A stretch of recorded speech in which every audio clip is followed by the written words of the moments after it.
Read by Ben Tucker. To Kiss or Kill by Keene. Chapter 1. You never can tell what a big tough Polish boy will do when he finds a nude blonde in his bathroom, especially if he is a heavyweight fighter who was born back of the yards, is married to $1 million, and has a psychiatric record. He might do a number of things. He might tell her to get out. He might yell for his wife. He might blow what's left of his top. He might even do what Barney Mandel did, come to his adult senses. It really happened in Chicago. It happened to Barney Mandel on the afternoon of the day he was released from the asylum as cured, because he hadn't wrung a parrot's neck in 2 years. Oh yes, the nude blonde was dead. Barney held down a bar stool that afternoon. It was fall. It was cold. At 5 o'clock it began to rain. Outside the bar, the street lights and the neon signs came on. At 5 minutes after 5, Barney pushed his glass across the bar for the 16th time. Let's try another. The barman filled his glass. Where do you put it, Barney? In my left leg, Mandel confided. He sipped the whiskey, wondering why it didn't warm him. He still felt cold as the rain streaking the window. He was sad. Maybe he'd never feel warm again. A big blond youth with the flattened nose of his trade, his spatulate fingers dwarfing the shot glass. He considered running an ad in the personals column of the Chicago Tribune. He could word it. Come home, Gail. Please come home, baby. I need you. But where was home? Where was Gail? Where did society go when it was too cold for Pinehurst and too early for Palm Beach? A brunette wearing an imitation Persian lamb coat came into the bar, brushing raindrops from her hair. Lighting a cigarette, she sat a few stools down the bar from Mandel and bought her own first drink as an investment. Mandel stopped looking at his glass and looked at her. She wasn't bad. A little young, but willing. If he bought her a drink, she'd let him take her to dinner.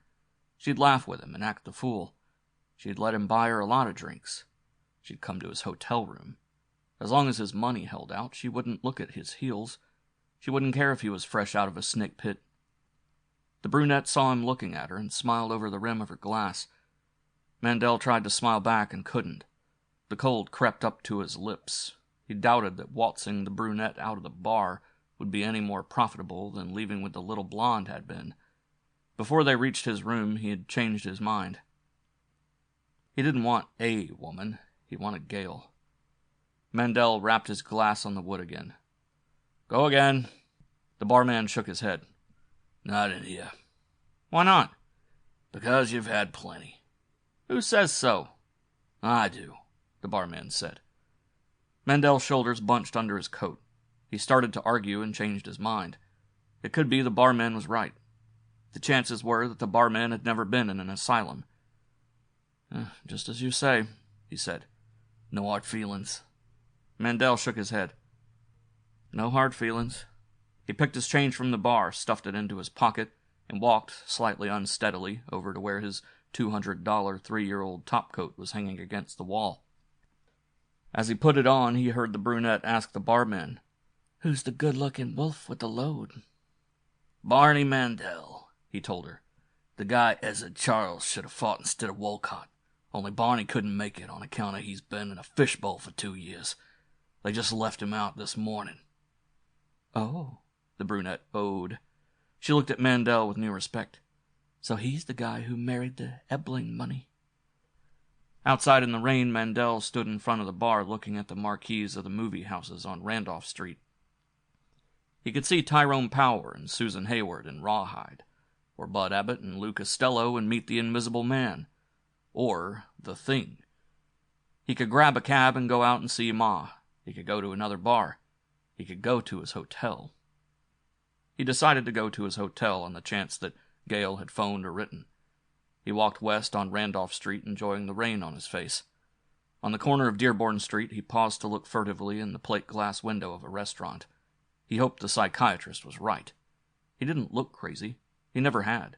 Still, they said a man couldn't tell when he was walking on his heels. There was a crowd under the metal marquee of his hotel, waiting for the rain to stop. An even larger crowd in the lobby. A fight promoter he knew stopped him on his way to the desk and insisted on shaking hands. Hi there, Barney. It's good to see you, fella. Mandel said. "It's good to see you," and walked on. The room clerk gave him a phone slip with his key. For a moment he thought it must be from Gale. It wasn't.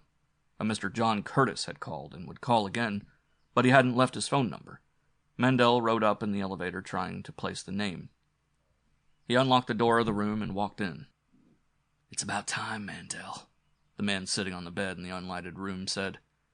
Mandel closed the door and leaned against it. His heart pounded. He was frightened, not physically, but mentally. He wished he knew if the man were real. He had to know if the man were real. He reached for the light switch by the door, and the man stood up. "Hold it right there, Mandel." Mandel lowered his hand. Relief drenched his body with sweat. The man was real. He wasn't hearing or seeing things again. He asked, "What's the big idea?" The man said, "Empty your pockets on the bed." "Why should I?" The man took a step in the dark. "Come on now, don't give me no trouble, Punchy." "Don't call me that," Mandel said. The man took another step and swung the gun in his hand. Mandel ducked, but 16 straight rides and 2 years of inactivity slowed him. The other man was both fast and sober. There was a burst of pain as the gun struck his head. Then all was dark and silent. When Mandel came to, he was lying on the floor between the door and the bed. He sat up and felt for his wallet. It was gone, and with it the last of his money except for the bills and change in his pants pocket. He got to his feet and, turning on the ceiling lights, looked at his reflection in the dresser mirror. The man with the gun knew his business. He had made a lump the size of a walnut, but he hadn't broken the skin. Breathing through his mouth, Mandel looked from the lump on his temple to his bloodshot eyes. He didn't look much like the leading heavyweight contender. A few more days of this horsing around and they'd put him back in the fishbowl for the long count this time. So Gale had walked out on him. So she hadn't kept her promise. What could he expect after the dirty things he'd thought about her? He slipped out of his rain-sodden topcoat and jacket and threw them over a chair. Then, still looking at his reflection, he opened the top drawer of the dresser and drained what the maid had left of a partly filled pint of whiskey. He was acting like a heel. He knew it. He hadn't even called Ma or Rosemary. Whatever happened to him, he deserved, but he had to square away with Gale before he could make any plans. He started for the bathroom to wash his hands and picked the phone from its cradle instead. "Switchboard," a girl's voice trilled. At the sound of her voice, Mandel changed his mind about reporting that he had been robbed. The house detective would call the police. The police would come to the hotel. Reporters would come with the police, and they would ask questions he couldn't answer. He could hear the conversation now. "How does it feel to be out of the fishbowl, Barney?" "It feels fine." "When is Mrs. Mandel going to join you?" "I wish I knew." "Are you going to try to get back in condition and have a shot at Wolcott? Or is Attorney Ebling going to set you up in business of some kind?" "That's something you have to ask Mr. Ebling," the switchboard operator said impatiently. "Yes, may I help you?" Mandel counted the crumpled bills in his pants pocket. "Send up a boy with a pint of rye, old Overholt." He cradled the phone and sat on the bed. Then he lay back on it, thinking that if his brief set-to with the hood was a sample of what he had left, he was washed up as a fighter. He was just another meatball. The radiator under the window thumped with an annoying persistence. It was hot in the room. His tie was tight. He loosened it, then took it off and dropped it on the floor. He hoped the boy would hurry with the pint.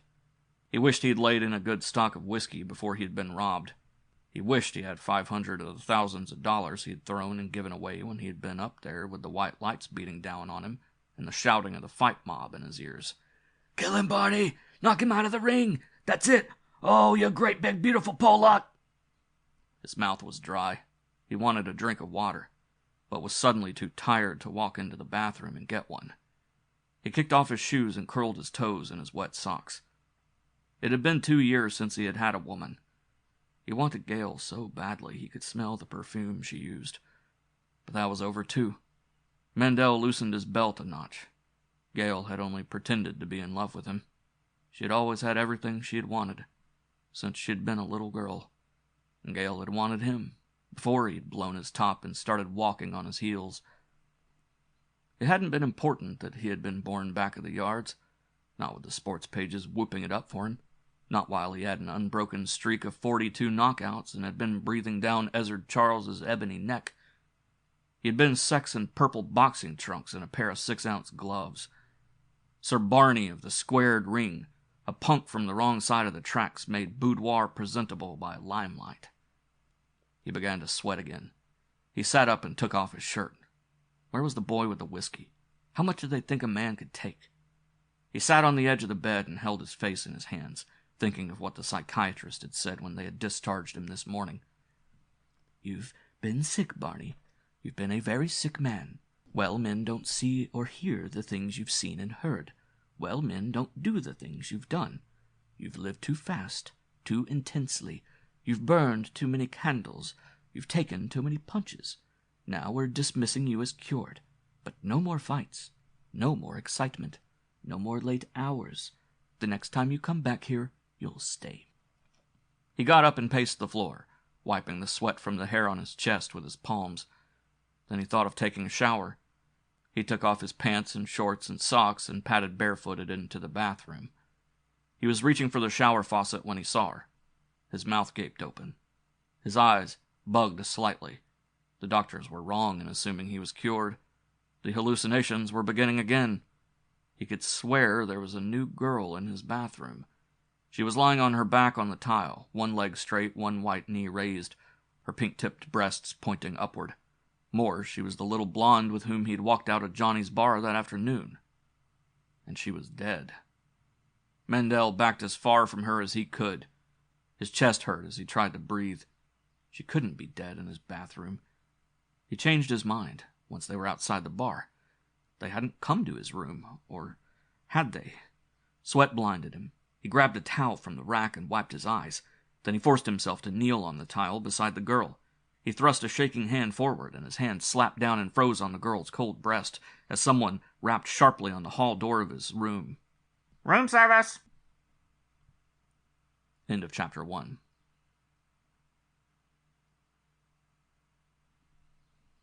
Chapter 2. Mandel got to his feet and wrapped a bath towel around his loins. Just a minute. The towel slipped and fell on top of the girl. He snatched another towel from the rack and padded across the room. Almost to the door, he looked back. He'd left the bathroom door open and the dead girl's bare foot and leg showed plainly. He walked back and closed the bathroom door. He had to have time to think. Had he come to the room with the girl, or hadn't he? And after that, what had happened? The room service waiter was a middle-aged man with tired eyes. He was carrying the pint of whiskey on a silver tray with 2 glasses and a silver pitcher of cracked ice. "Just put it on the dresser," Mandel said. "Yes, sir." Mandel extracted the bills from his pocket and laid a 5 and a 1, all that he had left except some silver, on the tray. "That cover it?" The waiter loosened the cap on the pint and set it and the glasses on the dresser. "That's fine, Mr. Mandel. Thank you. Thank you a lot." He permitted himself a smile. "You're pitching a little one, eh?" Mandel said, breathless. Yeah, kinda." The waiter sighed. "Like I tell the wife when she beefs, it does a man good once in a while. It kinda relaxes him, like." He picked up the silver pitcher and started for the bathroom. Mandel stopped him. No water. I never use it. That's fine, just as it is." The waiter emptied the silver pitcher of cracked ice into the glass pitcher on the dresser. "Whatever you say, Mr. Mandel. Some men use a chaser, some don't." "I don't," Mandel said. He realized the bellboy was looking at him in the mirror. He looked over the man's shoulder and saw himself from the waist up. His face was flushed. There were dark shadows under his eyes. His eyes were as wild as his hair. His bare shoulders and chest and torso were beaded with sweat. He was breathing as hard as if he had gone a fast 5 rounds. His heels were beginning to show in his face. The waiter saw him looking and turned. "Will there be anything else, Mr. Mandel?" "No," Mandel said. "Nothing." The waiter put the pitcher on the tray. "Well, thanks a lot." The towel was slipping again. Mandel tightened it around his waist and tucked one corner under. "Thank you." The waiter walked to the door, carrying the tray and pitcher. Then, with his hand on the knob, he turned and looked pointedly at the closed door of the bathroom. "Look, it's none of my business, Mr. Mandel, but I wouldn't want to see you get into trouble. Raise all the hell you want to. Have fun, but be quiet about it, see?" He made a deprecatory gesture. The new house dick is a son of a bitch. Alone, Mandel locked the door and leaned against it. The rain had stopped. Down on the street, the night noises of the loop grew in tempo and intensity. "Have fun," the room waiter had said. Mandel uncapped the pint and let whiskey trickle down his throat to nerve himself to look at the girl again. She was still there. Her left knee was still raised. Her nipples were still pointing to the ceiling. Her white flesh was unblemished. There were no marks of violence on her body except for a faint purple bruise on her jaw. He covered her body again and sat on the edge of the bathtub, looking at the girl's face. There was no doubt about it. She was the same blonde he had talked to in Johnny's bar. He remembered the mole on her cheek. He remembered handing her a line about how pretty her earrings were. She was still wearing the earrings. He wondered where her clothes were and realized he was sitting on them. There were scanties, a bra, stockings, a garter belt, a slip, and a green dress. A natural-colored camel's hair coat was wadded into a ball in the corner, with one green open-toed shoe perched jauntily on top of it. It was close in the bathroom and hot. The dead girl used the same perfume Gale did. She had used the same perfume. Mandel walked into the other room, picked up the phone, and asked for an outside wire. The day barman and Johnny's had gone off duty, but he was still in the place. "Did I walk out of there with a blonde?" Mandel asked him. "Yes, you did, Barney," the barman said. "What time was that?" "I'd say it was around 1 o'clock this afternoon, maybe a little later." "How long was I gone?" The bartender chuckled. "Long enough. How was she?" Mandel gripped the phone so hard his hand hurt. "Did I say anything when I came back?" "No, you didn't," the barman said. "And I didn't ask. I figured it was none of my business. But why all the questions, Barney? She trying to put the bite on you?" Mandel cradled the phone and walked back into the bathroom. He was breathing hard again. His chest muscles hurt. His head ached. He ran cold water in the bowl and, filling his hands with it, ran them over his face and hair, allowing the water to trickle down his cheek. It felt good. He did it again, remembering some of their conversation. He hadn't propositioned her. She had propositioned him. She had said, "So you're Barney Mandel," pressing her thigh against his. "Know something, mister?" He had pressed back and asked, "What?" Then the little blonde had sucked in her breath and said, "I've always wanted to go to bed with a prize fighter. Why don't we go up to your room?" Cold turkey, just like that. He splashed more water on his face and chest. Then what had happened? They had walked out of the bar together. He remembered that. Then, to the best of his recollection, he had changed his mind and had told her so. On the corner of Dearborn Street. And the little blonde had cursed him. She had called him everything in the book, including a big dumb Pollock. He dried his face and hair with a towel and combed his hair, and realized his hands were trembling. One thing was certain, he wasn't going back to the asylum. He had had enough of that. He picked a sheer nylon stocking from the small pile of clothing on the tub and, lifting the towel from the girl, knelt on the tile beside her. Raising her right leg, he tried to put the stocking on it. Her flesh was cold. The leg was stiff. He got her toes in the foot of the stocking, then the whole foot. He started to pull it up, and the sheer material parted in a long run with an audible plop. Mandel gritted his teeth to keep from screaming. His hands were so slippery with sweat that the leg slipped out of them and the girl's heel thudded against the tile. He swung around to the stool and lifted the lid just in time. Dressing the girl was out. He couldn't do it. Besides, hiding the body wouldn't do him any good.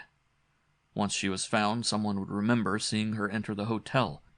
Thinking he could leave her in the hall or put her in another room was just more crazy thinking. Even the room waiter had known there was someone in his bathroom. Mandel washed his face and hands again, with hot water and soap this time. Then he went out in the other room and picked his shorts and pants from the floor and put them on. The room had been cleaned. The maid wouldn't come in again until tomorrow morning. By that time, he could be in San Francisco. He could take a boat from there to Hawaii, or maybe the Philippines. He found his shirt and put it on and buttoned it wrong the first time and had to unbutton and button it again. The knot in his tie refused to give. He worked on it until he was as wet with sweat as he had been in the bathroom, and finally slipped it over his head and let it hang at a crazy angle, hoping his coat would cover it. His suit coat was dry, but his top coat was still sodden with rain. He put them on, picked up his hat from the floor where it had lain since the hood had slugged him, and started out the door before he realized that he was barefoot. He found his socks and shoes and put them on. They were still wet. Out in the hall, he closed his door and leaned against it, trying to breathe normally, looking at the elevator bank. A man and a woman in evening clothes were waiting for an elevator. Mandel wanted to wait until they'd gone up or down and couldn't. He had to get out of the hotel. The woman arched an eyebrow at the man as he joined them. Mandel pretended not to see it. So the woman knew he was drunk. So what? She should see what was in his bathroom. In the elevator, he took up as little space as he could and was careful to remove his hat. The crowd in the lobby had thinned with the break in the weather. He stepped aside to allow the woman and her escort to precede him. Then he stood by the sand urn a moment, almost afraid to walk through the lobby to the street. The elevator girl was colored and pretty. She touched his arm and said, "Mr. Mandel?" His muscles tensed to the point of bursting. Mandel turned his head and looked at the girl over his shoulder. "Yeah?" She smiled and held out a small black book. "My husband's a great admirer of yours. He's seen every one of your fights in Chicago. And when I told him you were checked in at the hotel, he asked me to ask you if you would please sign this autograph book. Would you please, Mr. Mandel?" Mandel reached automatically for his pen. "Yeah, sure, I'll be glad to." He scribbled his name in the book over a scrawled best wishes. "Thank you so much," the girl said. Nodding, Mandel shaped his wet hat to his head and walked toward the revolving doors, his knees giving slightly with every step, each step a mile long. The steps grew even longer when he realized that a thin-faced man leaning on the glass cigar counter was watching his progress with interest. A lump formed in Mandel's throat and he had trouble swallowing it. No one needed to tell him. He knew. The thin-faced man was the son of a bitch of a new house detective. He fought an impulse to run the rest of the way to the door. It would only attract more attention to him. Besides, he doubted that he could run. He felt as if he were walking up a steep incline through a nightmare, and if the incline grew much steeper, he'd fall flat on his face. Then he was out on Randolph Street, sucking in lungs full of cold air. The hotel night doorman, a former fighter, recognized him and insisted on shaking hands. "Well, I'll be damned. This is swell. I'm glad to see you, Barney. They told me you were stopping with us." His concern was genuine. "How's it going, fellow?" "Fine," Mandel lied. "Just fine." He shook hands as automatically as he had reached for his pen, trying to remember the doorman's name. Then a couple wanting a cab emerged from the revolving door, and the doorman slapped Mandel's back. "I'll see you again," he said, and walked out into the street tooting his whistle. A group of high school girls walked by, and Mandel fell into their wake. At least he was out of the room. He was out of the hotel. Then he remembered he had given the waiter the last of his money for the pint. All he had left was some silver. He angled out of the crowd and leaned against the window of a florist's shop. Just how crazy could a man get? He wasn't going anywhere. He couldn't even afford to take a cab to the old neighborhood to see if Joe or John or Pat would lend him a few $100s. He suddenly didn't want to run. He'd never run from anything in his life. If he'd killed the little blonde, he'd have to face it. He fumbled through his pockets, found a crumpled package of cigarettes, and lighted one. It was going to be tough on Gail. It was going to be tough on Ma. But at least neither of them would suffer financially. Gail had plenty of money, and he'd put away enough for Ma to last her the rest of her life. The cigarette dangled from his lips as he straightened the knot of his tie so that it fitted squarely between the tabs of his collar. Then, jingling the change in his pocket, he entered the florist's shop and bought a dark red carnation with his last 75 cents. As the girl pinned it to the lapel of his top coat, she smiled. "You're Barney Mandel, the fighter, aren't you?" "That's right," Mandel said. The girl was pleased. "Of course, you used to come in here all the time." There was a glass door from the shop that opened into a long concourse leading from LaSalle Street to the lobby of the hotel. Mandel walked down the concourse slowly. The thin-faced man was still leaning on the cigar counter. Mandel smelled the flower in his lapel. Then he crossed the lobby to the counter and tapped the man on the shoulder. "I beg your pardon. Are you the house detective?" The man said, "I am." Seen up close, he didn't look like a son of a bitch. At least when he smiled. Graziano was the name. No relation to Tony. What can I do for you, Mr. Mandel?" Mandel smoked his cigarette until it burned his fingers. Then, dropping it into a sand urn, he said, "I think you better call the police." Graziano stopped smiling. "Why?" Mandel told him. "I think I've killed a girl. At least, there's a dead girl in my bathroom." End of chapter 2.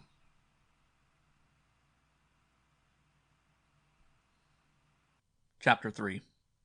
A gaunt man in his middle 50s, partial to English tweeds and $30 Borsalino fawn-colored hats, Inspector Carlton of Homicide warmed his cold hands at the thumping radiator in front of the window. He was a transplanted Virginian, transplanted for 30 years and on the Chicago police force for 25. But he still claimed to be a rebel. He considered Chicago's fall and winter a personal affront. He despised only one thing more. That was a punk who allowed a little money and publicity to go to his head instead of to his heart. He'd seen them come. He'd seen them go. Without turning around, he said, "All right, Barney, let's have it. You brought the girl up to your room for a party. She peeled off her clothes in the bathroom. Then she changed her mind at the last minute, and you lost your head and popped her. That the way it happened?" "No, sir," Mandel replied. Carlton turned around and spread the tails of his topcoat to allow the radiator to warm his thin buttocks. "How did it happen?" "I don't know." "You mean you were so drunk you don't remember?" "No, sir." "What do you mean?" Mandel shifted his weight on the chair. "I mean, I don't know how it happened. I went into the bathroom to take a shower, and there she was." "Oh, Jesus," Carlton said. Joe Mercer of the Sun-Times backed out of the bathroom. "You can still pick 'em, Barney. I'll give you credit for that much." Carlton looked at Lieutenant Rose. "What did you tell me he said her name was?" "He claims he doesn't know her name." "My cold ass," Carlton said. He spread his coattails farther apart. "What's her name, Barney?" "I don't know." "Don't give me that." Mandel fought the hysteria rising within him. "I mean it. I don't know her name." He fumbled in his pockets for cigarettes, and Graziano gave him the one he was smoking. As fat a man as Inspector Carlton was thin, with a deceptive Buddha-like smile, Lieutenant Rose looked up from the personal trivia he had found in a green cord purse under the camel's hair coat. "Her name is Marvin, first name Cherry. She was a part-time model, and she lived at the Tansfield Arms Hotel." "Nothing but the best, eh, Barney?" Mercer needled. The assistant coroner came out of the bathroom, wiping his hands on a towel. "That must have been in her pre-puberty days. I mean, when they named her. She hasn't been Cherry for some time." "He do it to her?" Carlton asked. "Let's say she had relations with some man." "How about the time of death?" "Offhand, 4 or 5 hours ago." The coroner's man dropped the towel on the dresser and put on his hat and coat. "Well, enjoy her. She's your baby." "Where'd you meet her, Barney?" Inspector Carlton asked. "In Johnny's bar," admitted Mandel. "I thought you were married to Gail Ebling." "I am." "Then how come you picked up this girl?" Mandel started to explain. He couldn't.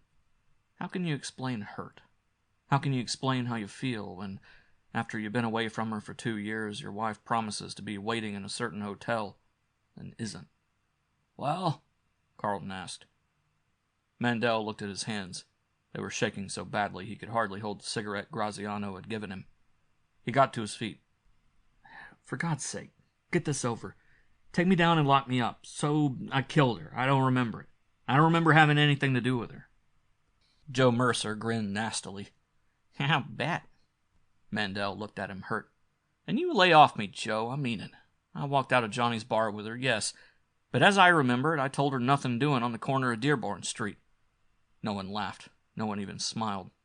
Inspector Carlton dropped his coattails. "How long have you been drinking, Barney?"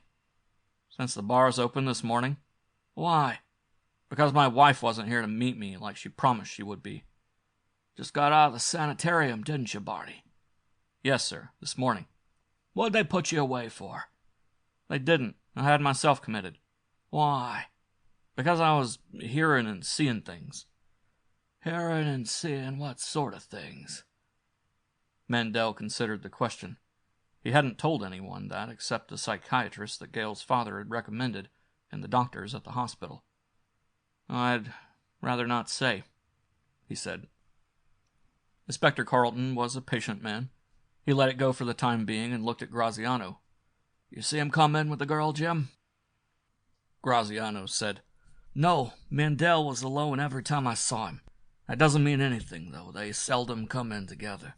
The usual gimmick is for a guest to give a dame his room number, and I can't spend all my time in the lobby seeing tramps." Lieutenant Rose pushed Barney back in the chair. "Sit down. Relax, son. It'll be some time before we start for the bureau." He padded across the room and conferred with Inspector Carlton. While they were talking, Joe Mercer squatted beside Mandel. "What's the lowdown, Barney? How come the Ebling dame wasn't here to meet you? Your rich wife run out on you?" Mandel just looked at the tip of his cigarette. Mercer continued to needle him. "It isn't a nice feeling, is it, when someone you think a lot of walks out on you cold? I'm glad you're getting your lumps, you bastard." Mandel hit him so hard the reporter went end over end and bowled over a uniformed policeman. Scrambling to his feet like a cat, Mercer picked up a chair and swung it over his head. "I'll kill you for that." The patrolman and 2 detectives wrestled the reporter to the far side of the room. "Cut it out, Joe," Inspector Carlton said sharply. "What's the idea?" Still breathing hard, Mercer straightened his coat and picked up his hat from the floor. "I don't like Barney Mandel anymore, and if you let him cop an insanity plea, you're crazy. He may be walking on his heels, but he knows right from wrong, and he liked to be wrong." Mandel sat rubbing his knuckles. He wished he were a dame. A dame could cry. He felt almost as bad about Joe as he did about the blonde. He and Joe were friends. They'd been friends since they were kids. They'd been raised in the same block. If you licked one of them, you had to lick the other. Once he and Joe and Pat and John had stood off the whole neighborhood for a month. Now Joe called him a bad name for no reason. He hadn't done anything to Joe. Graziano squeezed his shoulder. "Easy makes it, fellow." Graziano's voice made Mandel sick. The house detective talked exactly like the attendants in the asylum. Finished conferring with Lieutenant Rose, Inspector Carlton said, "Now, let's get back to another angle, Barney. This man you say was waiting when you came into your room this evening. Can you describe him?" "No, I can't. It was dark." "What did he say to you?" "He told me to empty my pockets on the bed. I said, why should I? Then he called me punchy and knocked me out with the barrel of his gun." "And when you came to, your wallet was gone?" "Yes, sir." "With how much in it?" "I don't remember exactly. Around $600. Mercer said, $600? He doesn't remember $600. Inspector Carlton backed to the radiator and spread the tails of his topcoat again. "You called the desk and reported you'd been held up?" "No." "You didn't bother to report you'd been robbed of $600? Mandel repeated, "No." He wished he had another cigarette. If he was going to be crazy, he wished he'd be like some of the lads he'd seen who'd got Section 8. He wished he'd blow his top completely. It was perfectly clear what Inspector Carlton was getting at. A girl was dead in his bathroom. She'd been to bed with a man before she'd been killed. And Carlton thought he was inventing the hood to take the onus off himself. "I see," Carlton said. "You're lucky, Barney. The average man can't get clipped for $600 and not bother to report it. I know I'd raise hell. Now about this similarity in perfume. Before I got here, you told Lieutenant Rose that the dead girl used the same perfume as your wife." "Yes, sir, she did." "That was what attracted you to her in the first place?" Mandel corrected him. "No, she was attracted to me. We just got talking in the bar like a guy and a doll will. And when she found out I was Barney Mandel, she said she'd always wanted to go to bed with a prize fighter, and why didn't we come up to my room?" "So you did. You came up to the room and had some. Then you got into a drunken quarrel about something, and before you thought, you popped her so hard you broke her neck." Mandel began to sweat again. "I don't remember." Inspector Carlton lost his temper. He strode across the room and slapped Mandel's face. "God damn it, stop lying to me, and stay on one side of the fence or on the other. Did you or didn't you kill her?" Mandel's collar was too tight. He inserted a finger between it and his neck and popped the button. "I don't know. I don't think I did. No matter how drunk or crazy a man is, he'd remember a thing like that." He wiped the sweat from his flushed face with his sleeve. "And I don't remember ever seeing her after I spat at her fanny on the corner of Dearborn and Randolph and told her it was no dice." Joe Mercer said, "And this is where I came in," and left to write his story, leaving another Sun-Times man to get the follow-up. Lieutenant Rose and Inspector Carlton conferred again. Then Rose sat on the bed and laid a fatherly hand on Mandel's knee. "Why'd you put the girl's stocking on her foot, Barney?" I was going to dress her and hide the body." "Why didn't you?" I realized that was crazy thinking. "And you aren't crazy," Graziano said heartily. "Cut it out, Rose. What you trying to do, send the kid to the chair?" The room phone rang. Still smiling, Rose lifted it from the cradle. Then he looked at Inspector Carlton. "Long distance. Eagle River calling Mandel. That's where the Ebbling Summer Lodge is, isn't it?" Carlton moved closer to the chair in which Mandel was sitting. "Let him take it." Lieutenant Rose handed Mandel the phone. He spoke into the transmitter. "Barney Mandel speaking." "Barney, my boy." Attorney Ebbling's Harvard drawl sounded thin and far away as if he had a bad connection. "I've been trying to get you for hours, and I can't tell you how nice it is to hear your voice." "It's nice to hear you," Mandel said. Attorney Ebbling chuckled. "As you know by now, the good news that you were being released found Gail in Bermuda. But she got there as fast as she could. Now let me talk to Gail a moment, will you, Barney?" "Gail isn't here," Mandel said. "Not there?" Attorney Ebbling sounded puzzled. "Oh, I say now, that's odd. Gail cabled me that all flights out of Bermuda were filled until this morning, but she intended to charter a private plane in Miami if she had to, and should have reached Chicago this afternoon." Mandel's shoulders sagged, then his whole body. He tried to speak and couldn't. Gail loved him. Gail was flying to be with him. And he'd let her down a second time. He'd allowed this thing to happen. The receiver dropped from his hand. Lieutenant Rose caught it as it fell. Attorney Ebbling's Harvard drawl crawled out of the receiver again, crisper this time. "What's the matter, Barney? Why don't you speak up? Is something wrong?" Mandel buried his face in his hands. A man couldn't cry, but he could laugh. He started to laugh, and he couldn't stop. His laughter filled the room and then the hall. He was still laughing when Inspector Carlton and Lieutenant Rose, in deference to Graziano's request, walked him out through the service door of the hotel and put him in a squad car. Was something wrong? End of Chapter 3.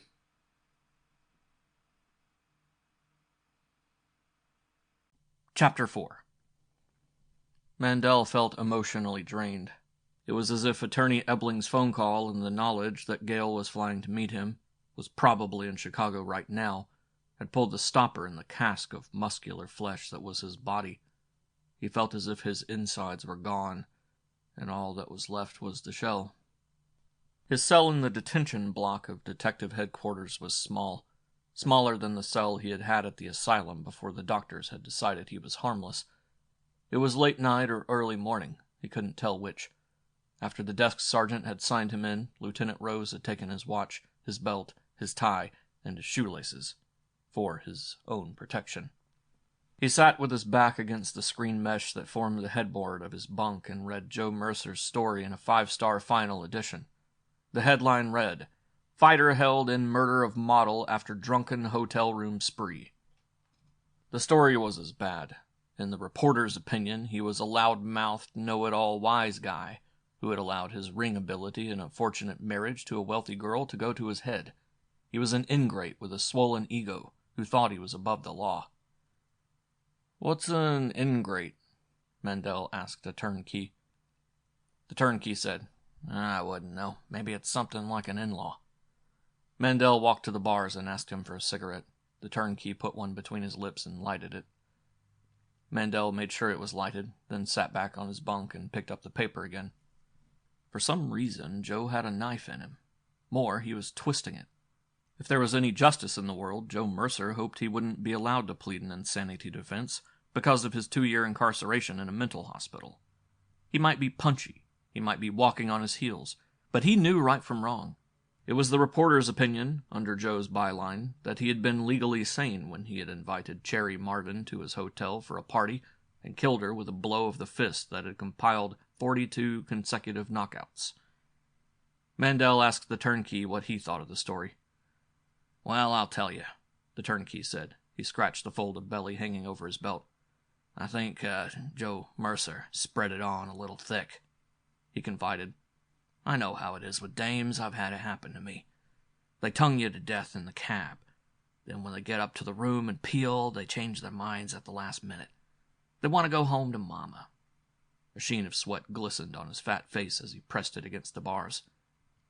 "So, you forced her, Barney?" The thought made Mandel sick. The turnkey's voice crawled up his leg like a lustful cockroach. "You can tell me, Barney. How was she? Good?" "I don't know," Mandel said. He lay back on the bunk and put the newspaper over his eyes. He wished he'd been born with less muscle and more brains. Then high heels clicked on cement and the turnkey said, "A dame to see you, Barney." Mandel got to his feet. He hoped it was Gail. It wasn't. It was Rosemary. She gave the suit box she was carrying to the turnkey. "Some clean clothes for Barney, with Inspector Carlton's permission." Then she squeezed both hands in between the bars. "Hello, Barney." Mandel held her hands, thinking how pretty she was in her nurse's white uniform and red-lined blue cape. And she was still the same good sport, still just the girl next door. No beef, no tears, no "why did you do it?" She hadn't even needed to say she was glad to see him. It showed in her eyes. "How's Ma?" he asked her. "Fine," Rosemary said. "Just fine. But you should have gone to see her, Barney, as soon as you got out of the hospital." "Yeah," Mandel said. "I meant to.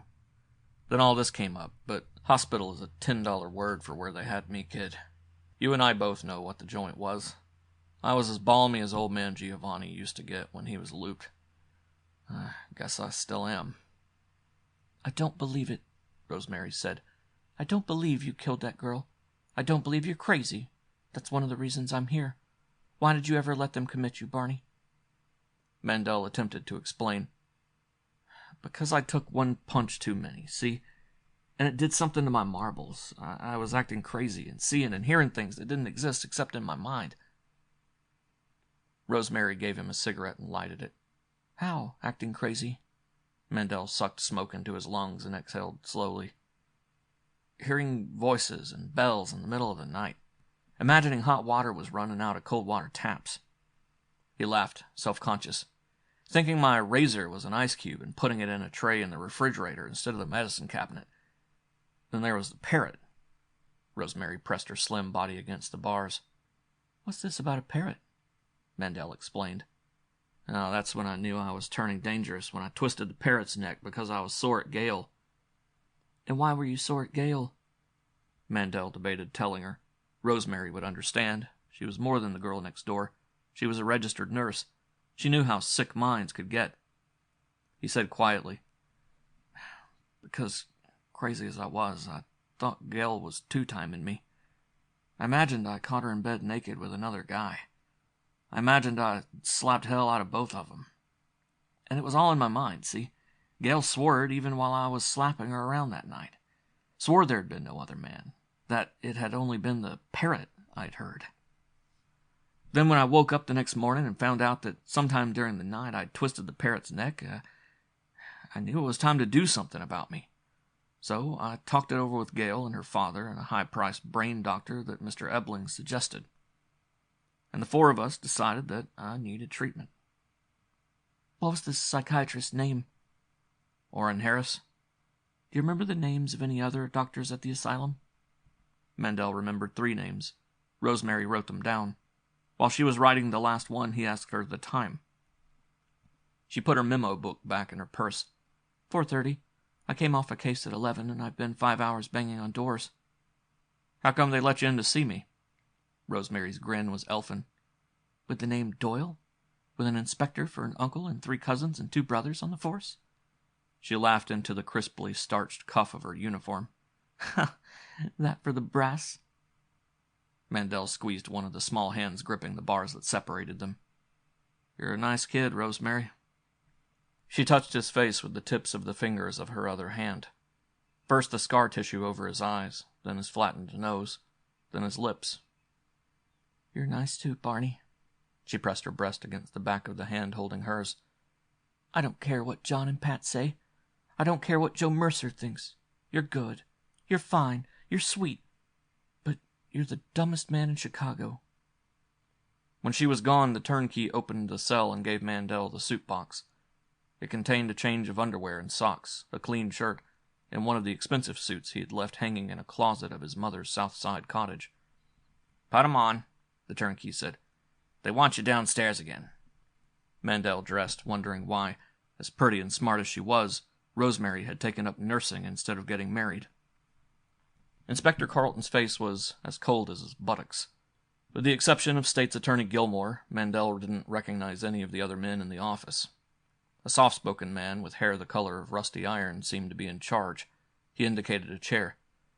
"Sit down, Mandel." Mandel sat in the chair. All the men in the office looked tired. Inspector Carlton and the State's Attorney looked angry. No one spoke for a moment. Then a white-haired man with a nose like a beak of an eagle on a 25-cent piece laid down the cigar he was smoking and stood in front of Mandel. "How do you intend to plead, Mandel? Guilty or not guilty?" "This is a court?" Mandel asked. "I'm being tried at 5 o'clock in the morning?" The red-haired man said, "Let's call it an informal hearing, Barney, and don't worry about your rights. They're being well protected." "Who are you?" "My name is Curtis." "The man who called my hotel and left word that he'd call back?" "That's right." His hand still clasped behind his back. Appellate Court Judge Hiram Clay rocked heel and toe. "Let's put it this way, Mandel. If this were a criminal court and I were the presiding judge, how would you plead? Did you or didn't you kill Cherry Marvin?" The turnkey had ordered Mandel to take his hat and topcoat with him. He was sitting with his topcoat folded in his lap. He looked down at the wilted red carnation still pinned to the lapel, then back at the white-haired man. "How many times do I have to tell you, gentlemen? I don't know." "How about the man you claim was waiting in your room when you got back to your hotel last evening?" "What do you mean? How about him?" "Was there actually such a man?" Mandel bobbed his head. "Yeah. He stuck me up for $600. And the reason I didn't report it was because I didn't want any reporters coming to the hotel before I found out how I stood with my wife." "Attorney John Ebling's daughter?" "Yes, sir." Mandel watched the white-haired man walk back to the desk and pick up his cigar. "Well?" Curtis asked. Judge Clay relighted his cigar. "I'm inclined," he said between puffs, "to believe Mandel is telling the truth insofar as he knows it. How about you, Joe?" The state's attorney said dubiously, It could be." He frowned at Curtis. "But with all the weight that's been thrown around, we don't seem to have much choice." He looked at Carlton. "Did you get a statement from the day barman at Johnny's bar?" Inspector Carlton said sourly, "The same one we had when we started. Rose and I have worked on him all night in shifts, but he still sticks to his story. He says Mandel was back in the bar by 2 o'clock, 2:30 at the latest, and didn't move off the stool again, even to go to the John, until he refused to serve him along around 5:15. Give Mandel an hour and a half leeway on both sides of 4 o'clock, Carlton said. "That's the way it stands as of now, but I'll still give 6-2 that Mandel stayed with the Kate, then killed her." State's Attorney Gilmore sucked at the limp ends of his usually well-waxed mustache. "It's a problem, gentlemen." He looked at Curtis.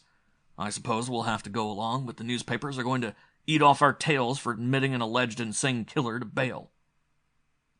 Mandel sat very still in the oppressive silence that followed. He wished he knew what it was all about. There was too much brass in the room to suit him. He felt suddenly very small and very futile, as if he were fighting out of his class, as if he were Rinty Monaghan throwing into the ring with Sugar Ray Robinson. Then he thought of something and grinned. "What are you grinning about?" Inspector Carlton asked. Mandel said, "You guys calling me crazy? If I had the stuff Lieutenant Rose took off me when I was booked, I could show you something no other guy in this room has." Judge Clay took his cigar from between his lips. "What?" "Proof I'm sane," Mandel told him. "They gave me a paper saying so before they released me from the asylum."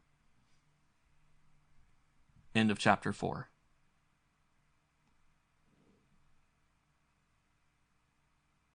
Chapter 5. In front of the detective bureau, Curtis led the way to a gray Ford. Get in, he said, and walked around to the other door. Mandel got into the car. Who hired you to spring me? Mr. Ebling? Curtis pushed the starter button. No. The loop was gray and hushed with dawn. There were few cars on the street. Most of the moving vehicles were sanitary department trucks loading refuse piled along the curbs and emptying the green help keep the city clean boxes. Mandel rode, working on the knot of his tie. He was glad Rosemary had brought him clean linen and a clean suit. Gale was undoubtedly at the hotel by now. He hoped his talk with Mr. Curtis wouldn't take too long. Curtis drove north to Madison Street, then west on Madison toward the river. The prolonged silence made him uneasy. He attempted to make conversation. It was nice of you to get me out. Curtis smiled from the corner of his mouth. Perhaps I had an ulterior motive. Mandel wished he knew what ulterior meant. He offered, My father-in-law's an attorney, too. He's a patent lawyer. Yes, Curtis said. I know. Turning north again, he parked the Ford in front of a building on Wells Street and got out. Mandel followed him into the building. There was a bank of elevators, but no night operator. After the cold morning air, the lobby was hot and stuffy. Curtis pushed open a fire door and began to climb the stairs. They climbed to the 5th floor. Then Curtis pushed the heavy fire door open and walked down a hall, still wet from the buckets and brushes of the scrub women, and unlocked a front office door with no legend on the glass. The office was small but clean. The only furnishings were a desk, 2 chairs, and a big steel filing cabinet. Curtis closed the door. Then, without taking off his hat or topcoat, he opened one of the file drawers and set a bottle of whiskey and 2 glasses on the desk. Help yourself. Mandel shook his hand. If it's all the same to you, I'll pass. He sat on the edge of one of the chairs. I had mine yesterday. So it would seem, Curtis said. He poured himself a drink and sipped it as if it tasted good. You know, I ought to get more money. I had a hell of a time springing you. He had a nice grin. Mandel liked it. Kind of wondering what it's all about, eh, Barney? That's for sure, Mandel admitted. How much was my bail? Curtis returned the bottle and the glasses to the file. It was plenty. Who put up the money, Gale? Curtis sat in the chair behind the desk and put his heels up on the wood. You aren't even warm. Who, then? For the time being, let's just say it was someone who is rather interested in you. Someone with a lot of weight. Mandel half rose from his chair. Not the guy who killed the blonde. Curtis lighted a cigarette and tossed the package across the desk. No, that's still Inspector Carlton's baby. Mandel sat back in his chair. Know something? What? I don't think I killed her. Curtis blew out the match with which he had lighted the cigarette. I'm inclined to doubt it myself, very much.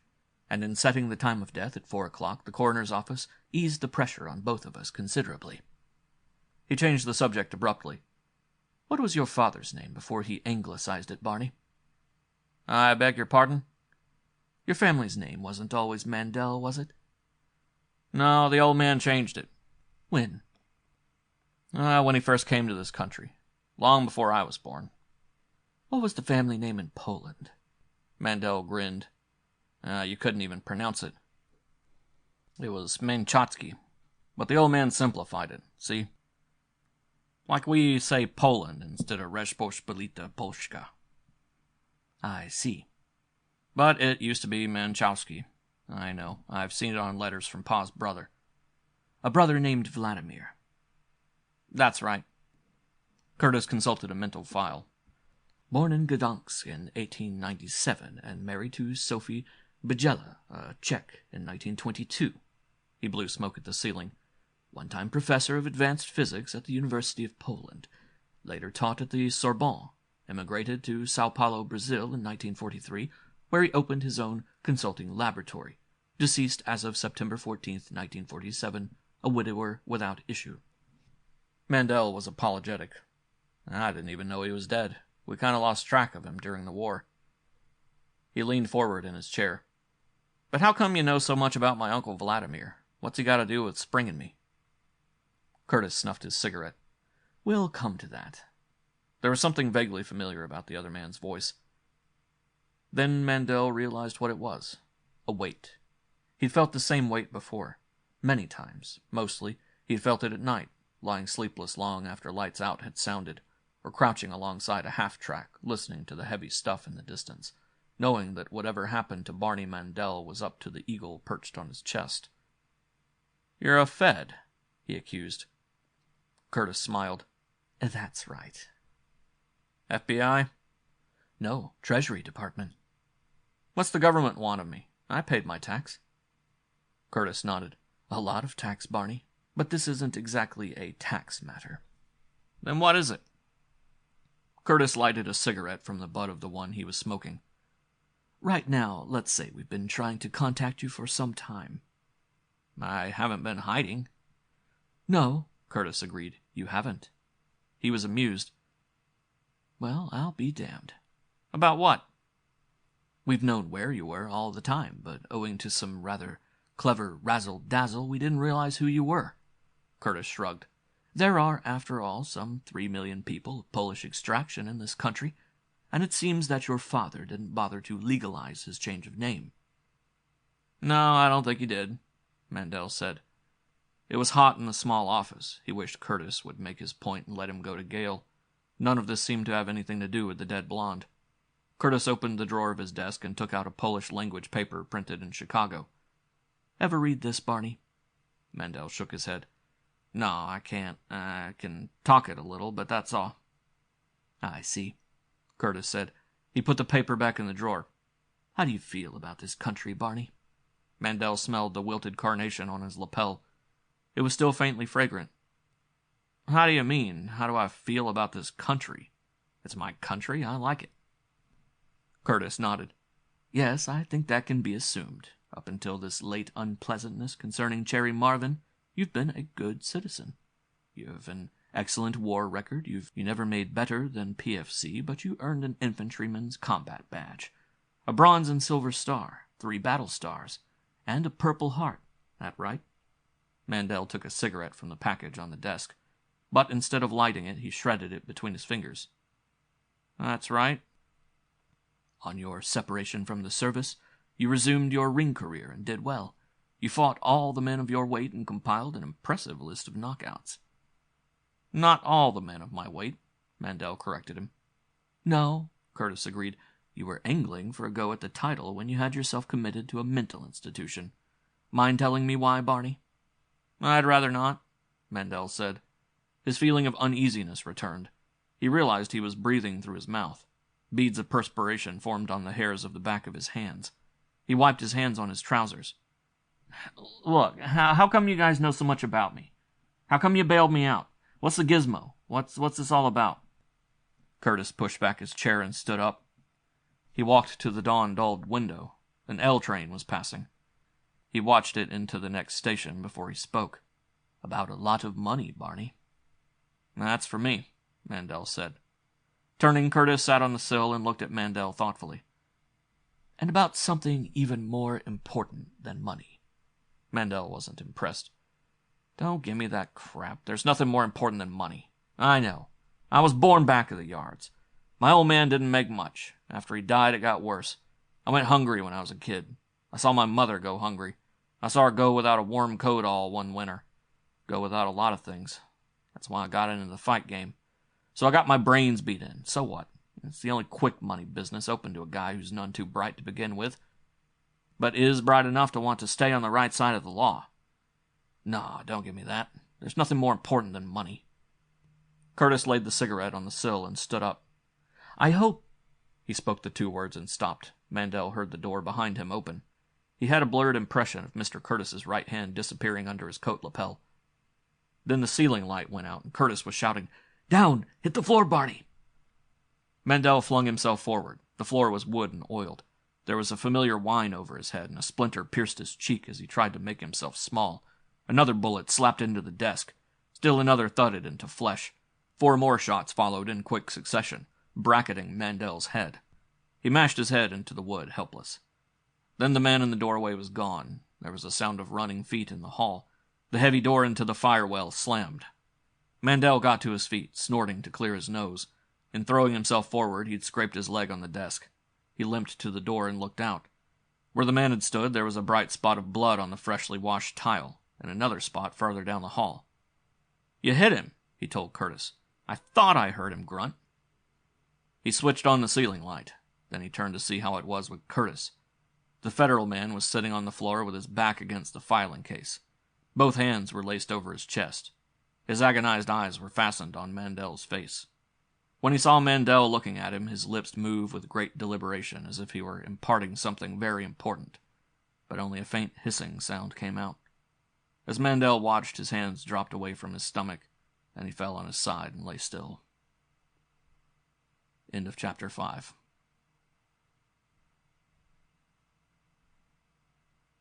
Chapter 6. Mandel knelt beside Curtis to see if he could do anything for him. He couldn't. The federal man was dead. Rising, Mandel stood with his back to the wall, breathing through his mouth, his palms pressed flat against the plaster, looking at the man on the floor. He was sorry Mr. Curtis was dead. He wished he could tell him how sorry. Mr. Curtis had been decent to him. Mr. Curtis didn't think he had killed the blonde. Mandel wished he could tell how sorry he was he had wised off. He wished he could tell him what was more important than money. What was more important than money? The answer to that one was easy, still being able to breathe. A plume of smoke attracted his attention.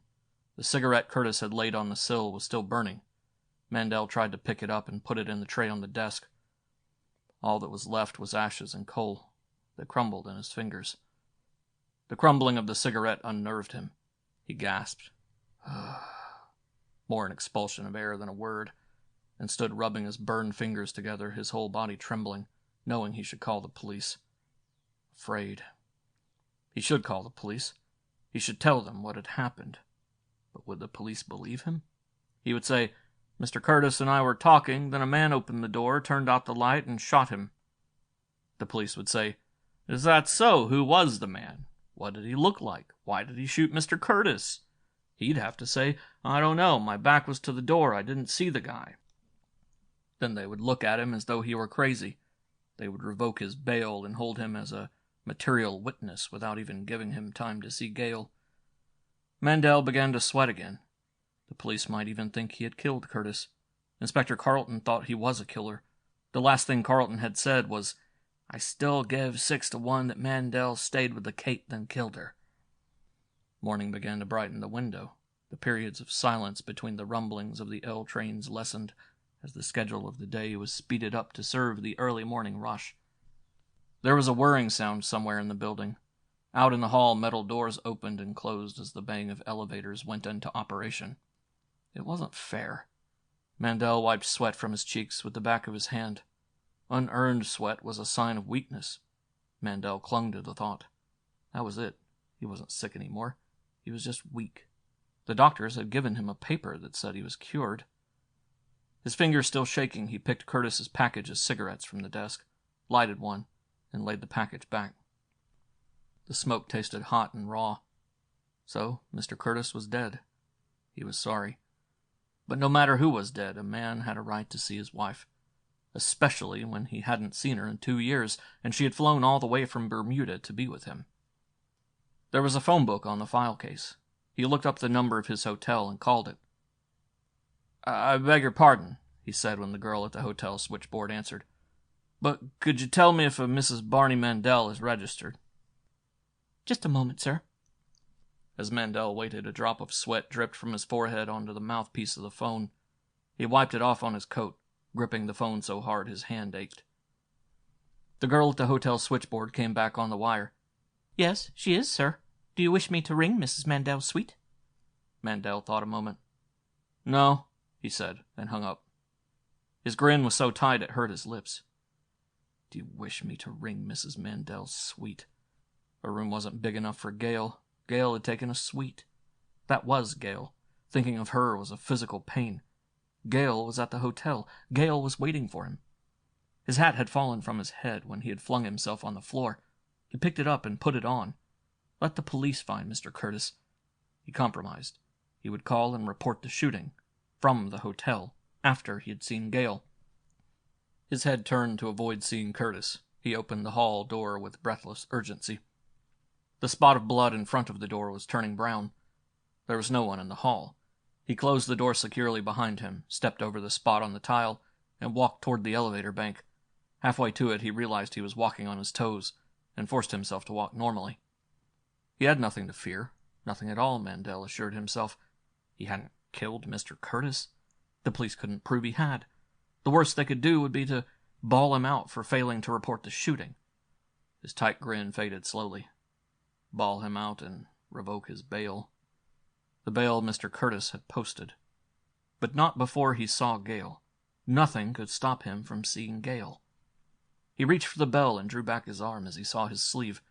It should be tan. It wasn't. It was red. He brushed it with his other hand, got blood on his fingers, and wiped them on the skirt of his topcoat. Inspector Carlton's imagined voice filled the hall. "How'd you get the blood on your sleeve, Barney?" "I felt his heart to see if it was still beating." "My ass, don't give me that. You want to make sure he was dead. Why? Why'd you kill him, Barney?" "I didn't kill him." "No? Then why didn't you report the shooting?" Mandel leaned against the wall opposite the elevators, panting. Well, why hadn't he?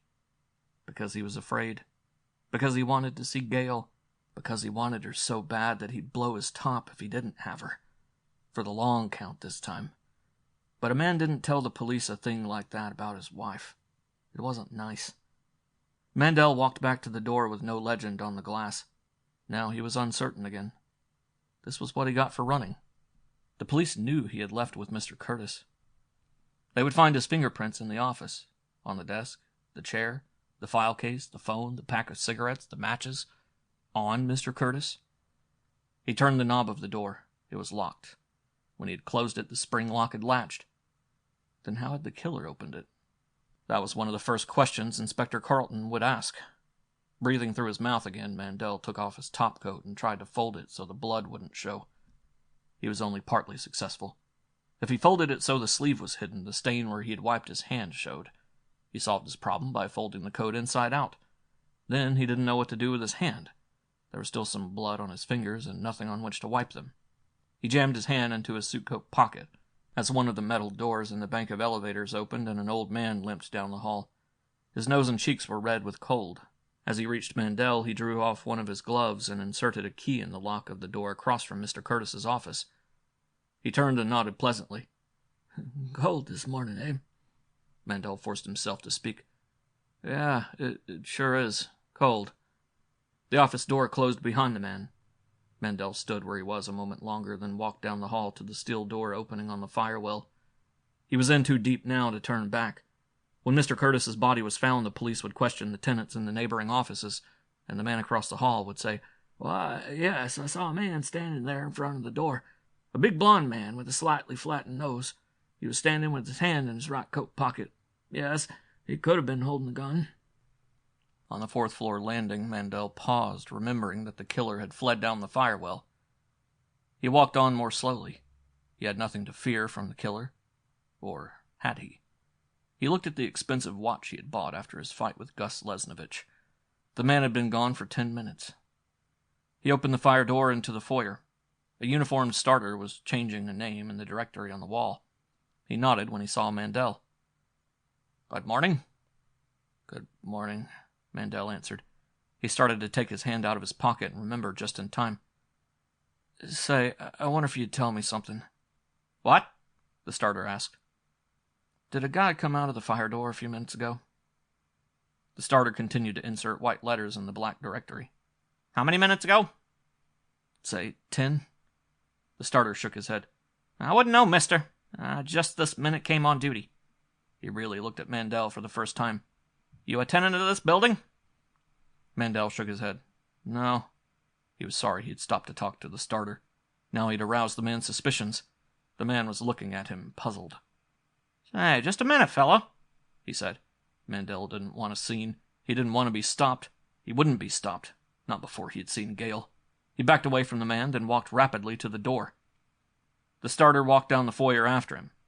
"Say, you!" Mandel tugged the glass door open and walked rapidly north on Wells Street. A quarter block from the doorway, he looked back. The starter was standing on the walk, looking after him. Mandel walked on even faster. It might be 15 minutes before Mr. Curtis was found. It might be an hour. It might be 5 hours. When he was found, the police would pick him up again. But until then, he would be with Gale. He turned east on Randolph Street, and a blast of cold wind off the lake almost swept him from his feet. As he passed the Bismarck Hotel, he was acutely conscious of how silly he must look, carrying his topcoat on his arm. Everyone else was bundled up against the cold. He fought on against the wind. It didn't matter. Nothing mattered but being with Gale. He passed the Palace Theater and waited for the light to change on the corner of LaSalle Street. When the light turned green, he walked on with the crowd, and a sudden gust of wind tugged his expensive 2-year-old hat from his head. Mandel grabbed for it and missed. His hat swirled past a pretty girl's bobbing hips, then skittered along the street. A man walking west tried to stop it. The man behind him caught it and picked it up. A stolid, unsmiling man, he automatically brushed it with his sleeve. Then, as if suddenly frightened, he pushed the fawn-colored hat into Mandel's extended hand and hurried on, alternately looking back over his shoulder and down at the sticky substance on his fingers. Mandel stood rooted to the pavement, looking at his hat, ignoring the jostling crowd around him. Part of the hat's underbrim was as smeared with blood as the sleeve of his topcoat. But it hadn't been blood that had puzzled the starter. It hadn't been blood that had frightened the man who picked up his hat. There were 2 neat round holes punched in the crown. Bullet holes. The light changed from green to red. Car horns blasting in his ears, Mandel walked on to the curb. The blood was easily explained. The blood belonged to Mr. Curtis. But how explain the 2 bullet holes? A new fear nagged at Mandel's tired mind. Had the killer been shooting at him or at Mr. Curtis? Which one of them had the man in the doorway meant to kill? Mandel could feel his knees giving. He felt the way he had in the hotel room when he had tried to dress Cherry. Death was so cold, so personal, so final. One minute you were capable of love, of hunger, of thirst. The next you were so much flesh.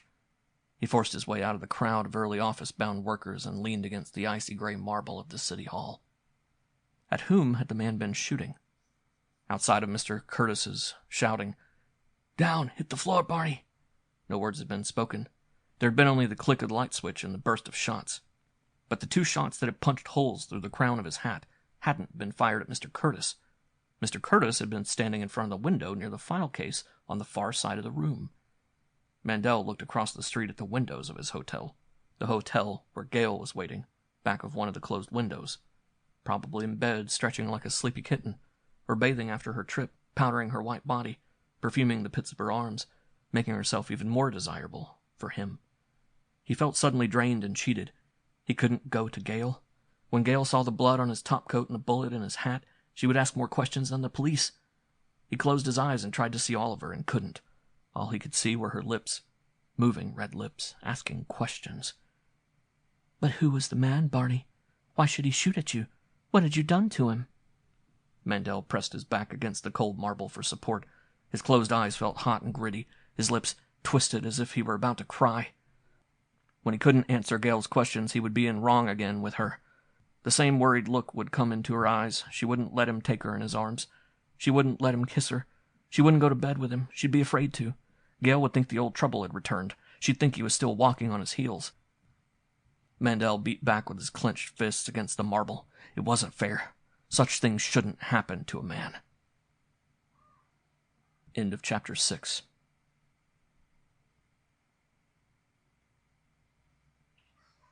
Chapter 7. The morning grew older and colder. A passing Good Samaritan stopped in front of Mandel. "What's the matter, fella? Sick?" Mandel opened his eyes and looked at him. "No, I'm okay, but thanks." He returned his hat to his head, then pushed himself away from the wall and walked on slowly without direction. He wished he could talk to Joe Mercer. Joe had always been the brains of the crowd. Joe could tell him what to do, but for some reason Joe hated his guts. Joe had called him a bastard.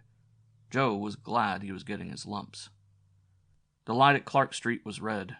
Rather than wait for it to change, Mandel crossed with the green light and walked north on Clark Street to the river. The river was filled with chunks of floating ice. The wind was even stronger on the bridge than it had been in the loop. Mandel's lips and hands were blue with cold. He wanted to wear his topcoat and was afraid. His topcoat had blood on it. The first cop to spot it would stop him. "How'd you get that blood on your coat, fellow?" Mandel walked on faster. The warehouse district gave way to a series of shabby bars, cheap restaurants, and even cheaper hotels and nightclubs. The windows of the nightclubs were plastered with pictures of pretty girls, most of them nearly naked. One of the clubs advertised 50 beautiful hostesses. Mandel averted his eyes. North Clark Street hadn't changed. A man could still buy anything he wanted, in the way he wanted it. The street's motto remained the same: if you have the money to buy what you want, we sell it. He felt in his pocket for a cigarette and found he had none. He had no cigarettes and no money. After all the thousands of dollars he had made, he couldn't even buy a package of cigarettes, a cup of coffee. He walked on, scanning the storefronts. A few doors south of Chicago Avenue, he found a pawn shop open. The rush of warm air felt good. A swart younger man with black hair looked up from unlocking his safe and then walked to the counter. "Yes, sir, what can I do for you?" Mandel slipped his watch from his wrist and laid it on a purple velvet pad on the counter. I'd like $500 on the watch." "That's a lot of money," the pawnbroker said. He screwed a jeweler's glass in his eye and pried off the back of the watch. The pawn shop was warm and smelled like a pawn shop. Mandel shifted his topcoat to his other arm. "I paid $2,000 for it. There are 6 diamonds in the dial." The pawnbroker reversed the watch and looked at the diamonds through his glass.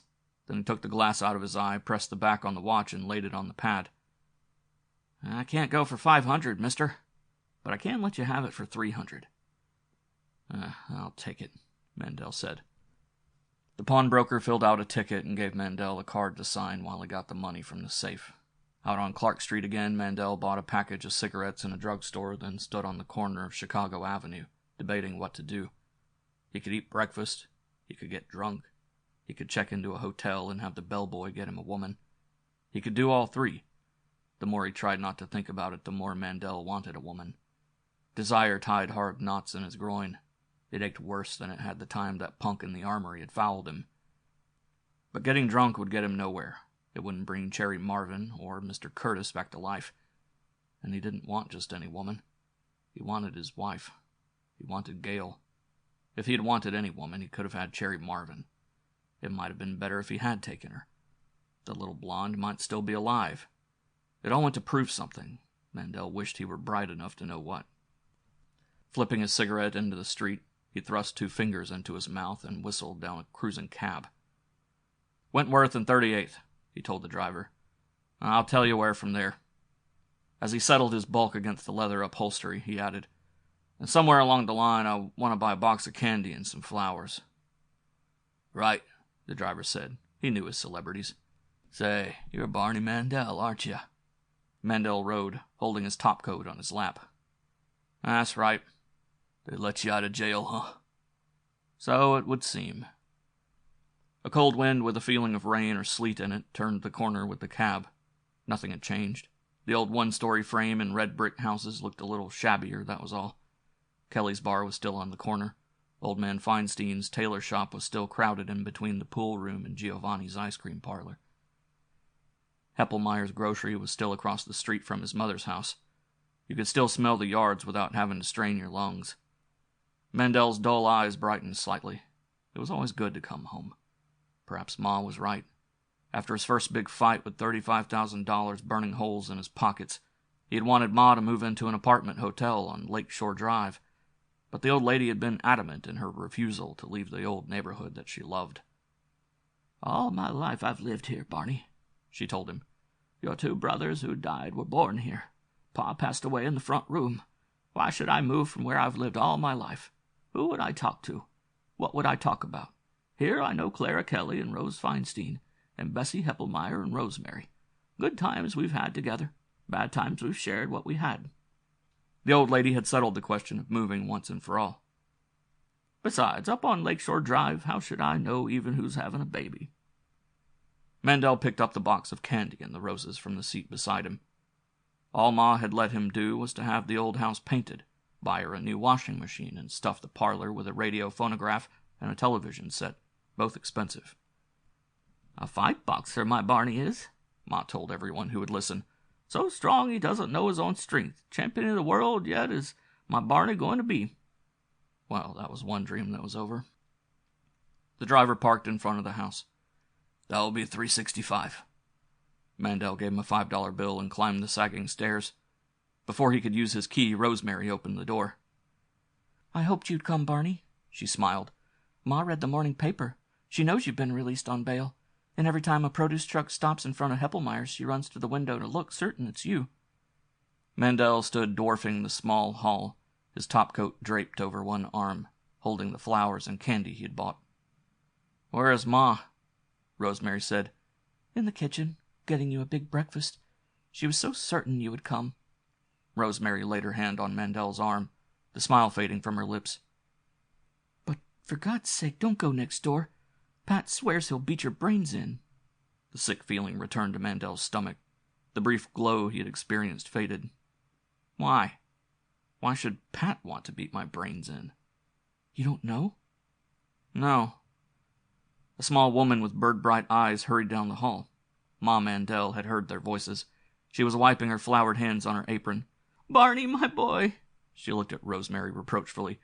"and you said I shouldn't feel bad if Barney couldn't come home this morning." She hugged her big son around the waist and tried to lift him off his feet. "But I knew Barney would come to see his ma, and look, he brought me roses and candy." The old lady was pathetically pleased. Rosemary looked out the window. Mandel felt like a heel. It took so little to please his mother.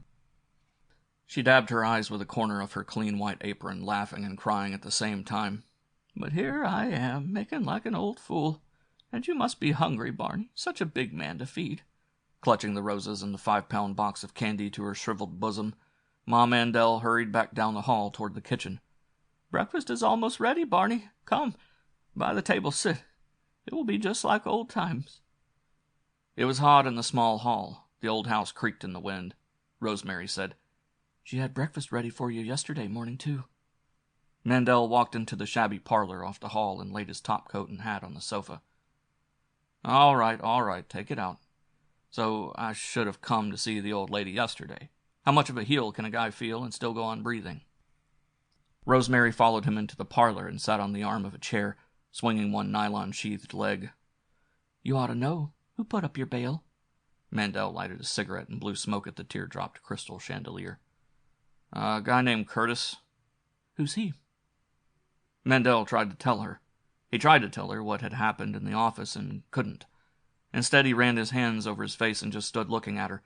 The 2 years had been good to Rosemary. Most of her freckles were gone. The few that were left looked good on her. She had nice breasts, nice legs. Her stomach was concave. The freckle-faced little kid next door had moved into the big time as far as looks were concerned. She looked like a Powers model more than she did like a nurse. Rosemary was amused. "Think you'll know me when you see me again?" "I think so," Mandel said. He tilted her chin with a crooked forefinger. "Now you look at me. Do I look crazy to you, kid?" Rosemary said, "I answered that down at the station." "Anyway, I was." "Who said so?" "Dr. Orrin Harris." "That egocentric quack?" Rosemary laid her hand on his arm again. "Look, Barney, what did the doctors at the asylum say?" They were puzzled. "Puzzled?" "Yeah, they went over me with everything they had and couldn't find a sign of brain injury, but my record was against me." "You mean the hallucinations you told me about this morning? Finding your razor in the ice cube tray? Hearing bells and voices that didn't exist? Wringing a parrot's neck? Imagining you caught your wife in bed with another man?" "That's right." "What?" Rosemary thought better of the question she had been about to ask and rephrased it. "With whom did you think you caught your wife? Who was the man?" Mandel ran his fingers through his hair. "I never saw the guy before or since. I couldn't. He didn't exist. See, it was all in my mind on account of me having taken too many punches." "Gail explained it to you?" "That's right." "But why stay in the asylum for 2 years?" "Because Dr. Harris thought it was best. He said the punishment I'd absorbed in the ring gave me pronounced manic-depressive tendencies. Those were the words he used. He made up a case history on me, and the brain doctors out at the asylum read it and said he was right." Rosemary ran her hands over her breasts as if they hurt her. "Stuff. Look, Barney." "Yeah?" "If you were a flat-footed puncher who took 3 to land 1, it would be a different matter. But you aren't. You never have been. You've always been a boxer. Since you won your first Golden Glove tournament, you haven't taken enough punishment to break an egg, let alone scramble the few brains in that thick Pollock head of yours. You're no crazier than I am, Barney. You never have been. Then why did I hear and see and imagine the things I did? And why did they go away as soon as I stopped fighting? Rosemary's smile was wry. Believe me, that's something I'd like to know. Mandel got a little hot. I suppose you and Pat and John and Joe think I should have gone on scrambling for a fast buck until I blew my top and maybe murdered Gale. Rosemary stood up and put both hands on his arms. No, Barney, believe me, all I've ever wanted, is what is best for you. Mandel tilted her chin and kissed her. Thanks.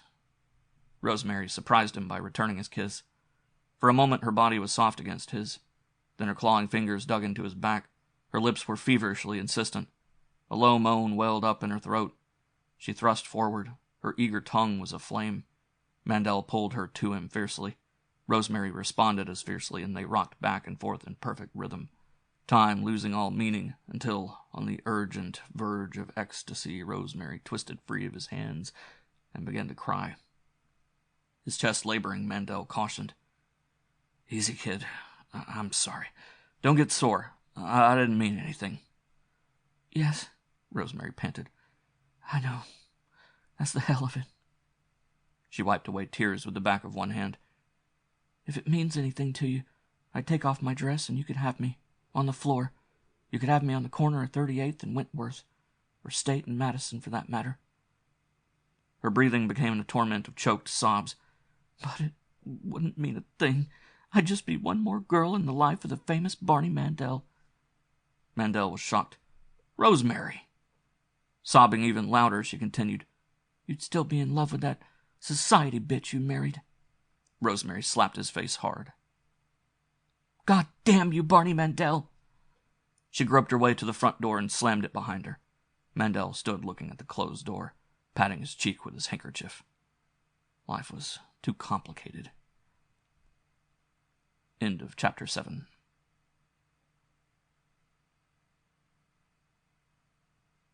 Chapter 8. The kitchen was small and overhot. The smell of the rich food gagged Mandel. He forced himself to eat to please his mother, wondering if he would ever stop sweating again. He couldn't stay where he was much longer. Mr. Curtis's body would have been found by now. The cats were wailing in the loop, looking for Barney Mandel. He choked on a piece of Polish sausage, and somewhere in Chicago was a man who had tried to kill him. Mr. Curtis had been killed by mistake. The shots had been meant for him. Eat, eat, his mother insisted. She patted his broad back. Is everything all right now? It was a statement, not a question. Mandel wished the old lady was right. But until the matter of his sanity was settled, nothing would ever be right for him. He regretted the scene with Rosemary. He should have kept his hands off the kid. Looking back, he could see why she had acted as she had. Rosemary had always considered herself his girl, even if he hadn't taken her anywhere except maybe to White City once or twice, and to a few neighborhood parties. Maybe that was why Joe was sore at him. Maybe Joe thought he should have married Rosemary. But hell, he'd never even thought of Rosemary that way. She was just the kid next door. He should have told her about Mr. Curtis, about the holes in his hat. Rosemary didn't think he was crazy. She'd said so. His tie was too tight. Mandel loosened it. Rosemary was a nurse. She ought to know. But then, why had he imagined the things he had, done the crazy things he had done? Loosening his tie didn't help. His throat still felt constricted. Bustling between the stove and the table, her movements as bird-like as her eyes, his mother distributed the accumulated neighborhood information. And a detective now, Pat is, working nights by the state's attorney. And instead of wearing his uniform, he goes to work in his best suit, at even more money yet. That's swell, Mandel said. Just swell. He forced more food down his throat. Look, Ma, do you remember Uncle Vladimir? Why not? He was Pa's brother. Did he have any money? Ma Mandel hooted. Who ever heard of a college professor with money? She said earnestly. Better he should work with his hands and get a union scale. When Pa was alive and working in the yards, $4 regular every week he used to send to the old country, so Vladimir and Sophie could eat. By brains, there is no money, Barney. When did you last hear from him? The old lady considered the question. Is 15 years, since just before Pa died. But why should you ask such a question? Mandel forked the last piece of sausage on his plate and forced it down. Forget it. Maybe I'm still crazy. His mother was indignant as she filled his coffee cup. Get drunk? Yes. Fight? Yes. Go to jail? Yes. But no Manchowski was ever crazy. By the end of the Irving Park streetcar is never a Manchowski. Out of their minds they were, whoever put you in such a place. She sat in the chair across from him. Look, Barney, tell an old lady something. Yeah? I brought you up good, didn't I? I tried to teach you good from bad. What was right from wrong? When you were a bad boy, I licked you with stick. Mandel reached across the table and patted her small hand.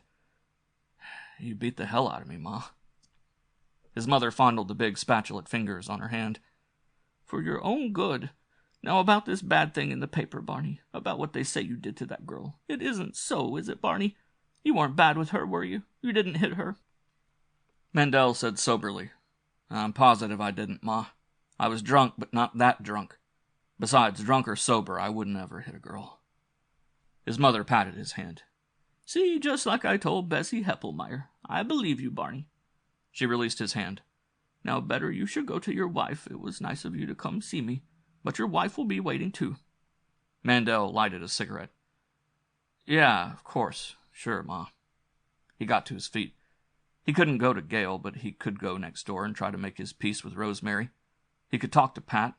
Perhaps Pat would advise him what to do, even if Rosemary had sworn that Pat had threatened to beat in his brains. His brains.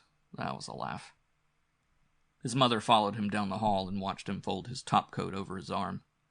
Thanks for the flowers and the candy, and come again, Barney. Soon, please. Yeah, sure, Mandel promised. And next time I'll bring Gail with me. That will be nice, his mother said.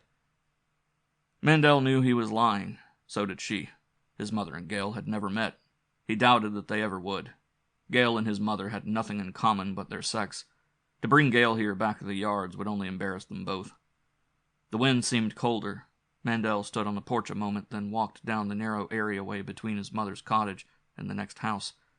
A big red-faced, black-haired Irishman, stripped to blue serge trousers and a heavy gray woolen undershirt, answered his knock on the Doyles' back door. Oh, it's you, Pat Doyle said. What do you want? In, Mandel said. He pushed past Doyle into the kitchen. It was as warm as his mother's kitchen and smelled of recently fried steak. Doyle closed the door and leaned against it. You're a nervy bastard, Barney. I'll say that for you. Please, Pat, Rosemary said at the stove. For my sake. She looked frightened. Doyle made a noise in his throat. Okay, for your sake. He resumed his chair at the kitchen table. Mandel looked at his friend, hurt. What's the idea? You wouldn't know? No. Mandel draped his topcoat over the back of a kitchen chair and laid his blood-smeared hat on the seat. Rosemary says you're going to beat in my brains. Why? Doyle indicated a chair. Sit down and I'll tell you. He pushed the whiskey bottle at his elbow across the white oilcloth. But go ahead, have a shot. I'll give a dog a drink on a day like this. Mandel sat on the edge of a chair. No thanks, I had mine yesterday. Doyle cut a piece off the steak in front of him and put it in his mouth. Yeah, so the department knows. But then again, maybe you're too ritzy to drink with a guy in his undershirt. Mandel poured a drink he didn't want and gulped it. Doyle sucked at a piece of steak caught on one of his back teeth. Could be I'm mistaken. But even before you had yourself put away, it seems to me you were flying pretty high, weren't you, Barney? Not much time for old friends, eh? Mandel defended himself hotly. Okay, so maybe I got a little big-headed. I wonder why. Maybe because until I started cutting in on those big purses, the most money I ever had in my life was the dough I got in the Army. Doyle wasn't impressed. You and a lot of other guys. He retrieved the whiskey bottle and poured himself a drink. Look, for old time's sake, here's a tip, Barney. Take some of that dough you got put away and get yourself a good lawyer. Get a goddamn good lawyer. The department let that guy Curtis get away with springing you, but under protest, and Carlton and Rose have come up with some new stuff, so don't be surprised if your bail is revoked any minute, and you're yanked back to the bureau and booked for first degree. Rosemary began to cry. But I didn't kill the blonde, Pat, Mandel said. The old fear came back. He hedged. At least, I don't think I did. Doyle cut another bite of steak. Yeah, sure, I know. I read your statement. You claim you patted her goodbye on the corner of Randolph and Dearborn. But I also saw a picture of the broad stripped naked on the floor of your bathroom." Mandel realized he was sweating again. It was the sweat of fear. He could smell himself. He poured himself another drink and didn't drink it. His body was a balloon being slowly inflated by the most convenient valve. He felt as if the pressure steadily building inside him would momentarily explode and splatter him all over the kitchen. He had to tell someone that Mr. Curtis was dead. He had to tell someone about the shots that had been fired at him. "Look, Pat," he began. Doyle continued coldly. "Why try to lie out of it, Barney? They tell me Inspector Carlton's new evidence does everything but pull the switch. So if your nose isn't as clean as you've made it out to be, if you diddled the little blonde, then hit her too hard by mistake." Mandel got to his feet. "I didn't." "Someone did." "All right, so someone did. I didn't." Mandel's eyes felt hot and gritty again. He'd taken all he could. He was tired of being treated like a moron. He hadn't bedded Cherry Marvin. He hadn't killed her. Drunk or crazy, a man remembered such things. He picked his topcoat from the chair. "I'm sorry I came in. I wish I hadn't.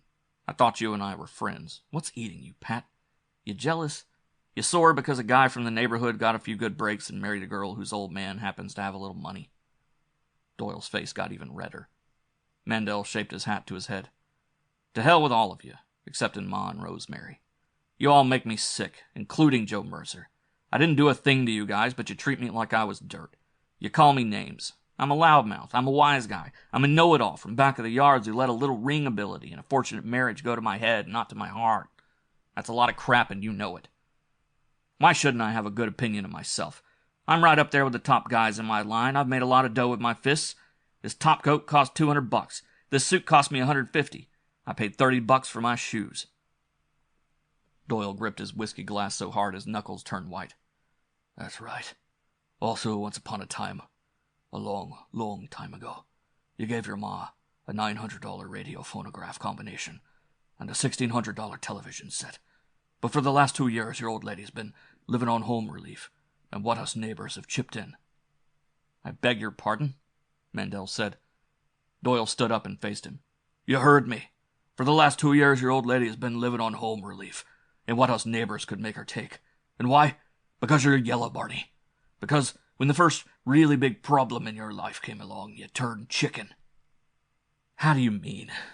Mandel panted. Doyle told him. "As I get it from Rosemary, you caught your wife dead to rights. But you didn't have the guts to admit to yourself that your wife was two-timing you. So you pretended to swallow her story. You pretended you were crazy and had yourself tucked away until she got a yen for you again.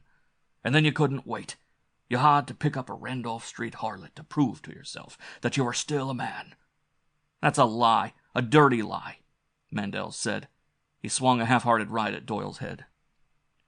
Doyle let it slide over his shoulder and sank a right and a left into Mandel's stomach that sent him reeling back, gasping for breath. Doyle followed him flat-footed, landing blows almost at will. "Don't come that stuff on me, Barney. I handle a lot tougher guys than you every day of the year." He backed to the wall. Mandel cocked the lethal left that had won most of his fights, then held it. He didn't want to hurt Pat. He didn't want to knock him out. All he wanted to do was go somewhere by himself and bawl. He wiped his nose on the back of his hand. It was all he could do not to bawl in front of Pat and Rosemary. No wonder Joe Mercer had called him a bastard. No wonder Joe hoped he'd get his lumps. No wonder Pat despised him. Back of the yard, there was only one yardstick of conduct. A man took care of his own. He could get drunk 7 nights a week.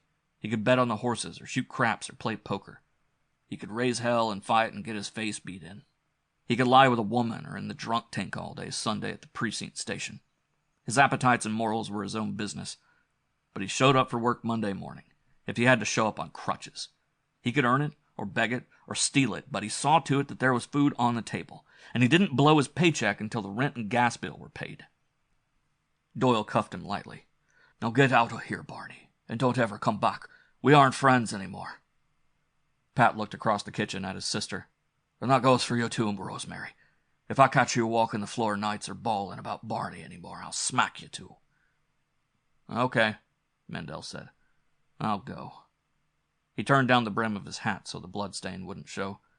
Then, taking the money he had got for his watch from his pocket, he peeled off a $20 bill and pressed the rest of the roll into Rosemary's hand.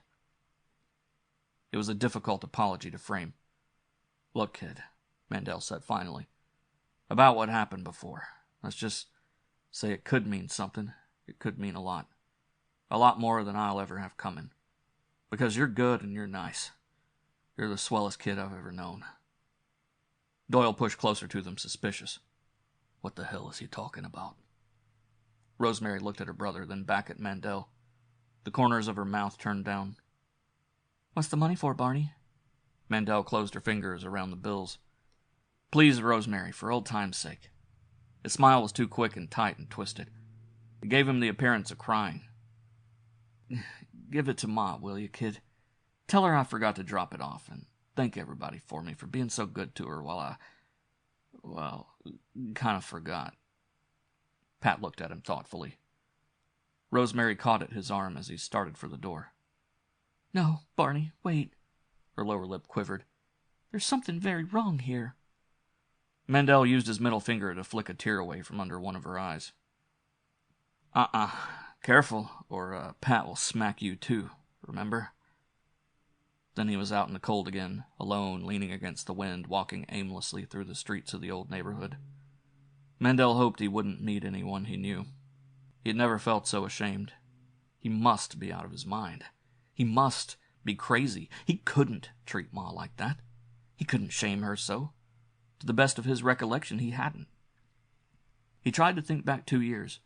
As he remembered, on the day before he had committed himself, he had made certain that Ma would be well taken care of. He had drawn his money from the bank, some $38,000. He had taken $1,000 for his own use. He had given the rest to Gail to put into her checking account, with instructions to mail his mother a check for $75 a week until he was well again. Gail had kissed him and promised she would. Then, where had the money gone? End of chapter 8.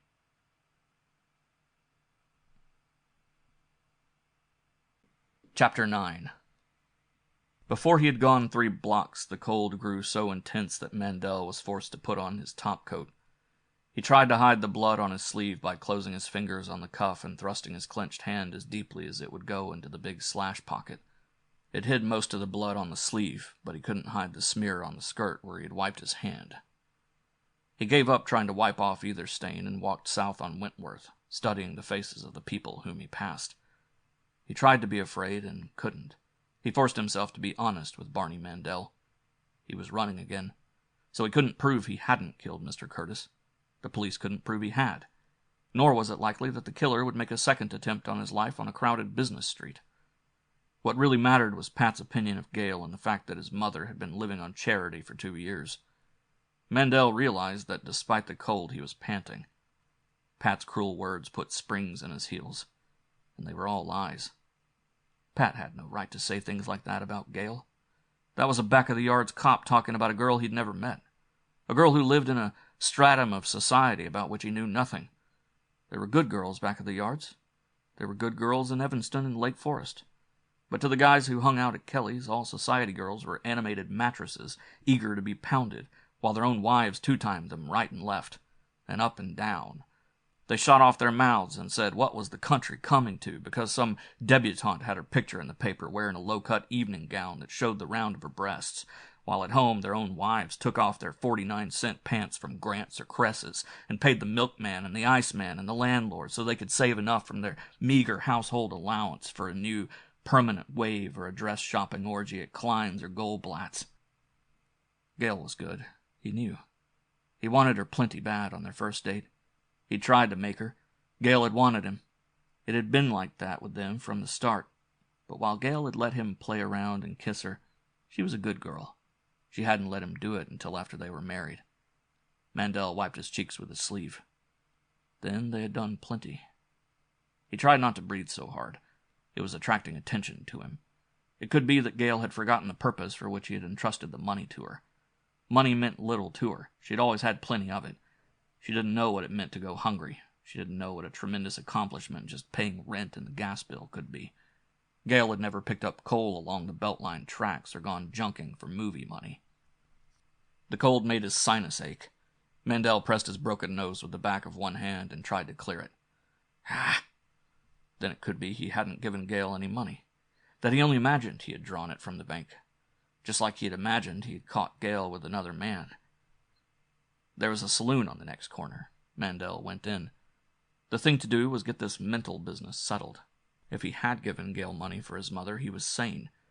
If he only imagined he had, he was crazy, still sweating out of Section 8. The bar was warm and dim. It smelled familiar, of stale beer, cheap whiskey, and good food. The owner, a fat man with a fringe of gray hair around a baby-pink scalp, laid down his racing form. Yes, sir.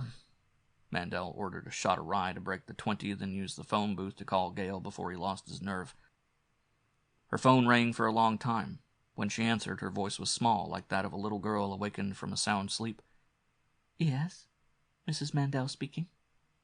"This is Barney, sweetheart," Mandel said. He could hear her suck in her breath in the once familiar gasp, as if his voice was a sudden and very personal caress. "Oh, Barney, honey, where are you?" "I'm out on the south side," Mandel told her. "But I'll grab a cab and come right down." "Please, Barney." Mandel took a deep breath. "And about that business in the paper, sweetheart? About that girl?" "I don't believe a word of it," Gale interrupted. "Please come to me, Barney. I've been waiting for you all night." Mandel kissed the mouthpiece of the phone. "Until I can do it in person." "Until you can do it in person," Gale breathed. The holes in the dial were smaller than they had been. Mandel had trouble inserting a finger to call a cab. He had to dial twice. Then he didn't know where to tell them to send the cab and had to open the door of the phone booth to ask the fat man the street number on Wentworth. His hands were still shaking as he walked back to the bar and picked his drink from the wood. "She was home, eh?" the barman asked. "Yeah," Mandel grinned.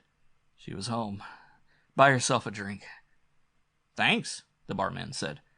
He picked a dime from Mandel's change and drew himself a short beer.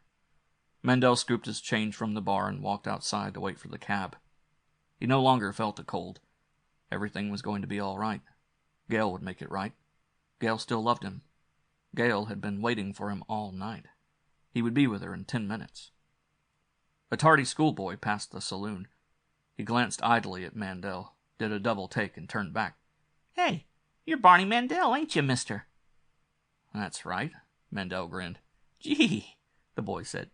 "Gee," he repeated, and walked on looking back over his shoulder as pleased by his brief contact with a neighborhood celebrity as if the sister who taught long division was going to give him an A instead of the D he knew he had earned.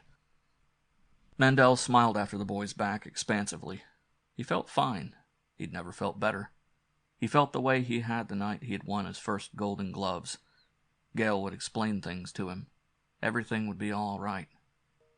He saw the bright yellow of the cab 3 blocks away and walked out and stood on the curb. Gale wouldn't mind that he wasn't shaved.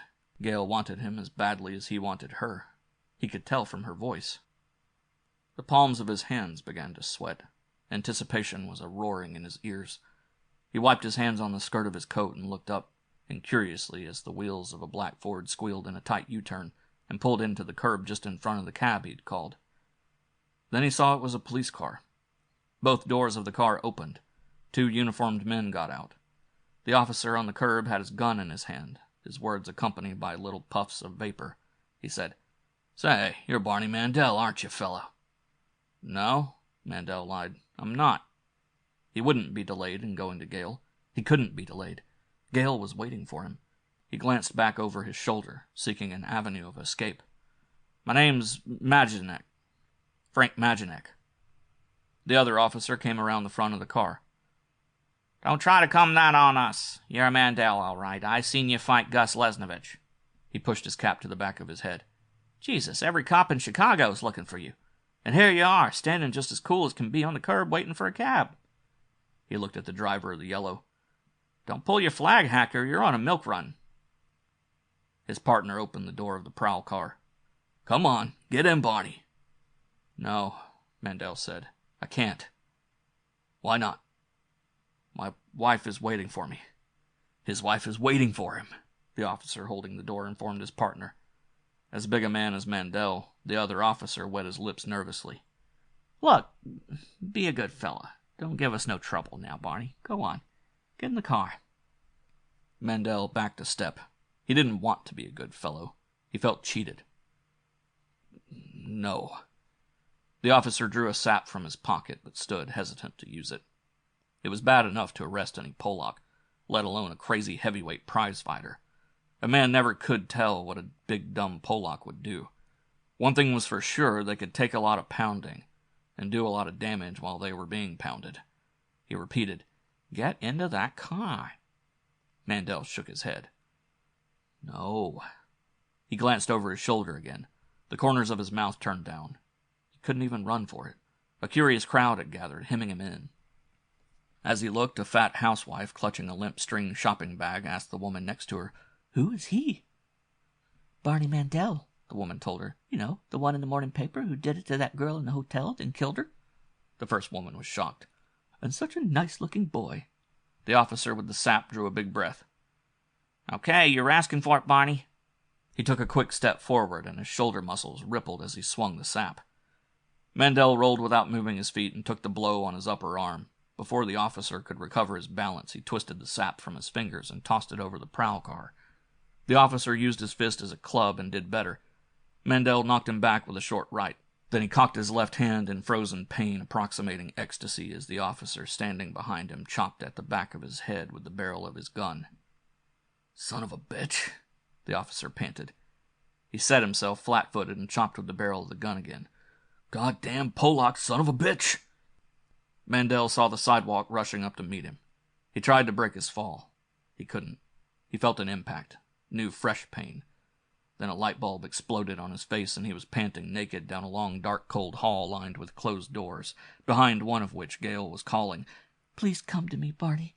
I've been waiting for you all night." Desperate in his need, Mandel opened the next door he came to, and cold water rushed out, engulfing and relieving him. He felt himself sinking down and down and down, Gale's voice growing fainter and fainter until it died away completely and all was cold and wet and silent. The officer with the gun nudged the man on the sidewalk with his foot to make certain Mandel was unconscious and not faking. "Boy, did you see me slug the big Polak?" His partner looked sick. "Yeah, I seen you," he said. End of chapter 9.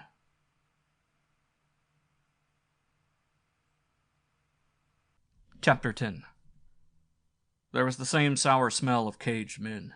Men accused of sodomy, arson, theft, conmen, boosters, perverts, pimps, and procurers, adulterers, hijackers, blackmailers, old men convicted of incest, young men convicted of murder, boxmen, gong beaters, punks, kokomos, peddlers, mainliners. There was the same blue haze of cigar smoke, the same stench of disinfectant. With the exception of Mr. Ebling, even the faces had been the same. It had been like sitting through a movie he had seen before. Mandel stood very still and meek in front of the elevator bank on the top floor of the detective bureau, waiting for his father-in-law to finish his personal conversation with Judge Clay and State's Attorney Gilmore. He was glad Mr. Ebling had flown down from Eagle River. Mr. Ebling was class with a capital C. Tall, slim, white-haired, custom-tailored, and imported tweeds. Mr. Ebling was as familiar with criminal law as he was with the branch that had made him a millionaire. More, he knew the right people. Finished with the conversation, Ebling shook hands with Judge Clay. "Nice to have seen you again, Hiram." "It was nice to have seen you, John," Judge Clay said. Ebling slapped State's Attorney Gilmore's back. "And why don't you give me a ring someday, Bill? Call the club and we'll have lunch together." Gilmore was pleased. "I'll do that, John." Joe Mercer rode down in the elevator with them. There were just the three of them, Ebling, Mandel, and Mercer, the reporter shaking hands with himself enthusiastically. "Nice to have seen you again, Joe, old boy. How's for dropping over to Quincy No. 5 and having a little snort with me?" "Thanks. I don't mind if I do." Attorney Ebling ignored him. Mandel put his hand on Mercer's arm. "Look, you got me all wrong, Joe. Mercer brushed his hand away. "Stop bothering me. I don't know you." The sun was brighter now, but it gave no heat. Mandel was cold without his hat or topcoat. He felt embarrassed to go to Gale without either a coat or hat and with a bandage on his head. But at least he wouldn't have to explain the bloodstains or the bullet holes. Attorney Ebling's car with the uniformed chauffeur behind the wheel was parked in a no-parking zone in front of the bureau. The chauffeur got out and opened the door as Ebling crossed the walk. Ebling motioned Mandel to precede him into the car. "Just drive for a few minutes, Andre. Then we'll drop Mr. Mandel off at his hotel, and you can take me to the club." The chauffeur touched the brim of his cap. "Yes, sir." Mandel rode, sitting on the edge of his seat with his big hands between his knees. He always felt slightly uncomfortable in the presence of his distinguished father-in-law. He felt as though he should stand with his hat in his hand, or touch his forelock or something. He was always conscious of his size and lack of formal education. With Gale it was different. Gale was a woman. He was a man. They had their love. But whenever he was with Gale's father, he didn't quite know what to do with his hands or what to talk about. "Relax," Ebling said. "Sit back. Everything is going to be all right, Bernard." Mandel sat back on the seat, remembering he hadn't thanked Mr. Ebling. "Yes, sir. Thank you, sir. And thanks a lot for flying down from Eagle River." Ebling smiled thinly. "You're perfectly welcome, Bernard. Bad as the long-distance connection was, I knew as soon as I heard your voice that something was radically wrong." "Yes, sir." Mandel rubbed the knuckles of one hand with the palm of the other. "I guess I'd have been in a hell of a mess if you hadn't been waiting at the bureau when those 2 prowl cops brought me in." Attorney Ebling mouthed his dead cigar. Now that he had turned off his charm, he looked white and tired and older than Mandel remembered him. "We're still in a mess, an ungodly one." "Yes, sir," Mandel said meekly. Ebling dropped his dead cigar in the ashtray attached to the rear of the front seat and put a fresh one in his mouth. "As you know, Inspector Carleton was insistent that you be held on the basis of the new evidence he and Lieutenant Rose have uncovered in the Marvin matter. Judge Clay refrained from revoking your bail as a personal favor to me." Ebling lighted his fresh cigar, wincing as the car jolted over a hole in the pavement. "But just how long your liberty will last is something I can't guarantee, so don't feel too badly if you're picked up again as soon as the department hears from Washington." "No, sir." Attorney Ebling leaned back against the upholstery. "Now, just between the two of us, your statement is the truth? You aren't withholding guilty knowledge of either business?" He laid his hand on Mandel's knee.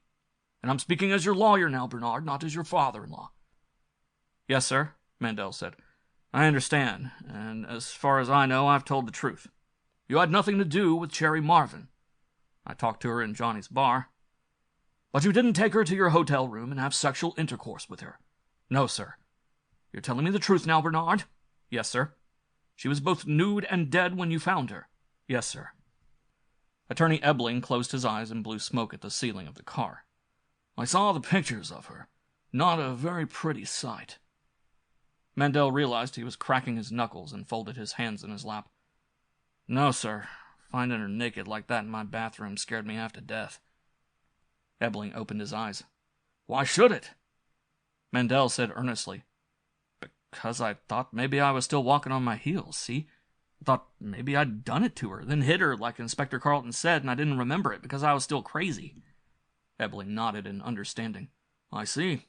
That was a natural reaction for a man who'd just spent 2 years in an asylum. And there was a man in your room. A man did hold you up?" "Yes, sir." "Then how about your wallet with the $600 intact that Lieutenant Rose found in between the mattress and the spring of your bed?" Mandel wiped his cheeks with the back of his hand. I don't know, sir." "You didn't put it there?" "No, sir." Mandel thrust out his arm and showed Mr. Ebling the bare spot that the extension bracelet of his wristwatch had worn in the hair on his left wrist. "That I know. I had to hawk my watch to buy a pack of cigarettes." "I see," Ebling said. "Now about this other matter, Bernard. About the man who you claim opened the door, turned out the light, and shot at you and killed Mr. Curtis." "Yes, sir." "What did he look like?" "I don't know, sir." "You don't know?" "No, sir. Like I told Mr. Gilmore, it came so all of a sudden, and he was through the fire door and gone by the time I got out in the hall." "You didn't see him, then? You can't identify him?" "No, sir." Ebling rolled his cigar between his lips. "With what branch of the Federal Service was this Mr. Curtis connected? The FBI?" "No, sir. He said the Treasury Department." "Why was he so anxious to have you released?" "He wanted to talk to me about my Uncle Vladimir." "I beg your pardon." Mandel studied the hair on the back of his hands. Gale's people on both sides had been in the United States since Patrick Henry, maybe before that. He felt a little ashamed to have Mr. Ebling know his family name had originally been Manchowski. Still, the United States had built a statue to a Polish patriot named Tadeusz Kościuszko. Mandel knew. He had seen it in Humboldt Park. "Well?" Mr. Ebling asked. Mandel told him the truth.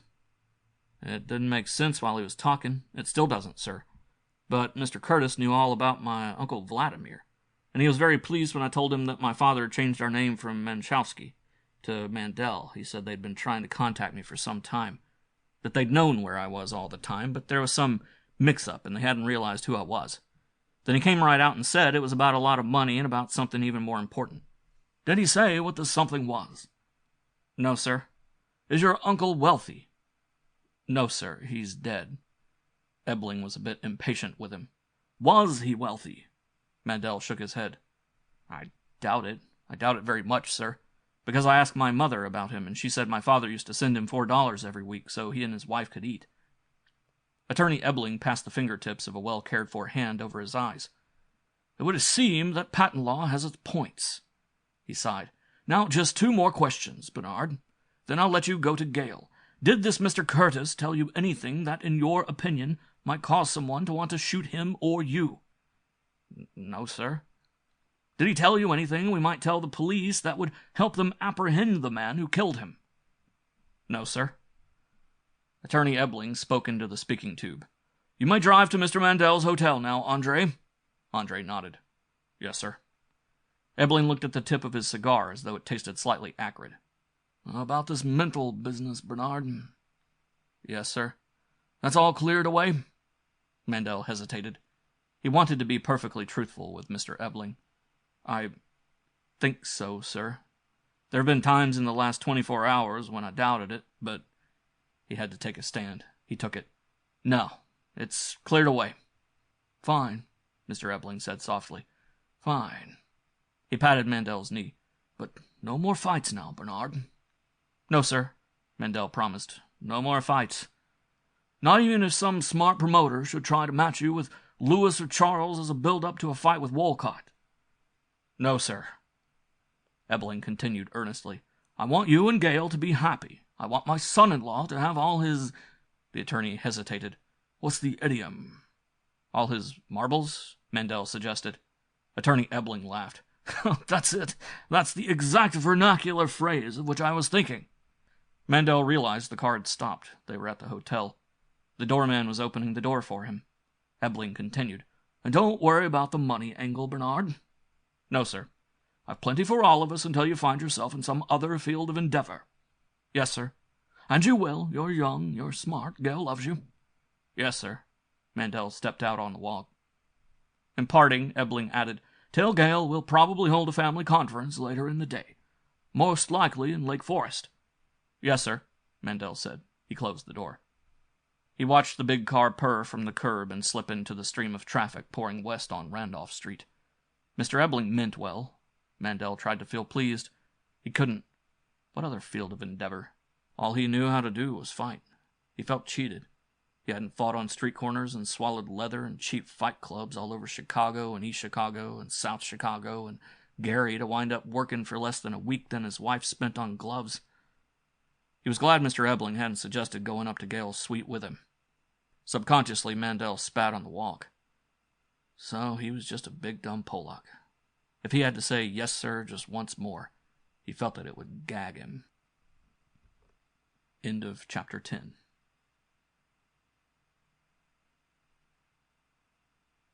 Chapter 11.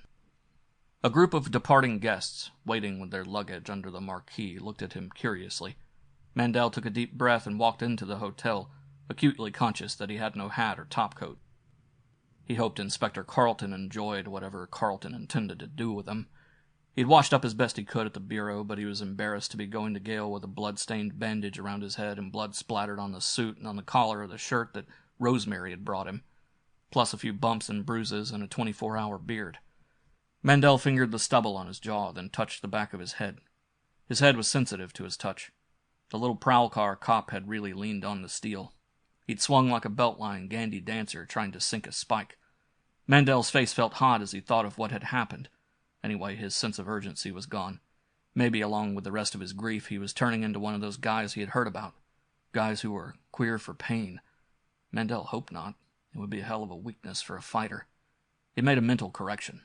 A former fighter. He was washed up as of his last fight. The psychiatrist had warned him. Mr. Ebling had laid down the law. He was now strictly a meatball. A meatball who had to find himself in some other field of endeavor, with less than $20 in his pocket. Graziano was leaning on the cigar counter next to a stack of noon editions of the Daily News. As Mandel stopped at the counter, Graziano took his cigar from his lips. "I see they let you out, Barney." Mandel read the headline. Yeah. He was already out of the headlines. The one he was reading concerned a plane crash. He was down to a 16-point boldface toward the bottom of the front page. The paragraph was subheaded, "Fighter Released in $20,000 Bail."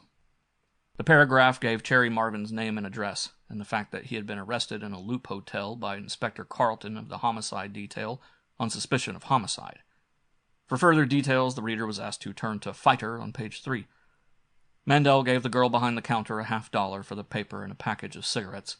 Then, peeling the cellophane from the cigarettes, he lighted one and asked the hotel detective the room number of Gale's suite. Graziano said, 501A, right down the hall from your room. Thanks, Mandel said. Thanks a lot, but I want to go to my own room first. The hotel detective shook his head. You're out of luck, Mandel. Carlton's got a seal on the door. How about if I want to shave or change my clothes? You should have thought of that before you got into this mess. Graziano removed his cigar from his lips again as if he were about to add something, then, changing his mind, he shrugged and walked away. Mandel stared after his back. The bellboy had been right. Graziano was a son of a bitch. All cops were sons of bitches. Mandel began to breathe heavily again. Always something. Gale had never seen him except when he was at his best. All the way from the bureau, listening to Mr. Ebling. He'd had it in the back of his mind to change and shave. Now he had to go to Gale looking like a pig sticker. Mandel's right hand was resting on a stack of papers. Something touched it. Something soft. He started and almost dropped the cigarette he was sucking. The brittle-looking blonde back of the counter said, "I'm sorry." Mandel looked at the fingers resting on his hand and tried to smile. "No, it's me. My nerves." The girl smiled. "I know. I was just going to offer a suggestion." "What?" "There's a men's shop opening off the lobby. Why don't you buy a shirt, Mr. Mandel, then go downstairs to the barber's shop and be shaved?" Mandel returned her smile. "Thanks. I should have thought of that myself." He bought a white shirt for $5 and walked down the marble stairs on Clark Street side of the lobby to the hotel barber shop. The barber was dubious, but agreed to try to wash the clotted blood from his hair and replace the stained bandage with gauze and a piece of adhesive tape after he had shaved him. Shaved, Mandel read the paper while the barber removed the bandage and gingerly rubbed liquid soap into his hair. Mandel could feel the barber's flexing fingers all the way to the soles of his feet, but he was relieved to find his sex life didn't seem to have any special affinity for pain. The story in the Daily News was a rehash of Joe Mercer's yarn in the morning paper, but without any of its vitriol. All it stated were the facts. It also mentioned that the police were looking for an older man known as Mr. Burton, who was believed to have paid the rent on the girl's luxurious apartment at the Tansfield Arms. As he sat with his head over the basin, the warm spray feeling good on his scalp, Mandel decided one thing for sure.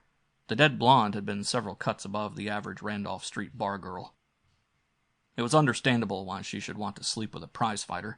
A lot of women wanted to do that. But after he'd turned her down, why had she picked his bathroom to get killed in? There'd been no mention of Mr. Curtis in the paper. Either the paper had hit the street too early for the further involvement, or the police had requested the newsmen to keep the shooting under cover, at least for now. Finished rinsing his hair, the barber guided Mandel back to the chair and dried his hair with a blow-dryer. "I hurt you much?" "Not much," Mandel lied. The barber applied fresh gauze and tape to the bare spot the police surgeon had shaved on the back of Mandel's head. Then, parting the fighter's hair carefully on the left side, he held a mirror in front of Mandel's face for approval. "How's that?" The new bandage barely showed. "Fine," Mandel said. "That's swell." He gave the barber his last $10, knotted his tie between the collar tabs of his new shirt, then climbed the marble stairs to the lobby with fresh urgency. The pretty-colored girl who had asked for his autograph was on duty in one of the waiting cages. Her smile was friendly and sincere. As Mandel stepped into her cage, she said quietly, "I'm glad it's clearing up, Mr. Mandel. I knew you didn't kill that girl. Like Max said last night when I got home, any man who fights as clean as you do wouldn't have any truck with any cheap trash like that. Mandel squeezed her arm as she opened the grilled door on the 5th floor. Tell Mac thanks. Thanks a lot from me. Mandel forced a laugh. It's all right now, I guess. They had me wondering for a while. He walked east in the floor foyer, then down the corridor toward the front of the building, whistling with a confidence he didn't feel. He was still boxing shadows. Nothing had been settled. The man who had killed Mr. Curtis and shot at him was still at liberty. Inspector Carlton still thought he'd killed the Marvin girl. Mr. Ebling had warned him against overconfidence. His bail might be revoked any minute. There was a mirror on the wall at the junction of the corridors. Mandel glanced in the mirror as he passed. The barber had done a good job. He didn't look bad. He didn't look bad at all. In fact, he looked pretty sharp. He looked like Barney Mandel. The old Barney Mandel. Mandel's shoulders squared as he swaggered down the hall. There was a bounce in his step, and the bounce was in his toes. Suite 501A was at the far end of the hall. Mandel lifted his knuckles to run them across the room door and squeezed a fistful of air instead as a voice on the other side of the wood said, "Forget him. You're beautiful, beautiful, beautiful. And you're mine. All mine." The voice was male, with a deep whiskey husk, vaguely familiar. Mandel's lifted hand fell to his side. The light went out of his eyes. His broken nose made breathing difficult. He tapped it with a crooked forefinger, feeling the old sickness and uncertainty fill his head again. It was as if the voice had turned on a faucet and filth was gushing out. Gale was with some other man. The big veins in Mandel's temples began to pound, his throat constricted to the point of pain. "Beautiful, beautiful, beautiful," the voice on the far side of the door repeated. Mandel began to sweat in the long silence that followed, his fevered imagination aided by the faint squeaking of a spring. Gale was in bed. With a man. "I'll kill him," Mandel thought. "I'll kill them both." He waited for Gale to answer her lover. When she didn't, he tried the knob of the door. The door was unlocked. Mandel opened it and walked in, and found himself in the sitting room of the suite. Bright sunlight was pouring in the window. Dresses and skirts and blouses and sweaters and lingerie spilled in colorful confusion from half a dozen open suitcases on the floor, the chairs, the sofa, the way they always did whenever Gale traveled without a maid and decided on sudden impulse that she wanted one certain garment. The only occupant of the room was a green and yellow parrot swinging saucily on a wooden perch in a gilt cage hung from a stand by a spring. As far as Mandel could tell, the parrot was an exact duplicate of the one whose neck he had wrung. When the parrot saw Mandel, it cocked its green head and squawked, "Ah! Don't give your right names, boys! Ah! Here comes the law!" Mandel closed the hall door and leaned against it. He was glad Gale wasn't in the room. Gale loved him. Gale had flown from Bermuda to be with him. She had waited for him all night, and here, after 2 years, his mind was back in the same old dirty gutter. He was as bad as Pat Doyle. Worse. He knew better. Mandel closed his eyes and waited for his heart to stop pounding, for his tensed muscles to relax. Accepting him, the parrot went into its routine again. "Forget him. You're beautiful, beautiful, beautiful, and you're mine." Mandel opened his eyes and looked at the bird. It just went to show a man how his mind could trick him. When he was in the same room with the bird, seeing the source of the voice, the bird didn't sound like a man. It sounded like a parrot. "You bird, you..." Mandel smiled weakly. Wiping his cheeks and forehead with his handkerchief, he opened the bedroom door. The shades of the room were drawn, but enough light leaked under them for him to see Gale. She was sleeping. Mandel tiptoed into the bedroom and closed the door behind him gently. The room was comfortably warm. Gale was sleeping on her back, covered only by a sheet. The sheet was drawn tightly across her body, like a sheath. It outlined the full firmness of her breasts, her concave stomach, the round wonder of her legs. Mandel stooped to kiss her and changed his mind. He had forgotten Gale was so lovely. He was content for the time being to look. His heart pounded in rhythm to the rise and fall of the sheet. Gale's soft brown hair formed a pillow for the pale oval of her face. Her lips were parted in a smile as if she were dreaming of something pleasant. But even in the half-light, Mandel could see that her cheeks were stained with tears. The chances were that Gale had cried herself to sleep. 2 years was a long time. A grin split Mandel's face. "Hi, honey. Wake up," he said soundlessly. Wanting her, needing her, He felt no impelling urgency. Mandel tried to analyze his feelings. He couldn't. How could you analyze love? Gail was more than a woman. She was his wife. She was Gail. She was the end of the rainbow. She was an acre of sweet-smelling carnations. She was the bluebird that he and Rosemary had read about in 8th grade. She was the something beautiful in life he'd always known existed, but had never dreamed would happen to him. Mandel took off his coat and loosened the knot in his tie. Then, easing his bulk down, he sat on the edge of the bed. His need began to grow. The white flesh of her bare shoulders was hot and sweet in his mouth, blotting out the sour stench of the shower rooms and the rancid sweat of all the second-rate fight clubs he had known. One of Gail's little fingers was worth all the leather he had swallowed.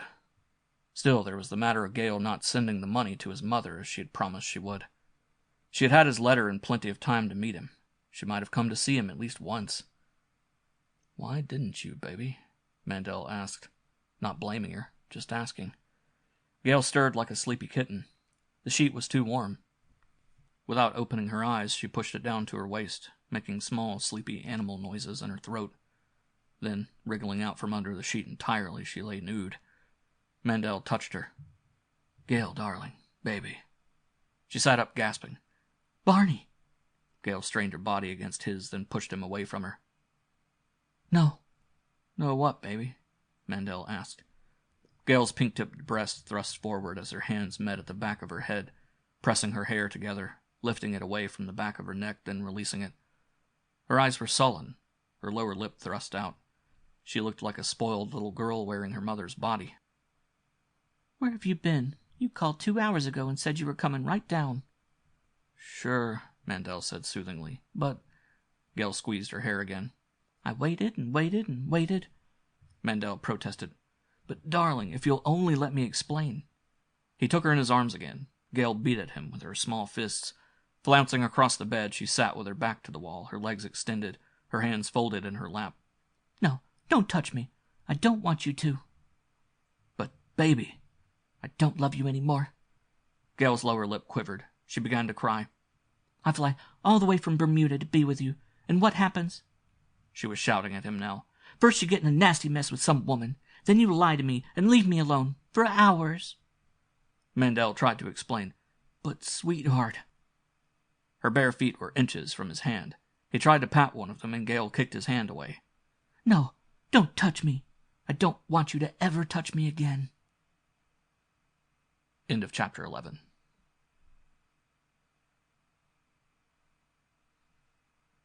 Chapter 12. Mandel caught both her ankles in one hand and dragged her across the bed to him. "God damn, you listen to me." Gail tried to squirm back to the wall. "I won't." Mandel slapped a bare buttock. "You will." "You hit me." "I'll hit you harder." "I'll scream if you do." "Go ahead." Instead of screaming, Gail tried to squirm back to the wall, and Mandel laid his weight on top of her, pressing her into the bed. "Gail, baby, please," he pleaded. "Don't do this to me. Please, let's not fight." Gail blew up at a lock of hair that had fallen over one of her eyes. "Then why didn't you come to me when you said you would? I've been waiting all night as it was." "I meant to." "You meant to." "That's right. I called a cab right after I talked to you." "Then what happened?" "I got arrested again." "Why?" "Because Mr. Curtis was dead, and the state attorney and Inspector Carlton wanted to talk to me." Some of the spoiled little girl look left Gail's eyes. Her tense body relaxed. "You were arrested again?" "Yeah." Mandel lifted the misplaced lock of hair from Gail's eye and tucked it back of a small ear. "And if it wasn't for your father, I'd still be down at the bureau, in a cell." "Who's Mr. Curtis?" "The federal man who bailed me out." Gail grimaced in pain. "Oh, Barney, please." "Now what?" "You're hurting my breasts." Mandel shifted most of his weight to his forearms and her thighs. "How's that?" "Much better." "You want me to get up?" "No, it wasn't your weight. It was a button on your shirt." Gail adjusted herself. "There." "Now it's all right?" Gail was frank. "It feels good and normal and sweet." She fondled his face with her fingers. "I don't want to fight with you, Barney." Mandel kissed her. "I don't want to fight with you." Gail began to cry again. "And I didn't mean what I said. That was just little Miss Rich Bitch talking. I love you, Barney. Honest, I do." Mandel kissed her again, Gail's lips were as sweet as he remembered them. I love you, baby. You can hit me if you want to. I don't want to hit you. It's just that everything's been so confused. First, your letter was delayed. Then I got so keyed up all the way from Bermuda, and when I got here, everything was such a mess. Mandel kissed her wet eyelids, then her cheeks. Yeah, I know what you mean. Gail cupped his face in her hands. You didn't kill that girl, did you, Barney? No. You didn't go to bed with her? No. You didn't have anything to do with her? No. You swear? Mandel bent his right hand at the wrist. I swear.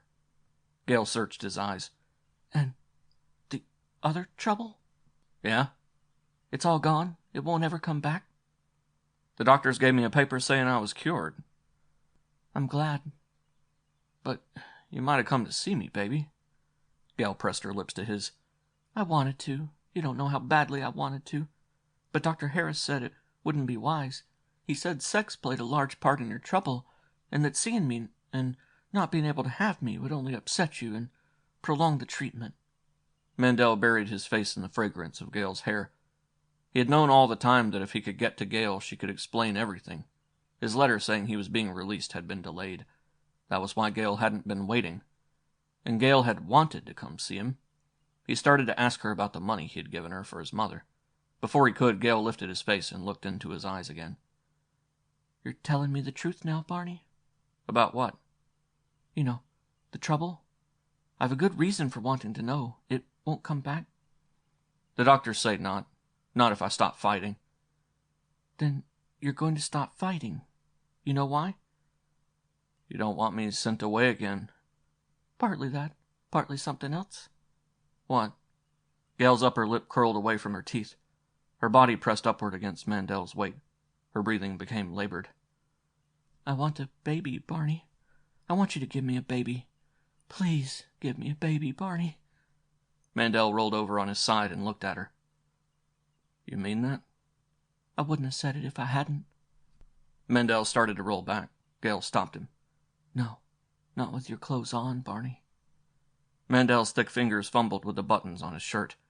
Gail sat up and pushed his hands away, pushed him over on his back.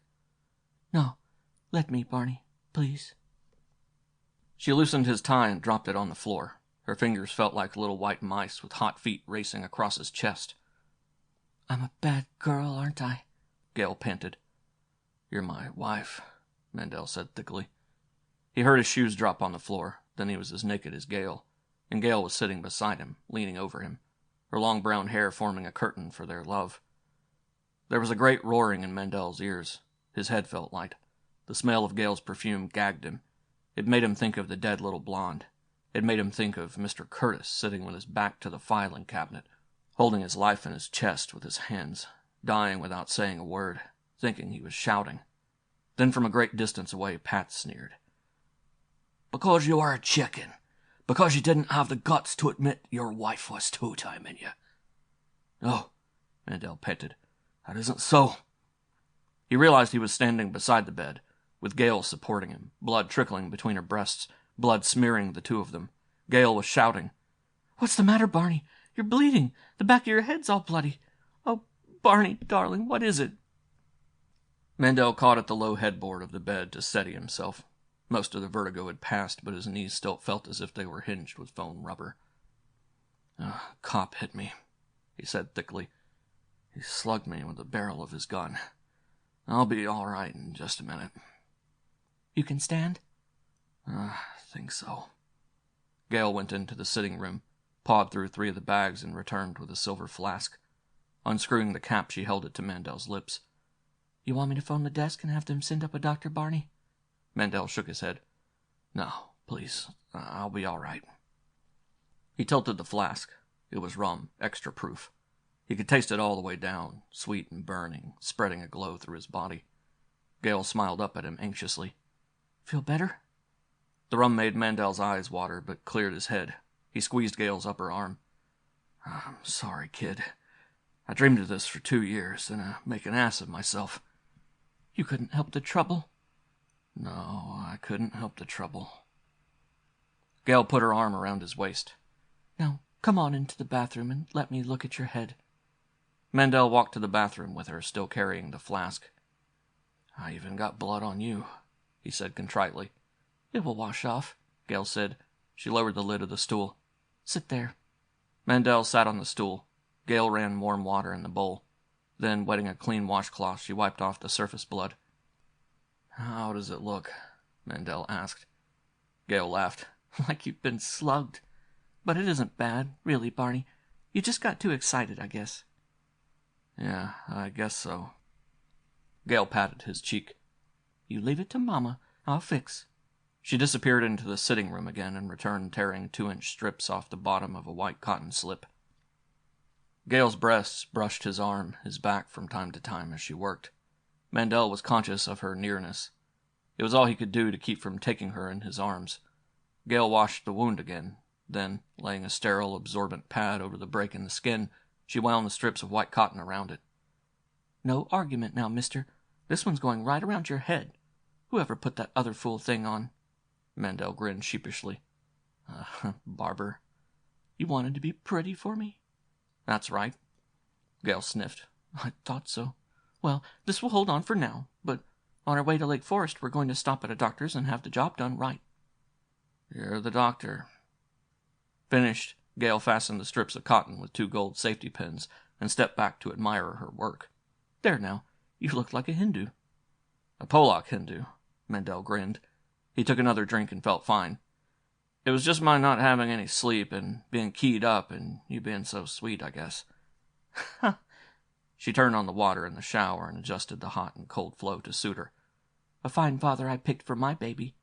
The baby I almost had." Mandel screwed the cap back on the flask. "There's always a next time." "So they say," Gail said. She stepped under the shower. Mandel watched her wet body with growing interest. "Did I ever tell you you have a pretty body?" Gail soaped her chest. "Anyway, not for 2 years." Mandel got up from the stool and leaned against the edge of the shower stall. "Well, you have." Gail made a curtsy. "Thank you." "I mean it." "I see you do." Gail handed him the soap. "Here, soap my back, will you, Barney?" She turned her back to him. Mandel soaped her back all the way down. "I said my back." "It's the part of your back you sit on." Mandel got into the shower with her. Gail turned to face him. "Don't get your head wet, Barney." "I won't." Mandel tilted her chin and kissed her. "God, I love you, honey. You're the swellest wife any guy ever had." "Even if I'm spoiled?" "Who said you were spoiled?" "Dr. Orrin Harris." Mandel continued to soap her. "This is a fine time to think of him." He kissed her wet lips. "If you knew how I've wanted you, baby." "How I've wanted you." Mandel was pleased. "You have?" "I didn't fly from Bermuda for the ride." Gail blocked his hand. "Here, give me that soap." "Why?" "You know why. Let's get washed and out of here. If we don't, the first thing we know—" Gail sucked in her breath. Her upper lip curled away from her teeth, exposing her gum. "Here, let me wash you." She soaped Mandel's chest, then his sides and stomach. Her eyes, overbright, searched his. You're all right now, Barney?" Yeah, I'm all right." "You're positive?" "I'm positive." "Your head doesn't hurt?" "Not a bit." Gail's hand continued to move between them, soaping industriously. Then her voice a low moan in her throat, she dropped the soap. "Please, Barney." "In here?" "Anywhere." "I'm all over soap." "So am I." His wet body plastered to hers. Mandel lifted Gail from the shower, took a step toward the bedroom, and stepped on the bar of the soap she dropped. His foot slipped from under him. He fell, cradling Gail in his arms, first to one knee, then on his side. Their bodies sprawled on the white bath mat in the narrow space between the wash basin and the tub. He started to get up from the floor when Gail's hand on his chest stopped him. "Darling, please," she said. "Let's stay where we are." They stayed where they were. End of chapter 12.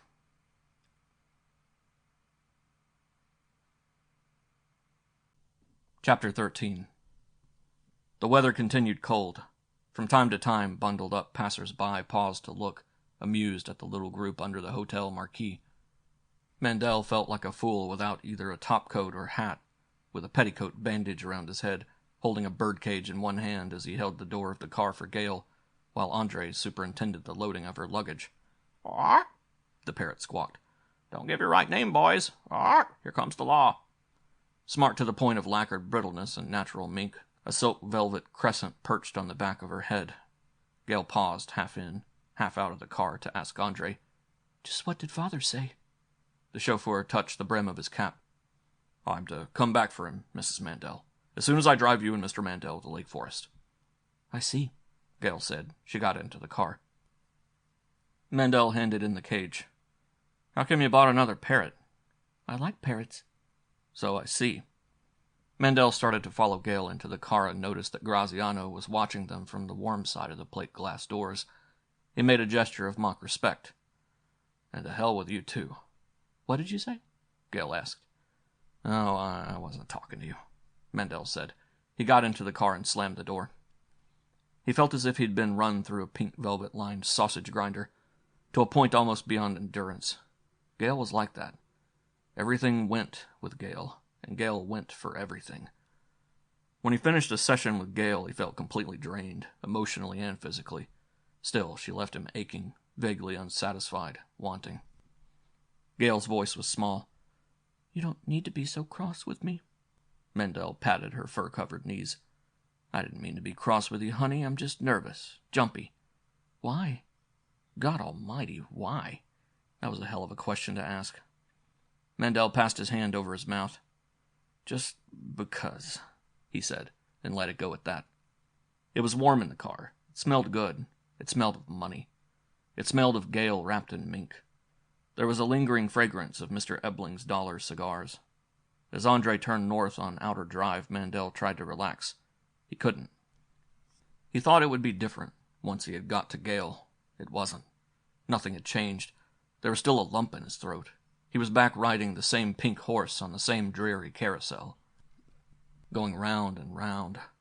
A blonde girl named Cherry Marvin was dead. So was a federal man named Mr. Curtis. Someone had tried to kill him. Someone had fired 2 shots through his hat. And while he'd been making love to Gail, the wheels of the law ground on. The wheels of the law were still grinding. Policemen were knocking on doors, asking questions, analyzing the contents of test tubes, making long-distance calls, talking to doctors in the asylum, talking to barmen and doormen and starters and bellboys, trying to pin Cherry Marvin and possibly Mr. Curtis on the blood-splattered lapel of the loud-mouthed punk from back of the yards who had let a little ring ability and a fortunate marriage go to his head instead of to his heart. Mandel rode, cracking his knuckles. The rats. That's what they were, all of them, with the exception of Rosemary and Ma and Gail and Mr. Ebling. Gail slid over on the seat. "You're worried, aren't you, Barney?" Mandel nodded. "Yeah." "About that girl?" "Uh-huh." Gail sat even closer. "Don't be." There was a faintly hypnotic quality to her voice. She was like a mother soothing a frightened child. "Everything is going to be all right." Mandel played with her fingers. "How do you know?" "I know. How's your head, Barney?" "It's fine." "It doesn't hurt?" "Not a bit." "You want to stop and see a doctor?" "That won't be necessary." Gail opened her coat. "You're tired. Put your arms around me, Barney. Put your head on my shoulder." Mandel grinned at her and leaned toward her. Gail raised a pink palm in mock anger. "I said on my shoulder. Do you want to shock Andre?" Mandel put his head on Gail's shoulder and looked through the glass partition at the chauffeur's broad back and corded neck muscles. "Andre looks like he might be hard to shock." Gail nibbled at her lower lip as she looked through the glass. "He might at that," she admitted. Gail's waist, under her coat, was small. Her breasts were soft and covered with silk. They smelled sweet. It was nice to be back in her arms with her fingers caressing his cheek. Mandel hadn't slept for hours, not since his last night at the asylum. He hadn't slept much that night, waiting for morning to come. He had been drunk and in jail. He had been through an emotional ringer. He had been accused of murder and shot at. He had been slugged, and he had been loved. Well loved. There was something he should ask Gail. He should ask her what happened to the money, the $37,000 that he had given her to dole out to his mother. He opened his mouth to speak and changed his mind. reluctant to disturb the balance of the moment. There was no hurry. Gale would have a good excuse. She'd probably forgotten. To girls in her income bracket, girls who wore $10,000 mink coats, $75 a week was cocktail money. Gale would be contrite. Gale would cry. Mandel didn't want her to cry. The money was a minor matter. There would be plenty of time to iron it out. Gale continued to stroke his cheek. "Love me, honey?" she whispered. "So much," Mandel said. Most of his jumpiness left him. It was nice to be loved. Loved like he loved Gale. Loved like Gale loved him. Mandel buried his face deeper in Gale's soft, silk-covered flesh and closed his eyes. For just a moment. Then he slept soundly. When he awakened, the car was speeding through Highland Park on Green Bay Road. Great naked oak and maple trees and occasionally a green-uniformed spruce or pine stood guard along the winding highway. Highwood would be next, then Fort Sheridan, then Lake Forest. The parrot was awking. "Forget him. You're beautiful, beautiful, beautiful." Mandel sat up and gave the bird a sour look. Gale was contrite. "I tried to keep him quiet, Barney, honestly." Mandel lighted a cigarette and gave it to Gale, then lighted one for himself. "Am I blaming you?" "No." Gale snuggled her fingers into his hand. "Feel better?" "A lot. I must have slept almost an hour." Mandel took the cigarette from Gale's lips and kissed her. "Thanks." He put the cigarette back where he had taken it from. Gale laughed. The cigarette bobbled, flaking ashes on the taut bodice of her dress. "Just like that." "Just like that." "Ah," the parrot squawked. "Don't give your right name, boys." "How do you feel?" Mandel asked. She rubbed the leg nearest him. "I think my leg's asleep." Mandel slipped his hand under her skirt and kneaded the muscles of her thigh. Gale sucked in her breath. "Careful, mister." Mandel took his hand away. "Yeah, that's what I was thinking." The Ebling house was of gray stone, set back from the highway in the middle of a landscaped acre. It must be nice, Mandel thought, to have money. The kind of money Mr. Ebling had. Solid money. Money that built every year, piling income on top of interest. Andre parked in front of the stone porte-cochere and got out and opened the door of the car. It had snowed here some. Mandel helped Gale from the car. Then he reluctantly reached for the bird cage. The parrot cocked its head at him and awked. "Awk right back at you," Mandel said. Leaving Andre to get Gale's luggage, he followed her up the stone steps and waited while she unlocked the door. The house was warm, but had an unlived-in feeling to it. Gale ran her hand across a silver salver on a table near the door, then showed her smudged fingers to Mandel. "That's what happens when I go away. Father's been dividing his time between Eagle River and the club. No system, no staff. We'll probably have to get along with just a cook and a maid until I get things organized." "Tough," Mandel sympathized. He turned at a sound behind him. Andre was standing in the door, one of Gale's bags in each hand and another under each arm. "If you'll pardon me, sir," Andre said. Mandel stepped aside to permit him to pass. "Sure, go right ahead." Andre kicked the door shut behind him and walked up the broad stairs to the second floor. Mandel set the birdcage on the table and watched Gale finger through a thick stack of unopened envelopes. Most of them appeared to be bills. He could read the names on some of the envelopes: Marshall Field, Peck and Peck, Sally Greenbaum, Lenore's, Peacock's, I. Miller, Estelle's. Mandel felt a flush of pride. Gale was really big time. A girl who dressed as Gale dressed must spend a lot of money on clothes in a month. Gale restacked the mail. "Nothing but a lot of bills. Glad to be home, Barney?" "What do you think?" Gale pressed herself against him. "I think." She stepped back as Andre reappeared at the head of the stairs. The chauffeur descended the stairs with his cap in his hand. "Your luggage is in your rooms, Mrs. Mandel." "Thank you, Andre," Gale answered.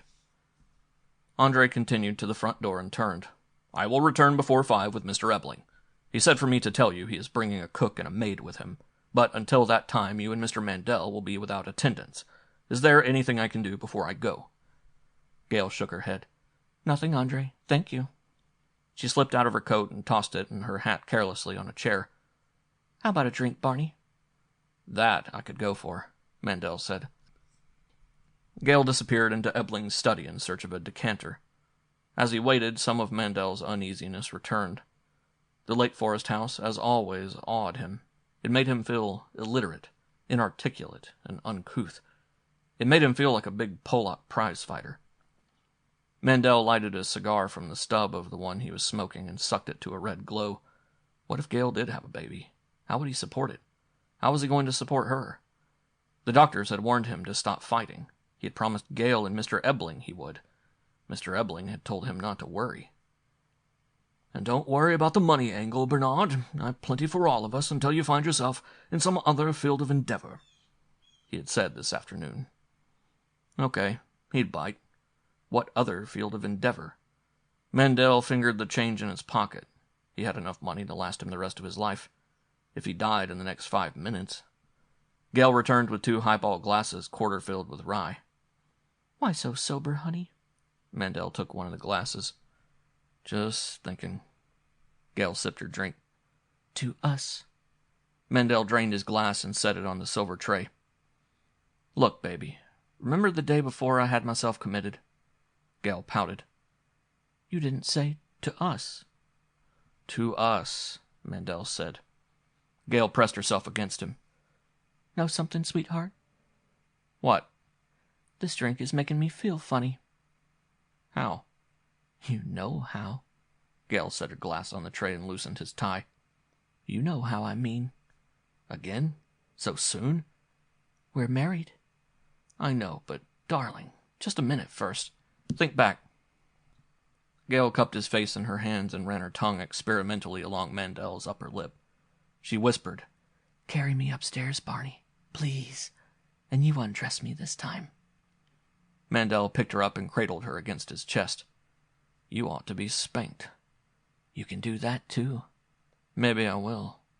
Gale unbuttoned the top 2 buttons of his shirt and started on the 3rd. "But you love me?" "You know I do." "And you're happy we're together again?" Mandel kissed her hair.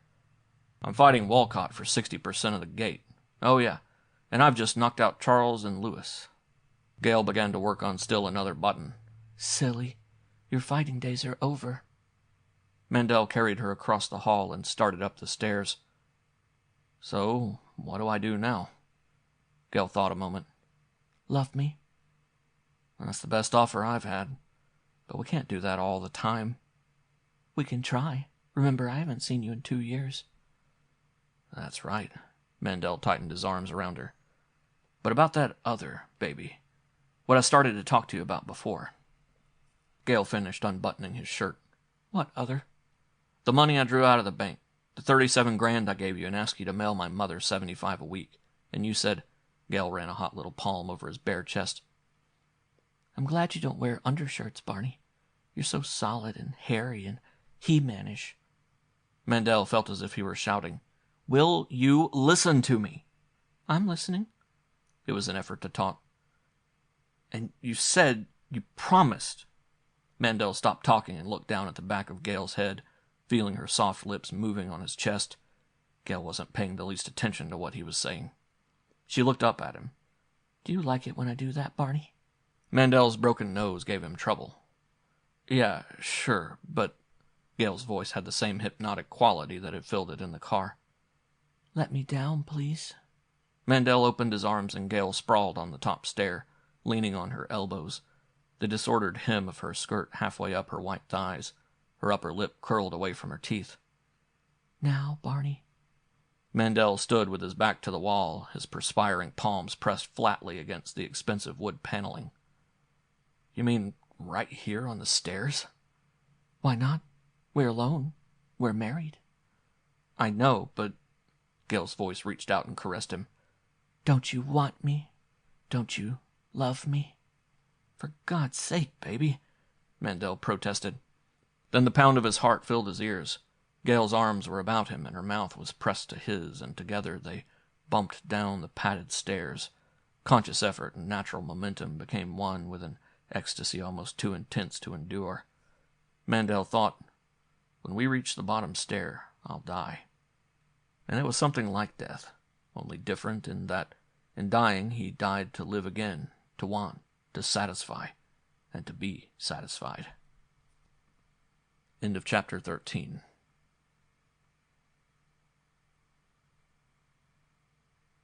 Chapter 14. Her head on the bottom step, Gale drained the last moment of ecstasy in a lingering kiss. I'm a bad girl, aren't I, Barney? Mandel grinned down at her. We're married. Gale slapped him lightly. You. That's right.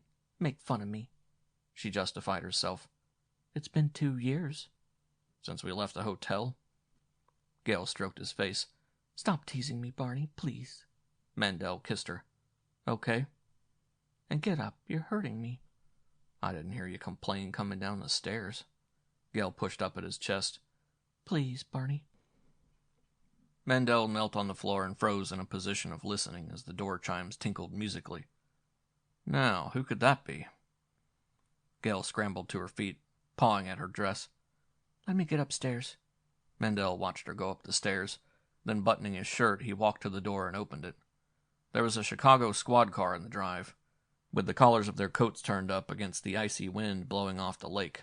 Inspector Carleton and Lieutenant Rose were waiting under the porte cochere. Mind if we come in? Rose asked.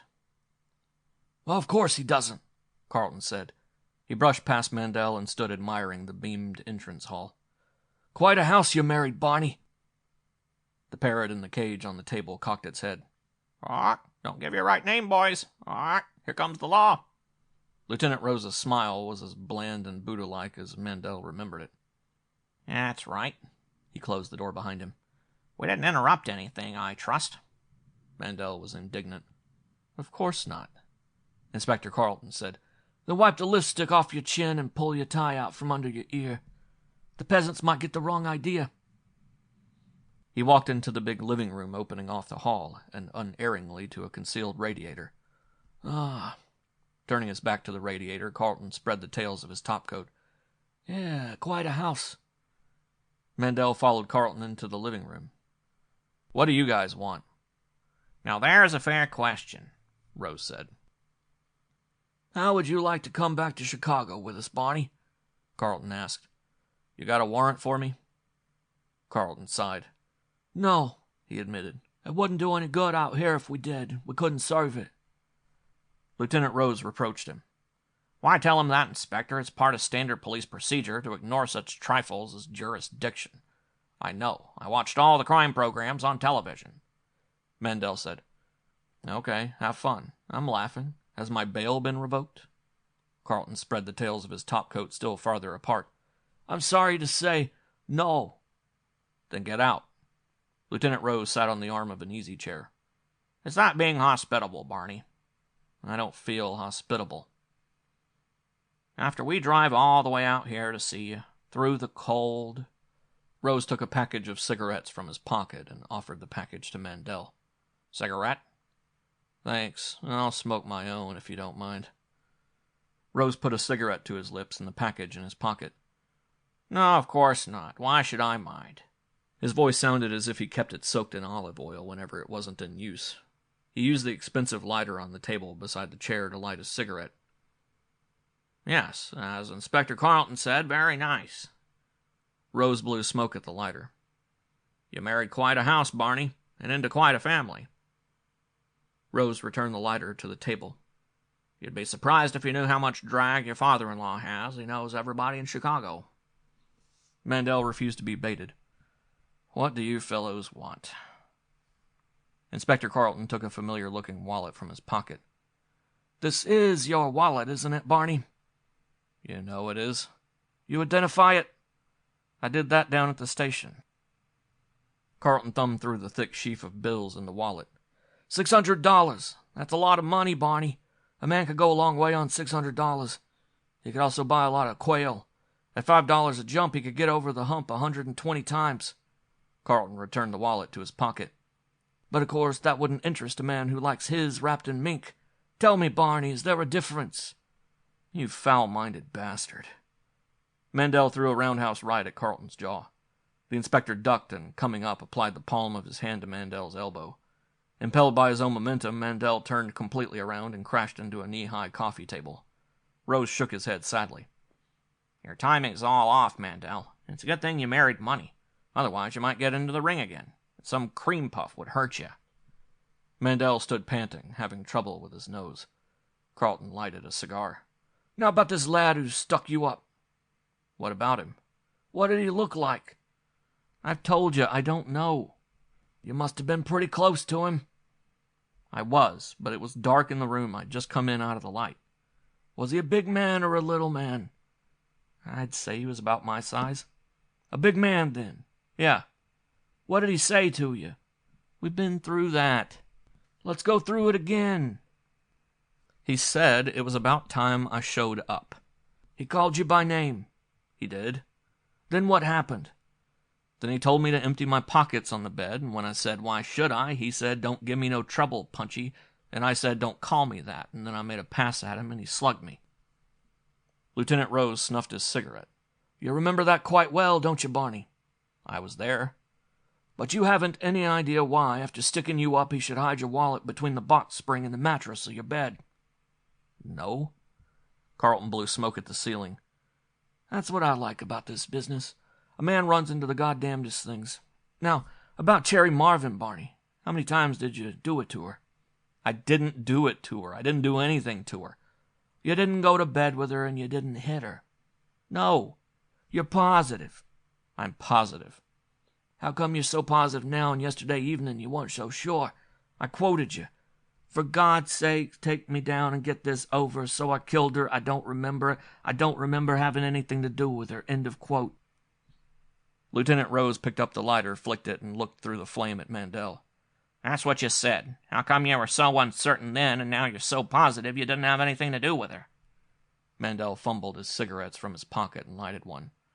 I was drunk. For another thing, I thought maybe I was still a little off the beam, that maybe I had killed her. But you know better now. Yeah. You aren't drunk. No. You know you're sane. Yeah. How? I just know. And it was the girl who propositioned you? It was. What does she say? She said she always had wanted to go to bed with a prize fighter, and why didn't we go up to my room? The ash fell from Carlton's cigar. He rubbed it thoughtfully into his coat. Who introduced you to the girl, Barney? No one. We just got to talking, like you will in a bar. Now about this matter of her perfume. Inspector Carlton stopped talking and took off his hat. Lieutenant Rose got up from the arm of the chair on which he was sitting. Mandel turned and saw Gale. She had changed into a pale green silk form-fitting hostess coat with a high Chinese collar and a sweeping skirt. Who are these gentlemen? Gale asked. Mandel introduced them. Inspector Carlton and Lieutenant Rose. Mrs. Mandel, my wife. How do you do? Gale said. I'm pleased to meet you, Inspector Carlton said. Lieutenant Rose merely inclined his head. Her full breasts thrust forward, Gale sat primly on the edge of a love-seat upholstered in gold brocade. A cigarette, please, Barney. Mandel lighted a cigarette and gave it to her. Gale took a short, nervous puff, then looked up at him. Why are they here, Barney? Oh, they're still pounding on that dame in my bathroom. Oh, Gale said. I see. A moment of uneasy silence followed. Then Inspector Carlton resumed where he had left off. Now about this matter of the perfume the dead girl was using, Barney. We found a small vial of it in her purse, and the lab boys tell me it's rather unusual. You say it's the same scent Mrs. Mandel uses. Gale sat even straighter in her seat. But that's impossible. Why? Lieutenant Rose asked her. Because I have my perfume made up especially for me in a little shop in Paris, and it's very unlikely this person who was found in Barney's room would be using the same scent. It's probably some similar but more inexpensive scent. Inspector Carlton shook his head. Not according to the technicians. And believe me, Mrs. Mandel, those boys know their business. I was probably mistaken, Mandel said. You know how those things are. I was drunk. I was thinking of Gale. That's why I thought Mrs. Marvin's perfume was similar. It was just an impression. Mandel tapped his nose. Besides, with this battered bugle of mine, I'm not exactly a connoisseur of smells. That probably explains it, Gale said. Lieutenant Rose smiled blandly. Undoubtedly, but I wonder if you'd do something for us, Mrs. Mandel. A big favor. I know you understand. There are so many factors involved in a murder case that we must dispose of everything irrelevant that might impede our investigation. So I wonder... Gale snuffed her cigarette. You wonder what? If you would give us a very small quantity of your perfume, an infinitesimal amount, merely for comparison purposes." "Look," Mandel said, "don't try to involve Gale in this." "They can't," Gale said coldly, using a broad A. Her smile was as cold as her voice. "At the time this disgusting thing happened, according to the accounts I've read in the paper, I was on a plane between here and Miami." Rose's smile continued bland. "Yes, of course, I know." "How do you know?" Gale asked him. "I checked," Lieutenant Rose told her. He held the ball of his thumb and the flat of his second finger an eighth of an inch apart. "Just a small amount." Gale ran the tip of her tongue along the undersurface of her upper lip. "I don't see why not," she said finally. "It seems very silly to me, but I'm willing to do anything I can to help Barney untangle himself from this mess." "Of course," Rose agreed with her, still smiling. Mandel watched Gale leave the room. He fought down a feeling of panic. He could sense wheels turning within wheels, the swift meshing cogs of the law whirring and clicking, spitting out broken lives and shattered dreams like so many army qualification cards fed into a coldly mechanical tabulating machine. Carlton and Rose weren't kidding him. They hadn't driven 34 miles for a sample of Gale's perfume. "What are you guys up to?" he asked them. Inspector Carlton spread the tails of his topcoat for a last surreptitious warming of his transplanted buttocks. "Well, I'll tell you." "Yes?" "We're trying to solve a murder. In fact, 2 murders.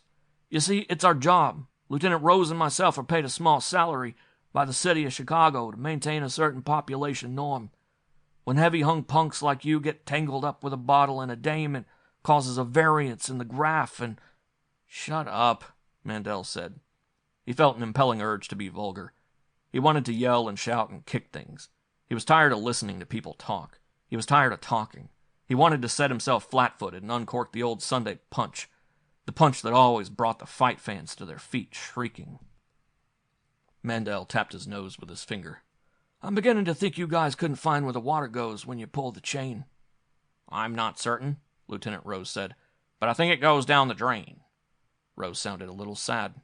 "You'd be surprised how many things go down the drain in this business, Barney." Inspector Carlton dropped his coattails as Gale re-entered the room. She handed a small bottle to Lieutenant Rose. "I put some in an empty cuticle remover bottle. Will that be all right, Lieutenant?" "That's fine, just fine," Rose assured her. "Now we'll be running along." Rose looked at Mandel. "There's just one more thing." "What?" Mandel asked him. "The shooting in Curtis's office. I made a statement on that." "I know you did. You and Mr. Curtis were talking. Someone, name, sex, description unknown, opened the door, switched off the ceiling light, and fired a total of 6 shots from what our ballistics expert believes to have been a 7.65 millimeter automatic pistol. One of the shots killed Curtis. But from the pictures we've taken and the diagrams we've drawn of your respective positions, 5 of those shots were fired at you, 2 of them piercing the crown of your hat." Rose stopped smiling. "Who doesn't like you, Mandel?" Gale put her arm around Mandel's waist protectively. "Now I know you're being silly. Everyone likes Barney." "Someone doesn't," Carlton said. Mandel patted Gale's hand. "You guys believe me, then? You know I wasn't making it up? That someone did shoot at me?" "So it would seem," Carlton said. "Why don't you come back to town with us, Barney, and let us hold you in protective custody until we can get to the bottom of this?" "Ha!" "It was just a suggestion." Carlton shaped his hat to his head. "We'll probably be back." Gale's lips compressed. She tapped a small foot on the parquet flooring. "Might I ask you a question, Inspector?" Carlton said. "You may." "Have you gentlemen any authority or official standing in Lake Forest?" "None at all." The corners of Gale's mouth turned down. The spoiled little girl look filled her eyes. She squeezed her hair with both hands, lifted it way from the back of her neck, and released it. "Then get out of here, and don't come back, and stop persecuting Barney. If you don't, I'm going to drive into Chicago in the morning and see the police commissioner and demand that you be discharged." Inspector Carlton was tired. He'd worked a double shift. He wanted to take off his shoes. He wanted a cup of coffee. He was infinitely patient with her. "Okay, you do that, Mrs. Mandel." Gale's fingers flexed on Mandel's arm like well-clipped kitten's claws as Inspector Carlton and Lieutenant Rose walked into the hall and out the door and down the stairs, leaving the door open behind him. Mandel watched them get into their car, acutely conscious of Gale's physical presence, of the nearness and wonder of her body, of the fingers flexing on his arm. It was an odd sensation. He almost wished he were going with Carlton and Rose. For some reason, he felt trapped. End of chapter 14.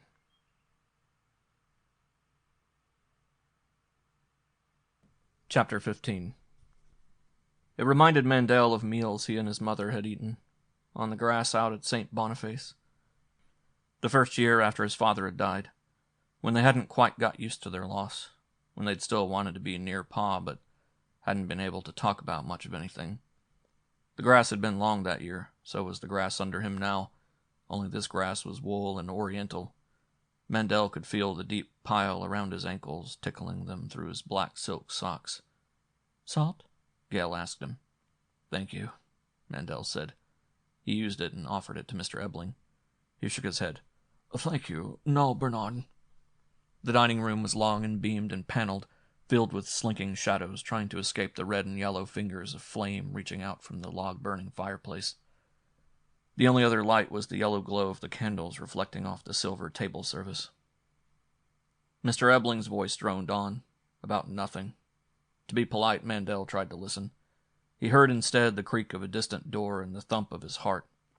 Outside the drawn drapes on the tall windows, the wind whistled in off the lake to fondle the blue spruce and arbor vitae and rasp against the bare-limbed oak and maple standing naked in the cold. "You follow me, Bernard?" Mr. Ebling asked. "Yes, sir," Mandel lied. Mandel sipped at his glass of wine and forced himself to listen as the attorney came out of his corner for another slow round with a flaw he had found in the basic patent of some snap fastener. A discovery, it seemed, that had enabled a client of Mr. Ebling's to save hundreds of thousands of dollars, and incidentally earned a nice fee for Mr. Ebling. Gale blew up at a lock of hair that persisted in tumbling over one eye. "Who cares?" Gale was frank about it. Sex made her hungry. She ate as if she was starved. She had a right to eat. Back of the yards was very far away. It was nice to be wearing a dinner jacket again. It was nice to watch an open fire. It was nice to drink good wine. It was nice to look at Gale, remembering. Mandel studied her over the rim of his glass. Gale was wearing a backless, strapless evening gown of pastel yellow satin, with her hair piled on top of her head in a saucy topknot, deep purple shadows under her eyes, and her bare shoulders warm and creamy in the candlelight. She looked like a very lovely, if slightly dissolute, angel. But Gale, too, was feeling the strain. It showed in the quickness of her movements, her occasional forced laughter. She was drinking too much wine. From time to time she glanced at Mandel with a quick intake of breath, as if to say, "Wait until I get you alone." Mandel's flesh crawled at the thought, but pleasantly. He toyed with his pont d'asperge and filet de boeuf champenois, wishing he had a Coney Island hot dog and a bowl of chili mac. He forced himself to eat, trying not to think that undoubtedly there had been plenty of times his mother had gone hungry while he had been away. Gale could explain. Gale would explain, whenever he could get her to listen to him. Gale saw him frowning and laid her hand on his. "What's the matter, darling?" Mandel forced himself to return her smile. "Nothing. I was just thinking." Andre, doubling as butler, refilled his glass. "It's been a strain on all of us," Mr. Ebling said. The charm was gone from his voice. It was the voice of an old man, drained of all illusions. An old man who had gone to Harvard and won a Phi Beta Kappa key a long time ago. In a thin voice that quavered slightly, he said, "And it's not over yet." Gale returned her attention to her plate. "Well, don't cry about it. Do something." "I hope to," Ebling said, thin-lipped. Mandel looked from father to daughter. He wished he knew what Gale and her father had fought about on Mr. Ebling's return from town. They had had one hell of a go-round in his study. More like 38th and Wentworth than Lake Forest. Gale had blistered the old man on both sides without using one bad word. Mandel realized that his wine glass was empty and Andre was about to fill it again. Mandel put his hand over the glass. "Thank you, no more for me." "As you say, sir," Andre said. Gale asked, "How are the meals at the asylum, Barney?" The word brought a small lump to Mandel's throat. He swallowed it. I could eat them." He sat watching the fire, thinking. thinking of a lot of things, but mainly of his mother's indignation. He could still hear her shrill, indignant voice competing with the whistling of the wind. Get drunk? Yes. Fight? Yes. Go to jail? Yes. But no Munchausen was ever crazy. By the end of the Irving Park streetcar is never a Munchausen. Well, one of them had been there, at least in a similar institution. The dreary meal dragged to a close. Mandel was glad when it ended. Suppose, Mr. Ebling suggested, we have our coffee and liqueur in the music room. For heaven's sake, yes, Gale said. Or swing from the front room chandelier or something. Nothing could be duller than this. Mandel felt slightly lightheaded as he stood to pull back her chair. He had difficulty making his eyes focus. Maybe I'd better skip the liqueur. That wine was stronger than I thought. I seem to have the start of a pretty good package. Gale touched the scar tissue over his eye. Don't be silly. I like you a little drunk. And stop talking like a prize fighter. She took the sting out of the words by wrinkling her nose at him. Mandel grinned down at her. Then I guess I'll have to stop talking. You do very well, Bernard, Mr. Ebling complimented. How far did you get in school? Mandel told him. I got in a couple of years in high school, up to where that fellow Caesar had the gall to divide some country in 3 parts. Then I had to go to work, and I never did find out what country he split up. Gale squeezed his arm. You. The music room was small compared to the living room. It was at the back of the house, facing the lake, just large enough to hold a concert grand piano, a combination phonograph radio, a large cabinet television set, and assorted easy chairs and sofas and love seats with considerable space between. Gale put 6 records on the player. Or would you rather watch some program, Barney? Mandel shook his head. It makes no difference to me, baby. I can take TV or leave it alone. I prefer to leave it alone, Ebling said. He eased himself into a chair. Did they have TV sets at the asylum, Bernard? Mandel's mouth felt hot. His head ached dully. He wished Gale and her father would forget the asylum. That was in the past. That was in the record book. He wanted to forget it if he could. Yes, sir, they did, sir. Quite good ones.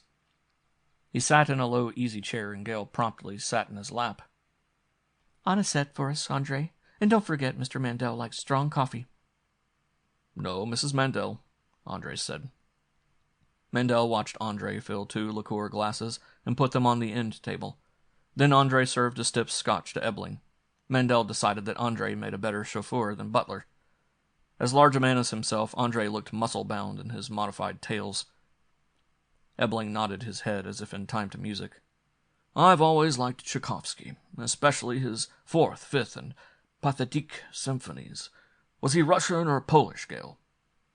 Russian, I think, Gale said. His muscles tensed to the point of strain. Mandel sat trying to hear the music, and he couldn't hear a thing. Ebling lighted a cigar and offered his case to him. Cigar, Bernard? Mandel forced a smile. No, thanks. I'll stick to Camels. He took his package from his pocket and offered one to Gale. Gale shook her head. Not right now, honey. Then as Andre entered the room with a silver carafe of coffee, she ordered, Turn that darn thing up, will you, Andre? Father is nodding away like a fool, and I have it turned so low I can't even hear it. Yes, Mrs. Mandel, Andre said. Andre turned up the record player. A blare of sound came out. Mandel's tensed body relaxed. Gale turned in his lap and looked at him. What's the matter, darling? Mandel sucked his cigarette, then laid it on the tray beside the cup Andre was filling with coffee. He was ashamed to tell her. Nothing. Nothing at all, sweetheart. Gale ran her fingers through his hair. Know something? What? Gale sucked in her breath and moved just enough to make him acutely conscious of her. I've always wanted to be married to a natural blonde. Mandel spat at her lightly. You. He drank his anisette and wished he hadn't. It was stronger than any he had ever tasted. It made his head feel like a piece of bubble gum. Gale continued to move in his lap. Squirm was a better word. Mandel looked at Mr. Ebling.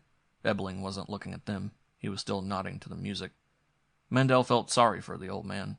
Mr. Ebling didn't look well. His eyes were too bright. He looked feverish. From time to time he compressed his lips as if he were in pain. Ebling saw Mandel looking at him and said, Gale tells me that Inspector Carlton and Lieutenant Rose were here this afternoon, Bernard. That's right, sir. It was one of the few times Mandel had ever heard his father-in-law swear. I had one hell of a mess this afternoon, keeping your bail from being revoked. Everyone from the mayor down was after me. Are you certain you didn't kill that girl, Bernard? Gale said. Father! Sharply.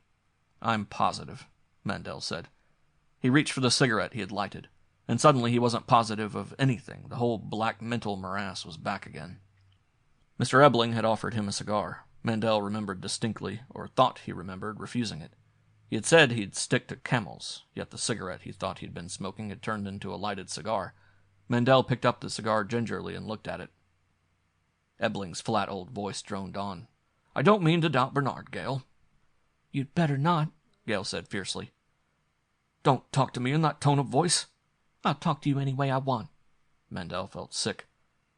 They fought about me, he thought. Ebling continued doggedly. It's just that there's so many angles. Take the matter of your perfume. What about it? It wasn't similar. It was identical with the perfume the dead girl had in a vial in her purse. Inspector Carlton phoned the office just before I left and said he had the laboratory report on his desk. Now the question is, how did she get it? Unless Bernard gave it to her. Gale swiveled in his lap. You didn't, did you, Barney? No, Mandel panted. Of course not. Don't mind what that old fool says. Just because Father is a lawyer, he thinks everybody's guilty. Ebling raised his voice. I don't think Bernard is guilty. You do so, Gale shouted. You just said Bernard gave that awful girl my perfume for going to bed with him. I did not say that. That's what you meant. Mandel choked back a wave of nausea. He didn't want Gale and Mr. Ebling to quarrel over him. He felt crushed between them. All I'm trying to point out, Ebling said, is that Bernard is still in a precarious spot. Carlton means to charge him with both murders. How do you know? He said so. But the shots were fired at Barney. Ebling gestured with his cigar. I don't know how Carlton explains that away. He didn't tell me his case over the phone. Ebling got back on the horse he had ridden that morning. Are you certain, Bernard, that Mr. Curtis might help us to identify the man who did shoot him and fire those 5 shots at you? The music was so loud now that it almost drowned out Mr. Ebling's voice. It sounded as if Mr. Ebling had just said, Are you certain, Bernard, that Mr. Curtis might help us identify the man who did shoot him and fire those 5 shots at you? Something was awfully scrambled. Mandel continued to look at the cigar. Something wrong with it, Bernard? Mr. Ebling asked. Not quite up to snuff? No, Mandel lied. It's fine. He put the cigar in his mouth. Gale beamed her approval. I like you in a cigar, honey. You look so masculine. Now, what was I saying? Ebling asked. Gale began to move again. I wouldn't know. Something about was Barney certain of something. It sounded like a lot of gibberish to me. She appealed to Mandel. Didn't it to you, darling? Mandel looked at her gratefully. Well, I didn't quite get it. He sipped his coffee, and it set up a distant ringing in his ears, a strident bell superimposed on the music that drowned out all attempts to think. Gale wiped at his face with her handkerchief. Darling, it must be too hot in here. You're perspiring all over your face. Open a window, will you, Father? Open one yourself, Ebling said. Do I hear a bell? Mandel asked. Gale smiled. Of course, the front door bell. Oh, Mandel said. I see. The bell continued to ring for a few more minutes, then stopped. Gale cupped Mandel's face in her hands. Her eyes were worried. You're acting awfully funny, Barney. I feel funny, Mandel admitted. Andre entered the room and addressed Mr. Ebling. An Inspector Carlton and a Lieutenant Rose are at the door, sir. They wish to speak to either you or Mr. Mandel. Turn that goddamn music down, Mr. Ebling said. Yes, sir, Andre said. He turned off the record player. In the intense silence that followed, Mandel could hear the pounding of his heart, the rasp of Gale's breathing against his chest. Ebling got heavily to his feet. You wait here, Bernard. Don't leave this room. The attorney looked at Andre. Did you tell them Mr. Mandel was here? No, sir, Andrew said. I merely said I would see if you would see them.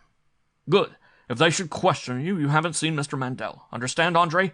He and Mrs. Mandel have left for an unknown destination on a second honeymoon. Yes, sir, Mr. Ebling, Andre said.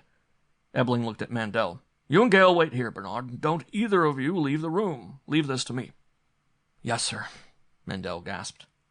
Ebling left the room with Andre, closing the door securely behind them. Gale buried her face on Mandel's chest. "Oh, Barney, I love you so much. Why did this have to happen to us? We could have been so happy." Could have been so happy. Could. The past tense of the auxiliary verb can. Mandel had gone to school long enough to remember that. Mandel tightened his arms around Gale. "You've been lying to me, haven't you? You think I killed that girl?" "I don't know, Barney," Gale sobbed. "I don't know what to think." They sat clinging together without speaking until Ebling returned. The attorney's face was as white as his shirt front. Closing the door of the music room, he leaned against it, looking at Mandel. "I've just done something," Ebling said, "that I've never done in my life. I've filthied my standing as an officer of the court. Carlton was looking for you, Bernard. Your bail has been revoked. You're now charged with murder in the first degree, which, as you may or may not know, is inadmissible to bail." Ebling's face twisted in pain. "And I told Carlton you weren't here, that I would try to contact you and surrender you in the morning." Gale asked. "He believed you?" "I think so," Ebling said. "Yes, I'm certain he did." "Why?" Mandel said. "Why did you lie for me?" Ebling mouthed his dead cigar. "Because I like you, Bernard. Because I think you're getting a raw deal. Because I know you didn't kill that girl." "How do you know?" "Because despite your recent mental trouble and Dr. Harris's prognosis as to homicidal tendencies, an act of violence isn't consistent with your record." "No," Mandel said. "No, except for the time I wrung the parrot's neck." "Yes, there was the parrot," Ebling said. I'd forgotten about that." Mandel straightened in the chair, trying to see past Ebling to the far side of the door. "Now, who's that ringing the bell?" "What bell, darling?" Gale said. End of chapter 15.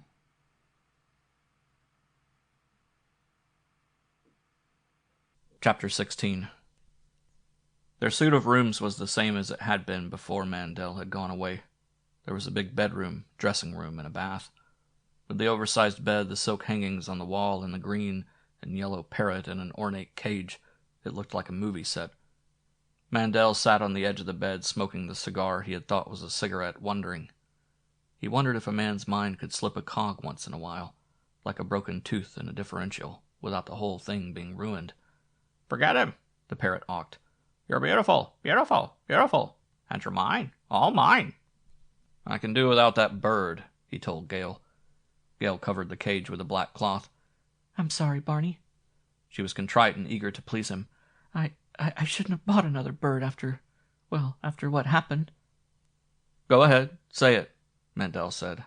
"After I wring one parrot's neck?" "Wrung, darling," Gale corrected him.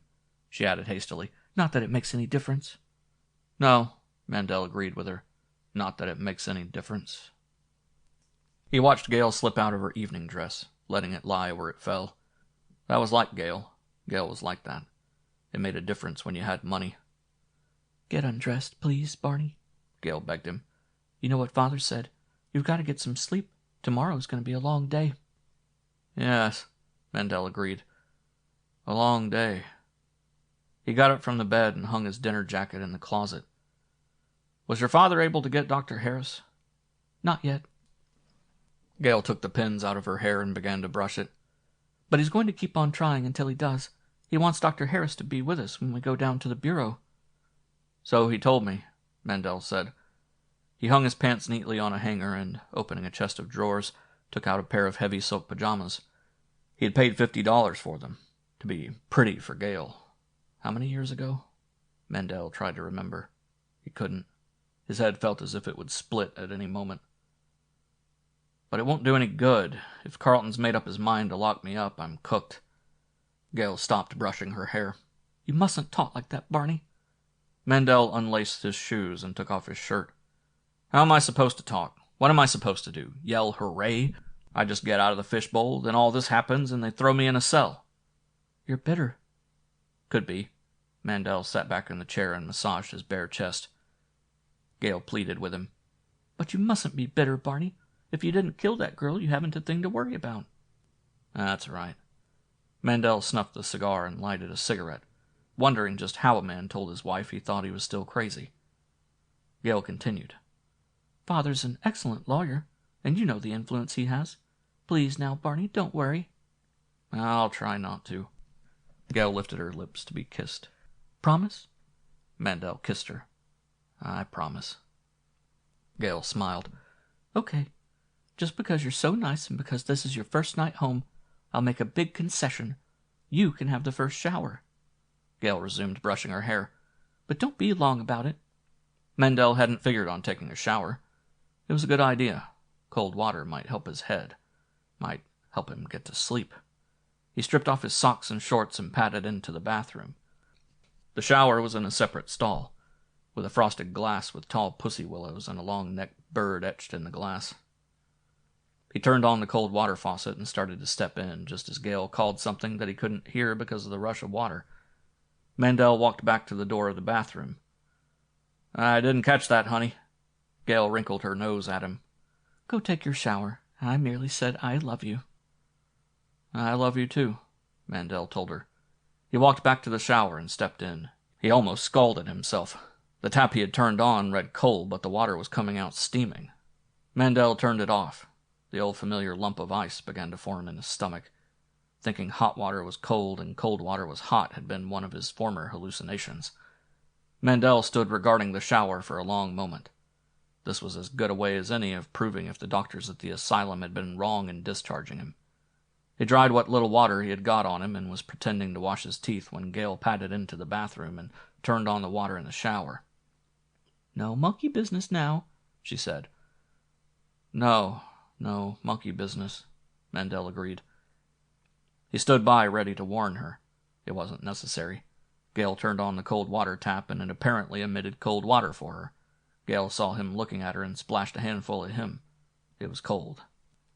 Mandel walked back into the bedroom and sat on the bed, gritting his teeth to keep them from chattering. He had to face the fact. Dr. Orrin Harris was right. Rosemary was wrong. His brains were scrambled, still scrambled.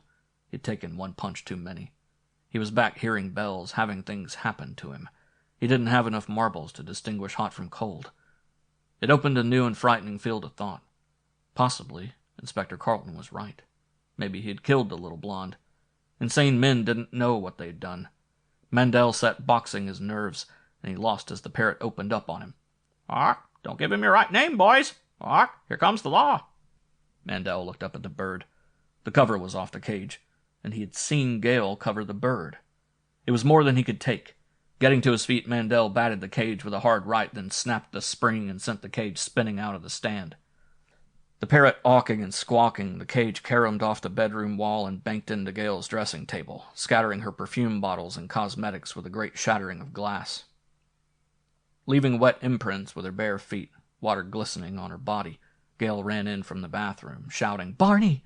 into the back of her hand pressed to her lips. "Barney!" she screamed. "What's wrong?" His chest heaving, his muscles corded, Mandel looked at her. "Didn't I see you cover this goddamn bird?" Gale began to cry. I don't remember, Barney. Please don't get so excited.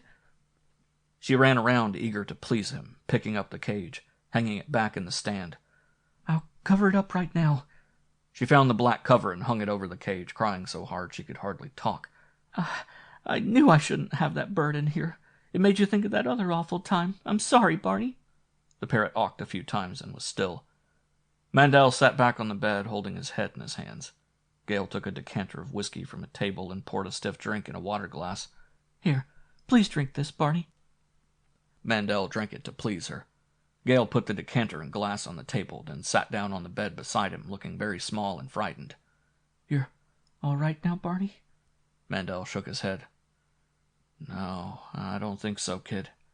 I'm afraid I'm plenty sick. He wanted to clinch it once and for all.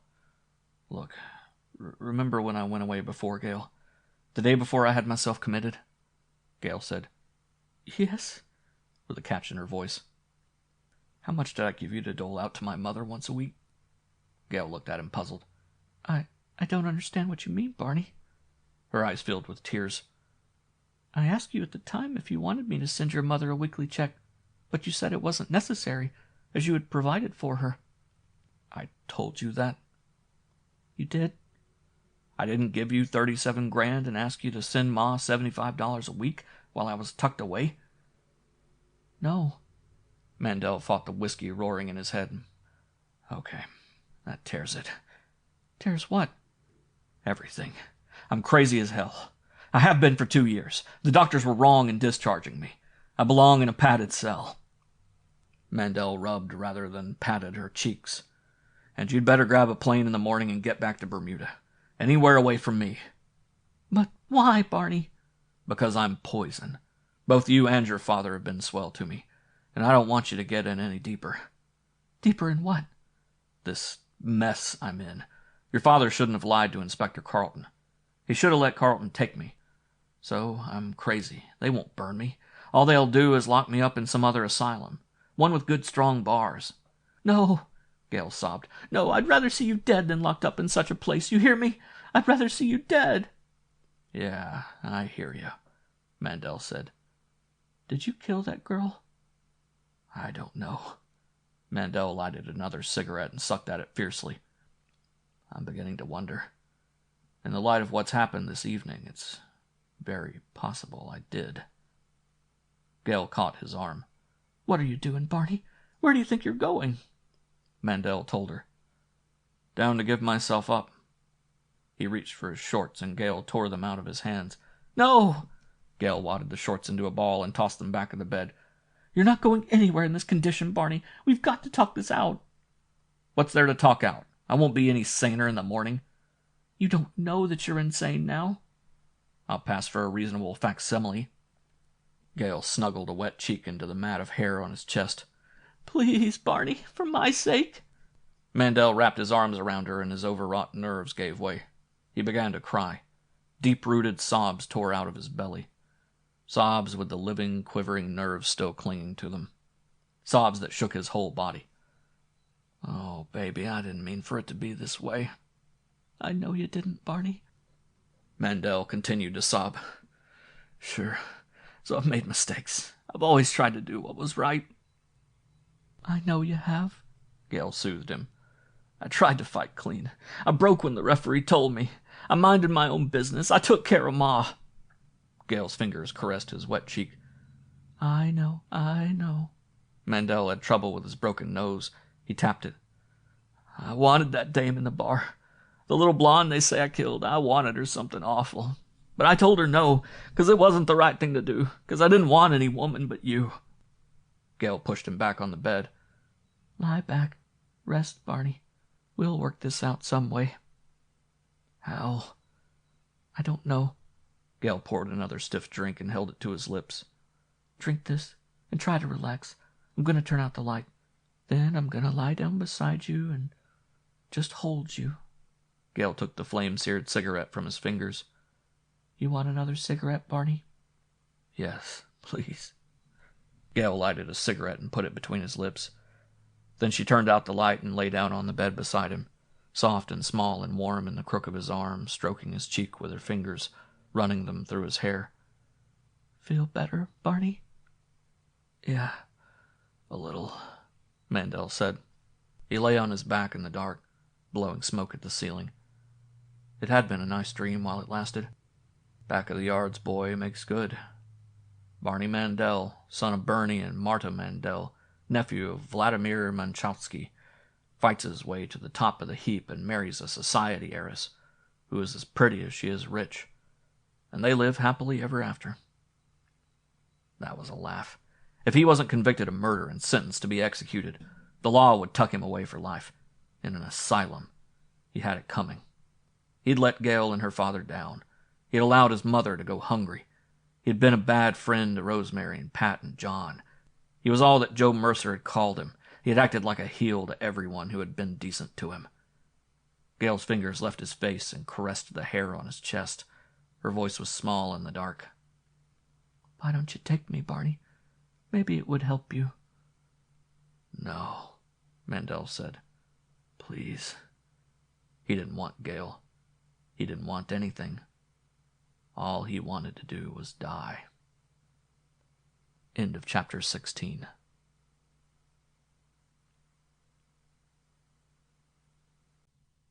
Chapter 17.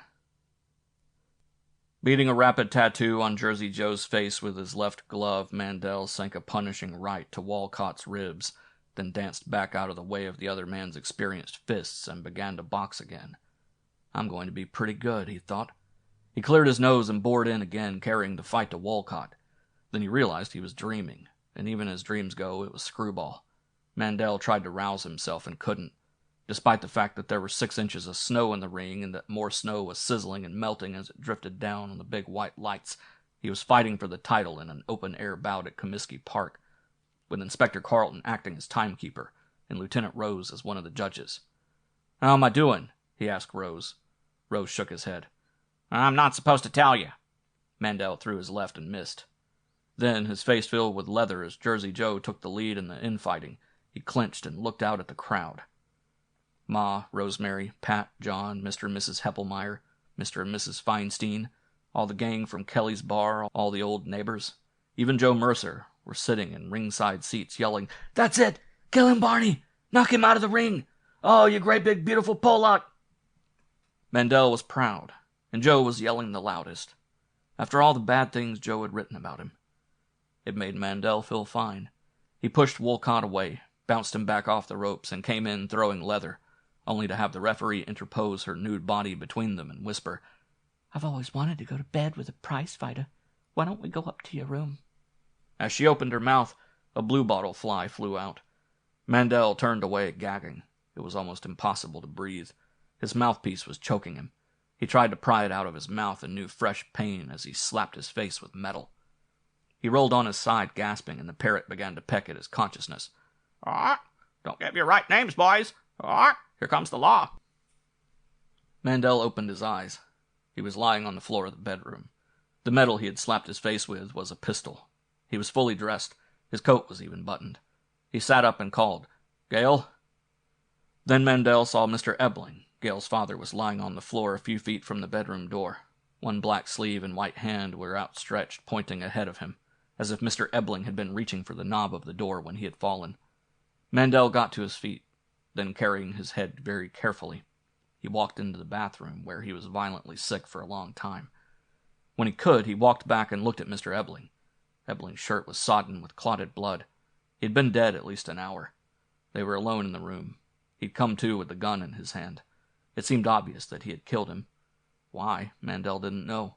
He had liked Mr. Ebling. Gale's father had been good to him. Mandel picked the gun from the floor and slipped the clip. There were still 2 shells in the clip, and probably one in the chamber. The gun was a 7.65mm Luger. It looked like the souvenir pistol he had brought back from Bostonia. Mandel sat on the edge of the bed and tried to think. The last he remembered, he was lying on the bed, smoking a cigarette, with Gale lying beside him, crying softly, sobbing that she would rather see him dead than locked up in an asylum. Mandel's mind felt clearer than it had in 2 years. There was no argument there. He had had all he wanted of snake pits. He slipped the clip back in the pistol and put the barrel of the gun in his mouth. Here goes nothing, he thought. Pulling the trigger was another matter. His brain gave the message, but his finger refused to contract. He wasn't afraid to die. It was the way he was intending to go. A wave of shame drenched him with sweat. Here he was at it again. He was walking out without paying the tab. He was spending the last big paycheck before he had settled the grocery bill. As few brains as he had, and those few scrambled, he could write the lead on Joe Mercer's story. Early this morning in the palatial Ebling home in Lake Forest, showing the broad yellow stripe down his back, Barney Mandel, alleged heavyweight contender, climaxed his 2-day bloodbath by murdering the man who had attempted to befriend him, then putting the barrel of the murder gun in his mouth. Mandel took the barrel of the pistol out of his mouth and dropped the gun in his pocket. It left a metallic taste in his mouth, like the taste of tears. He was damned if he'd kill himself. He had been called all kinds of things, but no one, with the exception of Pat, had ever called him yellow. He had taken them as they came. He could take this one, too. If the law wanted a pound of flesh, it could have it. He felt better after that. He started to get up to look for Gale. Then, thinking of something, he sat back. He'd come to with the gun in his right hand. He was naturally left-handed. Where had he got the gun in the first place? Mr. Ebling certainly hadn't handed it to him, saying, "Here, shoot me, Bernard." It was hot in the room. He was hot. Mandel tried to unbutton his double-breasted dinner jacket, and his big fingers slid over the broadcloth. His coat wasn't buttoned from left to right. It was buttoned from right to left, the way a woman buttoned her clothes, the way Gale might have buttoned his coat for him. But where had he been going? Why was he dressed again? He hadn't said so in as many words, but he had agreed to wait until morning before he gave himself up. Then why was he dressed? What was his big black dress overcoat and Homburg doing on the chair by the door? Mandel tried to remember dressing. He couldn't. He found cigarettes and lighted one. He sucked smoke into his lungs, then laid the cigarette in a tray and looked away deliberately, for a long time. When he looked back, the cigarette was turned to ash a quarter of its length. But it was still a cigarette. "Funny," Mandel said. "Funny." He rubbed the stubble of beard on his jowls. A lot of things were suddenly funny to him. Not in the humorous sense of the word. Strange, queer, odd. He got up and looked in the bathroom, then in the clothes closet and under the bed. Where was Gale? Where had she been when he had killed her father? Why didn't he remember her screams? Mandel ran his fingers through his hair, looking at himself in the mirror of Gale's dressing table. Why was it he could remember all the silly little things that happened? A cigarette that became a cigar. Hearing bells no one else could hear. A parrot that was covered then wasn't. Hot water running out of a cold water tap. But when it came to the big stuff, he couldn't remember a thing. How come? How come he knew he was Barney Mandel? When a guy was crazy, he usually thought he was Napoleon or someone else. Anyway, not himself. Mandel sat on Gale's dressing bench, still looking at himself in the mirror. How did a man look when he was crazy? He didn't look any different than he ever did. A frown divided Mandel's forehead in 3 parts. He began to breathe through his mouth. How come he could remember all those silly little things and he couldn't remember taking Cherry Marvin to his room? He couldn't. He couldn't remember killing her. He certainly hadn't killed Mr. Curtis. He suddenly doubted he had killed Mr. Ebeling. If he had, certainly some vague memory of it would have remained in his mind. Mandel swung around on the bench and looked at the bed. When he came to think of it, he couldn't even remember snuffing out the cigarette he'd been smoking. 1 minute Gale had been soft and warm in his arms, sobbing, "I mean it, Barney. I'd rather see you dead than locked up in an asylum."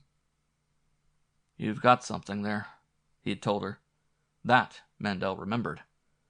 Then what had happened? Mandel cornered the thought and boxed it. Only 2 things could have happened. He had passed out. He had blacked out. Which? He got up and walked to the bedroom door. It was locked, from the outside. He stood turning the knob a moment. Then he walked back and knelt beside Mr. Ebeling. The attorney's face told him nothing. It was relaxed and expressionless in death. Mandel pulled the attorney's shirt from under his cummerbund and trousers and examined the source of the blood. There were 2 bullet holes in Mr. Ebeling's abdomen. One was an inch to the left and on a line with his navel. The other was a little below it. The lower wound was red and angry-looking, the source of the blood on his shirt. The other was just a hole, the type of hole a bullet fired into putty might leave, the type of hole a bullet left in inanimate flesh. Mandel squatted on his haunches, looking at them, blowing smoke across the body. This, he knew. One of the wounds had been made after Mr. Ebeling was dead. He was well acquainted with bullet holes. He hadn't picked up his 3 battle stars and a purple heart sitting on his can in a bistro reading the Stars and Stripes. "Forget him," the parrot awked. "You're beautiful, beautiful, beautiful, and you're mine, all mine." Mandel looked up at the bird. "Go on, I bet you tell that to all the boys, huh?" The bird ruffled its feathers and awked. Mandel sat a moment longer in indecision. He didn't like what he was thinking. Then, getting to his feet, he walked slowly into the bathroom and stood looking at the etched glass shower door. He almost hoped he was wrong. Then, reaching out, he turned on the tap marked cold. Cold water sprayed out of the shower. He tested it on his hand, rubbed some of it on his face. It was cold water. He turned it off and tried it again. The water still came out cold. Blood rushed to his face, as much in relief as anger. The hell, he was crazy. Someone was doing it to him. But why? He washed his hands and face in the basin. He combed his hair and straightened his bow tie. "Hi, fellow," he told his reflection. "Long time no see. You been away?" Yeah, I've been in a fishbowl, he answered his reflection. Why don't you ask Pat Doyle about it? Pat can tell you. I turned chicken. I caught my wife dead to rights. But I didn't have the guts to admit to myself that I'd married a hot little baggage who cheated on me. So I pretended to swallow her story. I pretended I hadn't caught her with no guy.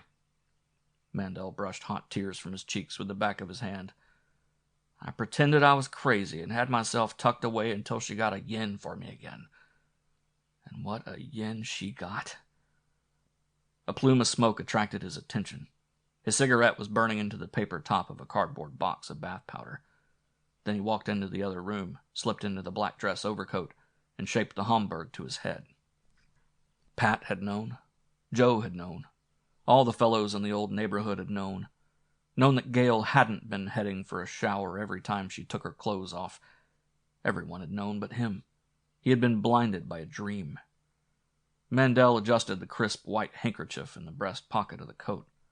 Looking back, he could see. In Gail's eyes, he was just a big palooka. He had believed everything she had told him without question, even to her explanation of the 37 grand. Mandel looked at Mr. Ebling, but there was more to it than that. There had to be. Gail expected him to shoot himself. I'd rather see you dead than locked in an asylum. Lying soft and warm beside him. Lying. She'd planted the thought in his mind and left him both a means and a reason. Mandel didn't know why, but he meant to find out. He gripped the knob of the door and strained against it with a steady pull. His shoulder muscles bunched. The cords in his neck grew taut. The veins in his temples turned purple. The pit in his arm felt wet. A drop of sweat slid down his side. Metal strained against wood. The insert locker pulled out of the jam. The door opened in silently. Mandel stood a moment, listening. It was as if the house had died with Mr. Ebling. There was no sound but the wind and the whipping of a branch against the window at the far end of the hall. The upper hall was dark. So were the stairs. The light, he could see, was a blade of yellow knifing into the lower hall from between the cracked doors of the living room. Mandel padded noiselessly down the stairs and looked in through the crack. Andre was sitting on the arm of the chair in which Lieutenant Rose had sat, in his shirt sleeves, with a highball glass in his hand. At home. Relaxed. Gail was pacing the floor in bare midriff pajamas and a pair of white marabou scuffs. As she passed Andre, he patted her behind. Don't, Gail said, but she wasn't angry, only preoccupied. From time to time she paused in her pacing to look up at the ceiling. Andre sipped his drink. Maybe we're being too clever. That could be, she admitted. Mandel opened the doors and stood with the dark hall at his back. Pardon me, he said, but are you bastards waiting for something? End of chapter 17.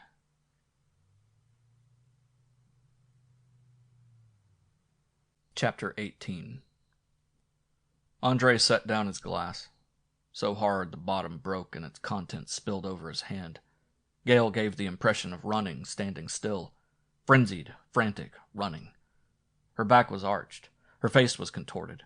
Her mouth was open as wide as she could open it. She reminded Mandel of Mr. Curtis.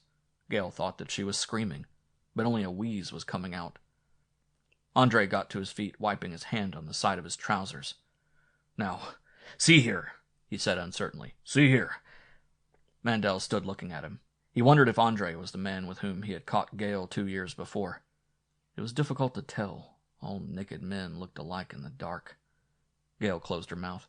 We were just... she began. Then she didn't know how to go on. Mandel transferred his attention to her. On Gail it didn't show. Gail was like that. Now she had recovered her composure. Her face was smooth and unlined. Her eyes were clear and blue. She looked fresh and virginal. The silence rooted and grew. Somewhere in the room a watch or small clock ticked noisily. Then the outside night imposed itself on the silence. A gust of wind rattled the windows. There was a distant sighing. Andre's breathing became labored. His hand was dry, but he continued to wipe it. Well, don't just stand there, you. Say something. Mandel felt in his overcoat pockets for cigarettes. He didn't have any. He hadn't worn the coat in 2 years. What would you suggest I say? He asked Andre. Gale wet her lips with the tip of her tongue and took a few uncertain steps toward Mandel. "Careful," Andre warned her. He caught at her arm. "Watch him." Gale brushed Andre's hand aside. Her eyes searched Mandel's face. "What are you doing downstairs, Barney?" She paused, then added, "Darling, I thought you were upstairs, asleep." Mandel played out the string to see how far she would go. "I was." Gale shook her head. Her eyes filled with tears. Her voice was small. "You don't remember, do you, Barney?" "No." Gale moved still closer to him. Her fingers stroked his arm. Her voice held the same hypnotic quality that had filled it in the car. "Do you remember quarreling with Father?" "No." "But you saw him upstairs?" "Yeah." "Father is dead, Barney." "Yeah, I know." Gale's fingers continued to flex on Mandel's arm. She was standing so close he could smell the perfume of her body. "You've been sick, Barney," Gale continued. "Very sick. You're sick now, in your mind. That's why Andre and I are down here, waiting for the doctor." "Oh." "Remember lying on the bed with me?" "Yes." "Well, right after that, you and Father had an awful quarrel." "What about?" "Me?" Gale's small body quivered. She tugged the neck of her pajama blouse apart as if the room were suddenly too warm. Her breast rose and fell with her emotion. Mandel stared at the cleft between them, fascinated. Gale continued. "You tried to kill me, Barney." "Why?" "You said you wouldn't be sent away from me again. I had to call for help, and when Father came to help me—" Gale sobbed, unable to continue. "I killed him?" Gale looked at him through the tears. "That's right." "I shot him?" "Yes." "Where did I get the gun?" Gale formed the letters with her lips, distinctly, as if she was speaking to a backward child. "Out of the top of the dresser, where it has been ever since you went away." "The gun I brought back from the army, huh?" "Yes, I tried to take it away from you, but I couldn't. I wasn't strong enough. How did you get out of the room?" "I pulled the lock out of the wood." "And where is the gun now, Barney?" "In my pocket." Gale held out her hand. "Give it to me." Mandel reached in his pocket and handed her the gun. "Then I got dressed, huh?" "Then you got dressed," Gale said. She reversed the gun and, holding it by the grip, let it hang by her side. "I got all dolled up, huh? I put on my dinner jacket." "That's right." Mandel opened his overcoat. "And I was so crazy, so out of my mind from kicking parrots around, having cigarettes change into cigars, hot water come out of cold water taps, shooting holes in dead men, and bumping up and down stairs with you, that I buttoned my jacket from right to left, like a woman. Look!" Gale continued to look in his eyes. Mandel released his overcoat. "You made a mistake there, baby. You should have let your friend here button it, sometime when he wasn't feeling your fanny." Andre began to breathe hard. "I knew it. He's stringing you, Gale. Watch the big Polak, he's wise." Gale continued to smile through wet eyes. "But, darling—" Mandel slapped her, turning her head from side to side, first with his palm, then with the back of his hand. His fingers left vivid red marks. "All right, let's have it. What's this all about?" Gale stared at him sullenly. "You hit me." "That's right." Mandel found cigarettes on an end table and lighted one. "Talk before I hit you again." "I told you," Andre said. "You're going to have to do it." "Yes," Gale said. "I know." "Well, don't just stand there." Gale ran the tip of her tongue along her lips. Her eyes were bright with interest and at the same time suddenly heavy-lidded. The eyes of an amorous virgin about to experience love for the first time, both dreading and anticipating the adventure, calculating the amount of thrill against the possible pain and consequence. "What are you going to do?" Mandel asked. "I'm going to kill you," Gale breathed.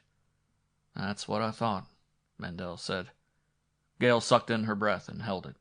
Then, raising the gun, she pointed at Mandel's chest and pulled the trigger. There was a sharp click of metal on metal. Gale pulled the trigger again. The same sound was repeated. Gale's smile faded. She exhaled slowly. Most of the brightness left her eyes, leaving them sunken in appearance. Her lips curled away from her teeth. but not in passion. She looked as if she were going to cry, as if she had been cheated. She pulled the trigger again, then let her hand fall to her side. The hidden clock ticked industriously. Outside the mullioned windows, the wind, cheerful now, whistled at a naked elm, then chased a tumbleweed across the yard. Mandel looked at Gale through the smoke of his cigarette. Now, aren't you glad I wasn't crazy enough to leave it loaded? What if you have a baby? Who would be the father of your child? Gale's lips quivered. She threw the gun at him. Mandel slapped her again, without heat. I'll get to you in just a minute. Right now, I want to talk to your boyfriend. The gun had landed in a chair. Andre snapped it from the cushion and, taking a quick step forward, tried to use it as a club. Mandel caught the blow on his right upper arm. He smashed his left fist into Andre's face, punching the other man into and over the arm of the chair. Andre scrambled to his feet and backed warily as Mandel stalked him. Mandel followed him, cat-like, feeling the spring come to his legs again. He felt good. He felt fine. He wasn't walking on his heels. He hadn't killed anyone. You'll have to do better than that, he told Andre. Remember, this is my business, fellow, and I used to be considered pretty good at it. Gale cursed. You bastard! You big Pollock bastard! Now it comes out, Mandel said. He pawed at Andre with his right hand, trying to feint him into position so he could land a left to his jaw. Hurt him. Cut him to ribbons. Hurt him as he had been hurt. Now that he had recovered his composure, Andre was fighting back. He was big. He was strong. At some time in his life he had learned how to box. In college, Mandel imagined. Andre fought like a college man. A little too cautious. A little too fancy Dan. In spurts. A flurry of blows. Then always the slow retreat, afraid he might get his classical features scrambled. Gale squeezed her hair with both hands and held it. Her face was a series of flat white planes, like a cubistic painting of terror. She wasn't pretty anymore. "Kill him!" she screamed. "Kill him, Andre!" Mandel glanced at her over his shoulder. "Give the guy credit, baby. He's doing the best he knows how." Andre took advantage of the glance to set himself and land a flurry of blows that rocked Mandel back on his heels. He gave a little ground, then bored in again, fighting easily, bobbing and ducking and weaving, not even breathing hard. "What do you want?" Andre panted. Mandel tapped his nose. "A little conversation. But I want you in the right mood for it, fellow." Sweat formed a green sheen on Andre's face. He continued to back, his right hand raised to guard his face, his left hand, when he could spare it, groping behind him for a weapon. "Back to the fireplace!" Gale screamed. "Use the poker on him! Behind you and to your right!" Andrew's groping hand closed on the poker. He swung it up and down in a vicious blow that scraped Mandel's left side. Before Andre could swing the poker again, Mandel tore it out of his hand and threw it across the room. It smashed against one of the windows. There was a tinkle of glass, then a thud as the poker fell to the floor. "Oh," Mandel said quietly. "I see. You want to fight that way, huh? Back of the yards. Go for broke. Okay, fellow, let's go." Gale continued to scream, "Break away from him, Andre!" Andre tried to. Mandel shot out an arm and hauled him back. The fireplace was modern, without a mantel. Mandel slapped Andre against it. Then he dribbled Andre's head against the expensive wood paneling with a flurry of hard rights and lefts to the face, as if he were punching a bag, but twisting his fists as they landed, cutting Andre's flesh to ribbons. Blood trickling from both corners of his mouth, Andre mewed in pain and dropped his hands. "No, please don't hit me anymore, Mandel." Mandel stepped back. "All right, start talking. What's the gizmo? What you folks want of me?" Andrew cupped his face in his hands as if the pain were too great to bear. Then, bending forward, he snatched the heavy brass fire tongs and swung them in a murderous arc. Mandel stepped in under the blow and brought up his left fist with all his contempt behind it. The fire tongs thudded to the floor. Andre stood a moment weaving. Then, his knees giving way, he sat back against the fireplace and slid down the brick to the floor. "You've killed him," Gale whimpered. "You've killed him." Mandel turned and looked at her. "All right, you. You talk. Let's start with the 37 grand I gave you for my mother. What did you do with it? How come a rich girl like you would steal from an old lady?" Gale backed away from him. You didn't give me any money. Don't lie to me. I'm not lying. Mandel continued to stalk her. You are. Gale put a sofa between them. You don't know what you're doing, Barney. You don't know what you're saying. I know what I'm saying. You don't. You're still sick. In your mind. Don't give me that. Gale continued to circle the sofa. I'm trying to tell you the truth. The truth? I'm trying to save you from yourself. I suppose I killed Cherry Marvin. You must have. And Mr. Curtis? I don't know. Gale had trouble with her breathing. There was a lump in her throat. She swallowed it. I do know you killed Father.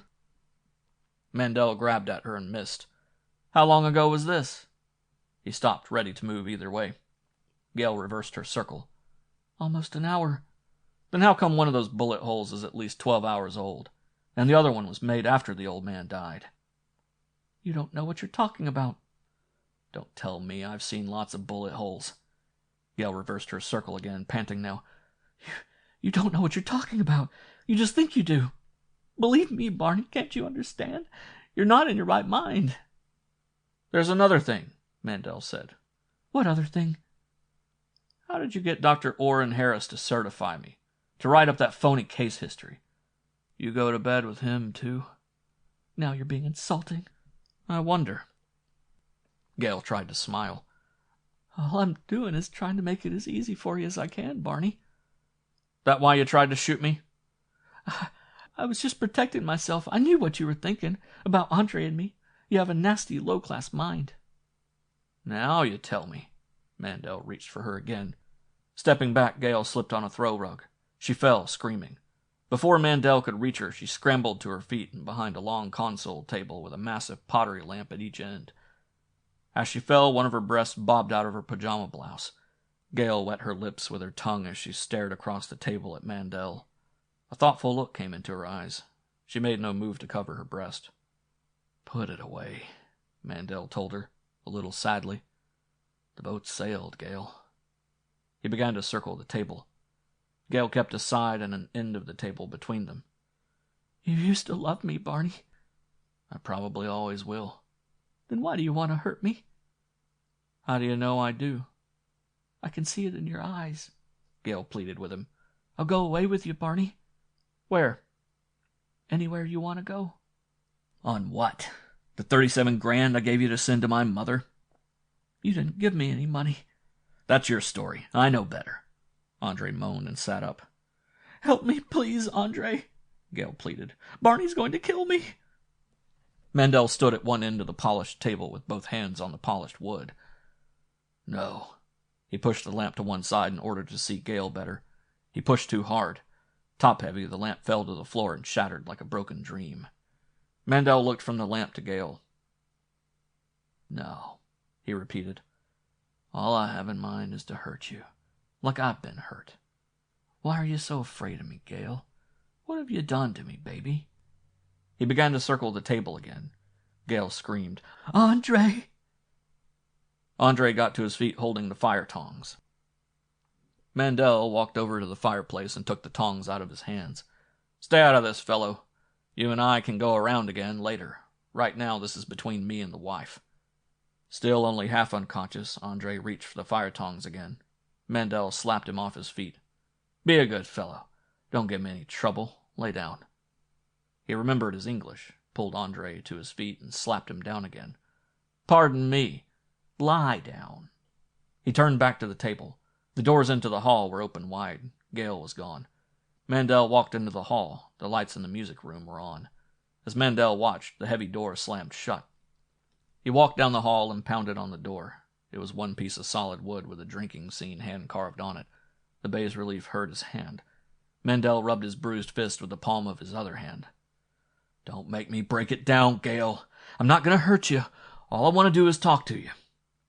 Gale didn't answer. Mandel backed a step and tensed his shoulder muscles. Then he stepped forward again and listened as the dial of a telephone whirred and clicked rapidly on the far side of the room. Gale was phoning someone, his ear pressed to the wood. Mandel listened.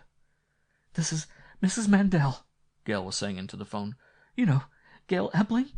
She sounded as if she were crying. Yes, That's right, Sergeant. John Ebling's daughter. The big house on Greenbrier Drive.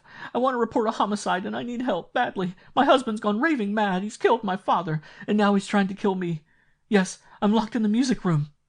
Gail's voice rose hysterically. "He's pounding on the door now. No, I've no one here to help me. The chauffeur tried to defend me, and my husband beat him unconscious. Yes, you know, Barney Mandel, the prize fighter, the one who's in all the evening papers, the one who killed some girl in Chicago. Yes, that's right, Sergeant. He was in an institution for the insane for 2 years. They just released him the day before yesterday.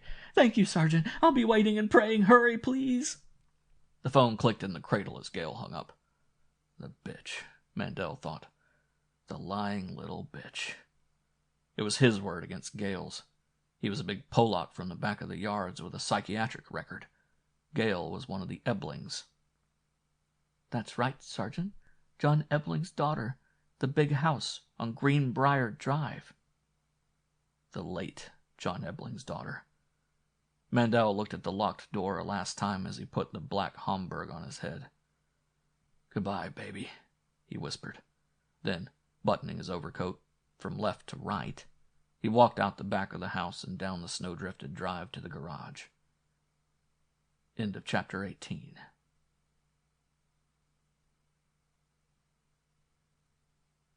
Chapter 19. It had snowed in Chicago, too. The big rotary brushes were busy on the outer drive, on the boulevards, and along the streetcar lines, piling up great white windrows of snow that would be soot-covered slush piles by nightfall. Mandel parked Ebling's car 2 blocks from his mother's house. Early as it was, there were tracks in the snow on the sidewalks.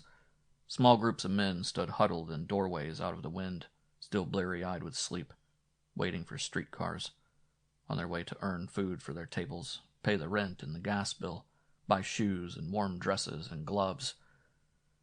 Mandel walked slowly through the cold. There were lights in most of the kitchen windows. Even more lights winked on as he walked. The cold was spiced with the smell of crisp fried bacon and onions and freshly made coffee. It smelled good. Some of the neighborhood kids had built a snowman in the small square of yard in front of his mother's house. The fashion of snowmen hadn't changed. They still wore battered derbies. They still smoked burned-out corncob pipes and had lumps of coal for eyes. Mandel flicked his cigarette at the snowman. Then he walked through the unbroken snow down the narrow areaway between his mother's house and the house next door.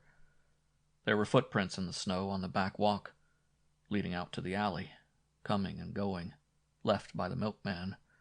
A thick white neck of frozen milk topped by a crimped paper cap extended an inch above the top of both the milk and the cream bottles. Mandel picked up the bottles and, climbing the stairs, rapped lightly on the Doyles' back door. He rapped again, then tried the door. It opened into the warm, dark kitchen. Nothing had changed here either. Rosemary seldom bothered to lock the door except when she was alone, not with 2 policemen for brothers. The small cottage was sodden with sleep. Mandel closed the door with his foot. He set the bottles of frozen milk on the white oilcloth-covered table. Then he stood peering into the dark, trying to remember if Pat and John slept in the front or back bedroom. Mandel wanted to talk to Pat, but John would do. He had run as far as he could, as far as he intended to run, whatever the consequences. When he left here, he was going to the bureau and turn himself in to Inspector Carlton. But before he turned himself in, Mandel wanted to go on record. He wanted a friend in court. He wanted someone to know his side of the story. His bulk dominating the small kitchen, Mandel stood in the dark, trying to breathe normally. The state would charge him with 2 murders, possibly 3. With his psychiatric record, with Gail lying as she had lied to the Lake Forest police, he undoubtedly would be convicted of at least one of the murders. He might be executed. He might be sent to an asylum for life. Either way, Mandel wanted Pat and John and Joe Mercer and Rosemary and his mother to know he wasn't entirely a heel. He opened the back bedroom door and a wave of cold air rushed out. "Pat," Mandel called softly. "John?" Rosemary sat up in bed. "Oh, it's you. I heard someone in the kitchen, but I thought it was one of the boys." As she spoke, an alarm clock rang, and Rosemary pushed back the covers and stood up. She padded barefoot across the room and closed the window. She shut off the alarm. Then, snapping on the ceiling light, she stood hugging herself in the cold, looking at Mandel. What are you doing here, Barney? At 6 o'clock in the morning? Mandel remembered he was wearing his hat. He took it off. I'm sorry, he said. I opened the wrong door. I asked you a question, Barney. I came to tell Pat something. Rosemary picked a green chenille housecoat from the chair at the foot of the bed and slipped it on over her nightdress. What? Mandel told her, with his hat in his hand. I'm not crazy. I never have been. And I'm married to a tramp. Rosemary brushed a lock of hair out of her eyes. And when did you find out all this? Last night. So now you come crying? Yeah. At 6 o'clock in the morning. Rosemary zipped her housecoat. Then, sitting on the edge of the bed, she found and put on one of her slippers. You better get out of here, Barney. Pat didn't work last night. And if your John wakes up and finds you in my bedroom... Mandel was past caring for the amenities. I think I can explain. From the dark kitchen behind him, John Doyle said, Start right in talking, fella. Fast. Hello, John, Mandel said without turning. A big hand gripped his shoulder. You heard what I said. Start talking. You're asking for it, Barney. And brother, you're going to get it. What are you doing here? Rosemary found her other slipper. It seems Barney has decided he isn't crazy. Also, his wife is a tramp. So, he tries to crawl into bed with you, huh? No, Mandel protested. Believe me, John. But of course, Rosemary said. I always entertain my gentlemen callers in their overcoats. You might at that for Barney. Always bawling about him. Don't be silly, John, Rosemary said. She stood up, running her hands over her breasts and down to her hips. You sober, Barney? Mandel nodded. Yeah, cold sober. Something else has happened, hasn't it? That's right. What? Mr. Ebling is dead. Who killed him? I don't know. You don't know? No, but they're going to say I did. Heavy feet thudded across the kitchen floor. The kitchen light came on. What the hell? Pat said. Look what I found in Rosemary's bedroom, John said. Rosemary corrected him. In the doorway of my bedroom. That much of Barney's story is true. He wanted to see one of you boys, unless my name is changed to Pat or John. Pat Doyle finished buttoning his shirt. Then, brushing his brother aside, he spun Mandel away from the bedroom door and into the kitchen chair. It can't be that I'm wrong, Pat said.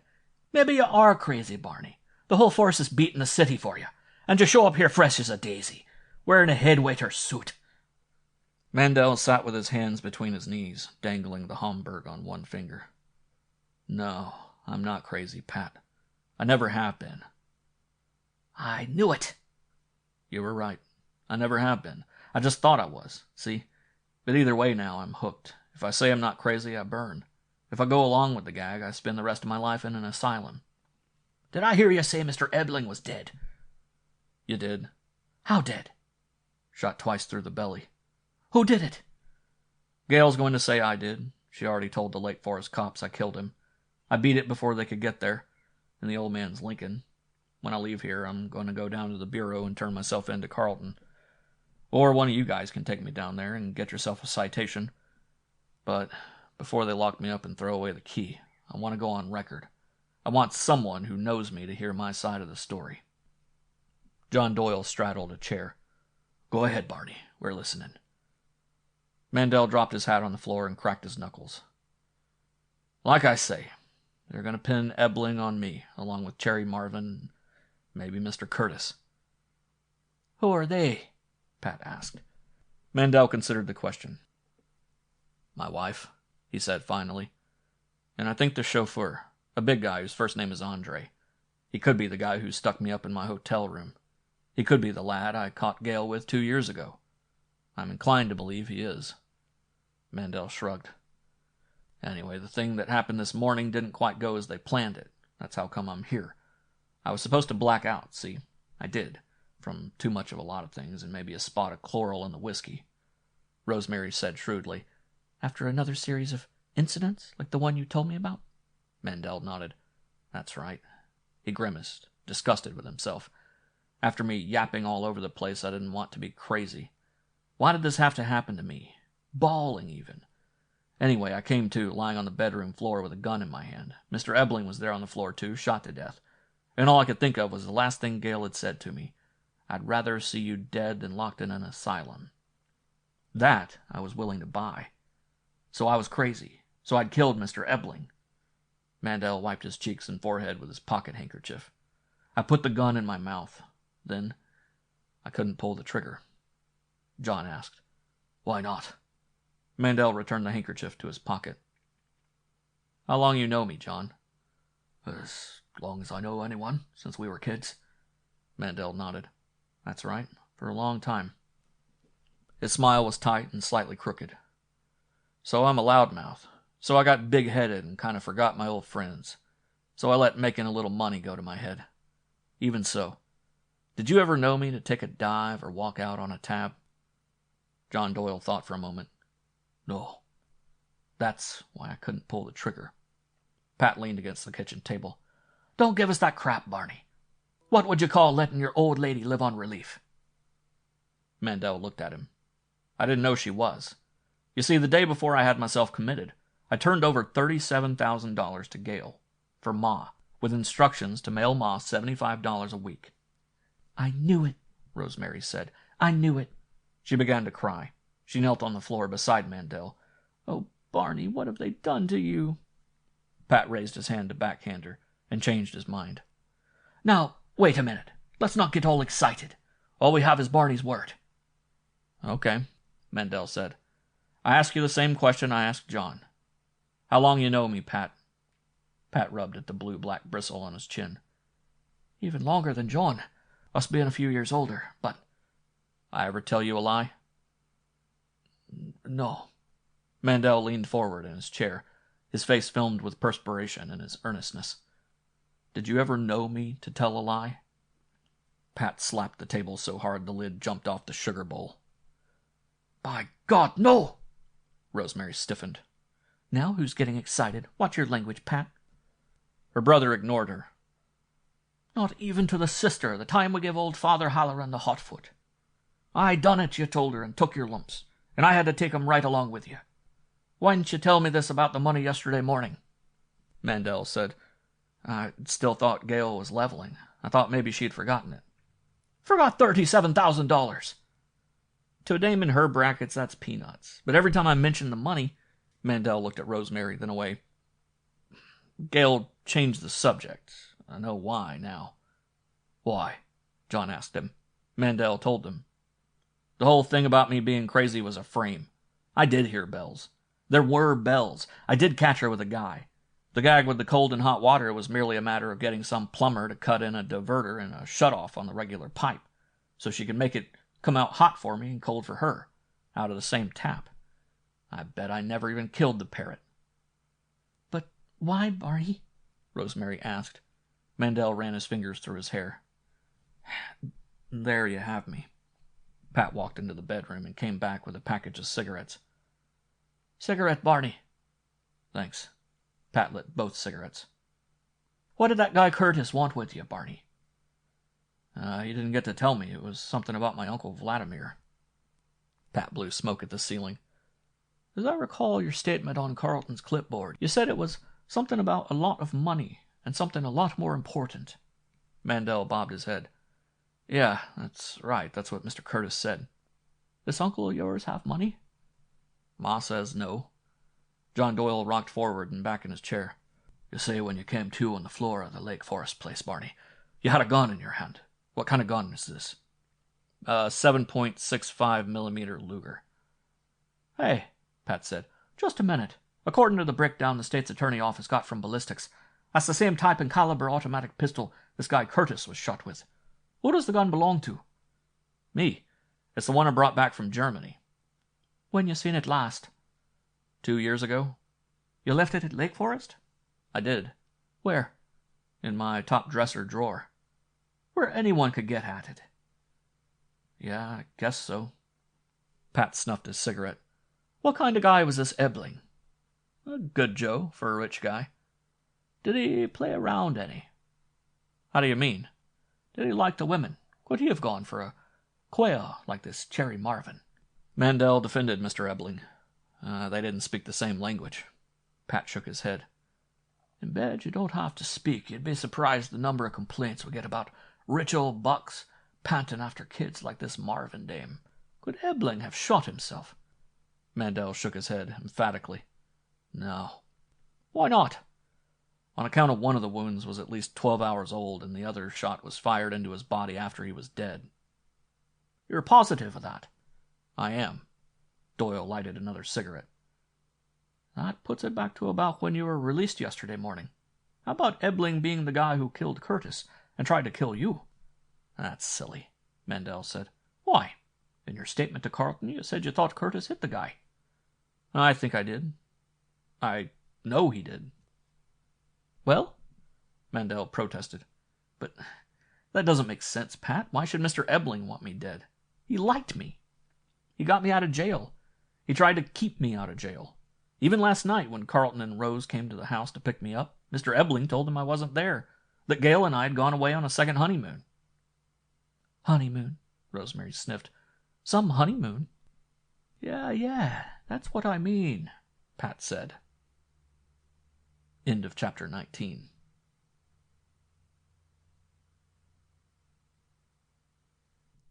Chapter 20. The snow in the alley was deep. The car almost stalled twice. After they reached the streetcar tracks, it was better. The snowplows had been there. Mandel rode in the back seat between his mother and Rosemary. He felt embarrassed. Much more embarrassed than frightened. He felt the way he had the time Ma had insisted on going downtown with him to help him buy his first suit with long trousers. He hadn't meant this to happen. All he wanted to do was tell his side of the story. He was big enough and old enough to walk alone. Walk right into the bureau, take a deep breath, and say, "Well, here I am, so do me." It was cold in the car, as cold as it was outside. John rolled up the window he had rolled down. "I thought you were going to get the heater fixed." "I forgot," Pat Doyle admitted. He switched on the car radio as he slowed for the light on Wentworth, then turned south, driving between the clear streetcar tracks and the snow piled up by the rotary plow. Mandel turned up the collar of his coat against the cold and tugged his hat over his eyes against premature recognition. "You know where Joe lives?" he asked Pat. Pat nodded. "Yeah, the Ansonia Hotel." "Stop by for him, will you, Pat? I'd like Joe in on this." Pat shrugged. "You're the doctor, Barney." A radio car headed north on Wentworth past them, traveling too fast for the condition of the street, skidding a little whenever one of its tires touched the icy streetcar tracks. The driver knew Pat and waved. Pat looked in the rearview mirror. "That was Lieutenant Kozak riding in the back seat. What's he doing in a prowl car?" John fiddled with the radio. "One thing is for sure, you're hot as a pistol, Barney. They sure want you bad." The radio squawked. Mandel winced. "What's the matter?" Rosemary asked him. Mandel forced himself to breathe through his nose. It sounded like that damn parrot.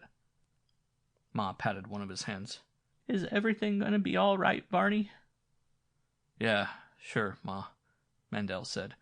The radio squawked again as the PDC announcer came on the air. Car 42.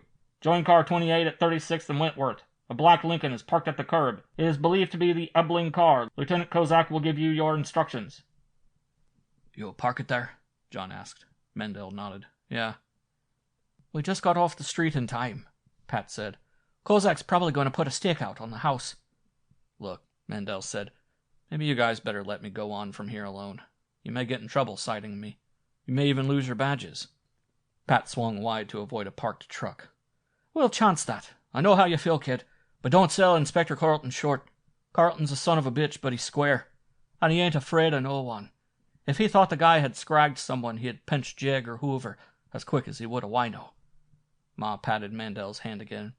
"Is everything going to be all right? Has something to do with Uncle Vladimir. A smart man he was, Pa said." John turned around in the front seat. "He have any money, Ma?" Ma shook her head.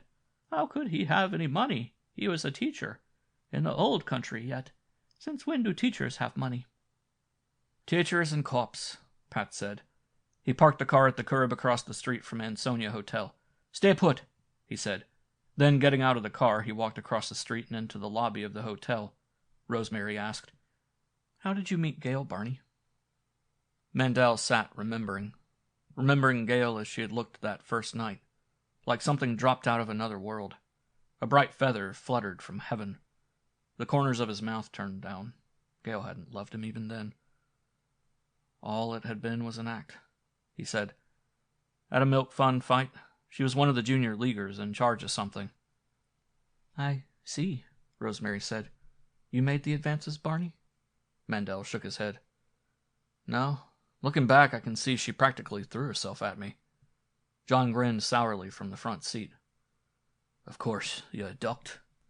No, Mandel admitted. I didn't. Ma patted his hand again. Why should he? How should he know she was bad? Barney is a fight boxer. About women he knows from nothing. That, Rosemary said, I'll buy. Pat Doyle came out of the door of the hotel bar, accompanied by Joe Mercer.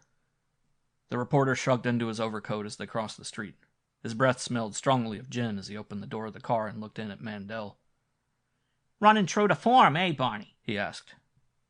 When the going gets really tough, you come running home to Mama. Mandel looked at his fingernails. It's all a mistake, Joe, Ma told Mercer earnestly. Friends with Barney again you must be, just like the old times. The old lady tried hard not to cry and only partially succeeded. Barney needs his friends. Mercer spat at the snow. I'd as soon be friends with a skunk. Ma pleaded with him. But it's all a mistake, Joe. Before Barney is going to that place, he is giving his wife money, a lot of money, and telling her so much a week she should send to me. Mercer's eyes brightened with interest. He pushed his hat on the back of his head. You can prove that, Barney? Mandel shook his head. No, I can't prove I gave any money to Gale, but the bank records will show I drew $38,000 the day before I had myself committed, and the records at the fishbowl should show I turned up there with $1. And the $37,000? I gave it to Gale, with instructions to mail Ma $75 a week. You call her on it? I did. What did she say? She said I was nuts, that I never gave her any money. Mercer was still suspicious. Why should a dame like her, with all the ebbing money behind her, chisel a guy like you for $37,000? There you have me. Pat stamped the snow from his feet and got back of the wheel again. Guys get slugged and get their throats cut for a lot less than that, every night of the week. You know it, Joe. Maybe the Eblings didn't have as much dough as they let on. That's an idea, Mercer admitted.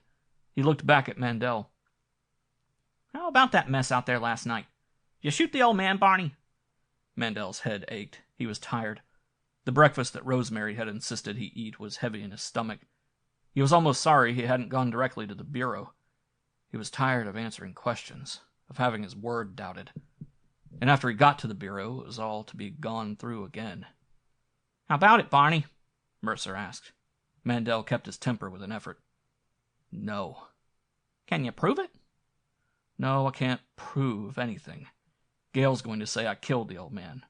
She already said it, but I didn't. I haven't killed anyone, and I haven't ever been crazy.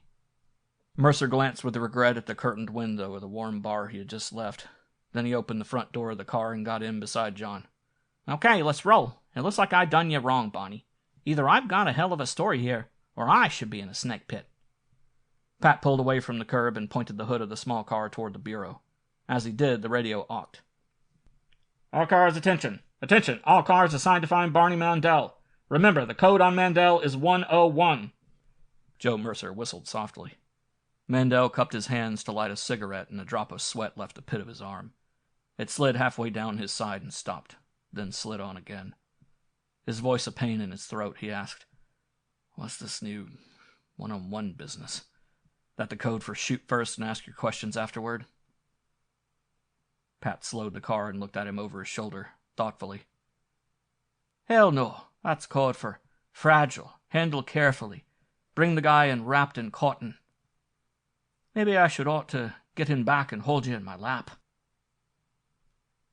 End of chapter 20.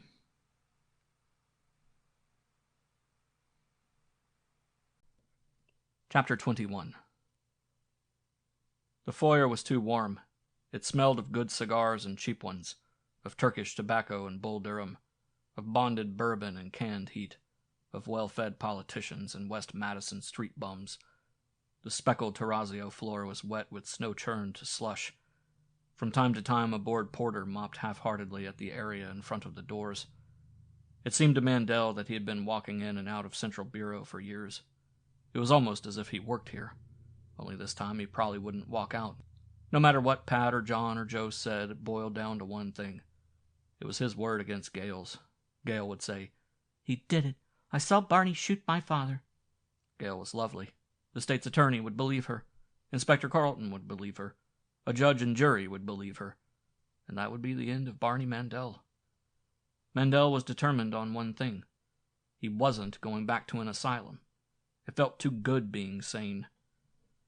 As they crossed the foyer, a half-dozen uniformed policemen and plainclothesmen nodded or spoke to Pat and John and Joe Mercer. Then they hurried out into the cold, paying no attention to him. They were too busy looking for Barney Mandel. "Seen Carlton lately?" Pat asked the elevator operator. "That I have, Pat," the old man said. "Him and Lieutenant Rose and Appellate Court Judge Clay and State's Attorney Gilmore and half the brass in town are holding a private lineup. That Mandel affair, I believe." "We'll take the same," Mercer said. Pat led the way into the lineup room and found seats in the rear. The room was dark except for the lighted stage. Looking older and grayer, his face more lined than usual, Inspector Carlton was standing on the stage talking to a slim, well-dressed man who reminded Mandel of someone he had known. "Who's the man with Carlton?" Mandel whispered. "I don't know him," Pat said. Lieutenant Rose, his Buddha-like smile on the smug side, patted out on the stage and whispered something to Inspector Carlton. Carlton nodded. "Right away." He glanced at his wristwatch. "We'll take the clerk from the Tansfield Arms first and work right down the line. By then one of the cars may have picked up Mandel." He looked out into the dark. "That's all right with you, Mr. State's Attorney?" "Perfectly all right," State's Attorney Gilmore said. Mandel started to get to his feet. Ma pulled him back. "Wait yet," she said tersely. "First, we see what is." A man in his middle-20s walked out on the stage and stood blinking in the light. Carlton looked at the papers in his hand. "Charles Mason," he announced. "No charge. In fact, Mr. Mason is to be complimented for having been so cooperative." Mason grinned, embarrassed. "You're the clerk at the hotel where Cherry Marvin lived, that right?" Carlton asked him. "That correct?" Yes, sir." "You know she was killed, in fact murdered, in the hotel room of one Barney Mandel?" "Yes, sir. That is, I read it in the papers." "Who paid her rent at the Tansfield Arms?" "Well, the name we knew him by was Mr. Burton." "Was that his right name?" I don't believe so, sir." "What makes you think that?" "Well, at Lieutenant Rose's request, I accompanied him to the morgue. He showed me a body there. It was the man we knew as Mr. Burton, but that wasn't the name that Lieutenant Rose called him." "What did Lieutenant Rose call him?" "Mr. Ebling, sir." Carlton smiled at him. "Thanks. We'll want you again later on, but that's all for now, Mason." "Thank you, sir," Mason said and left the stage.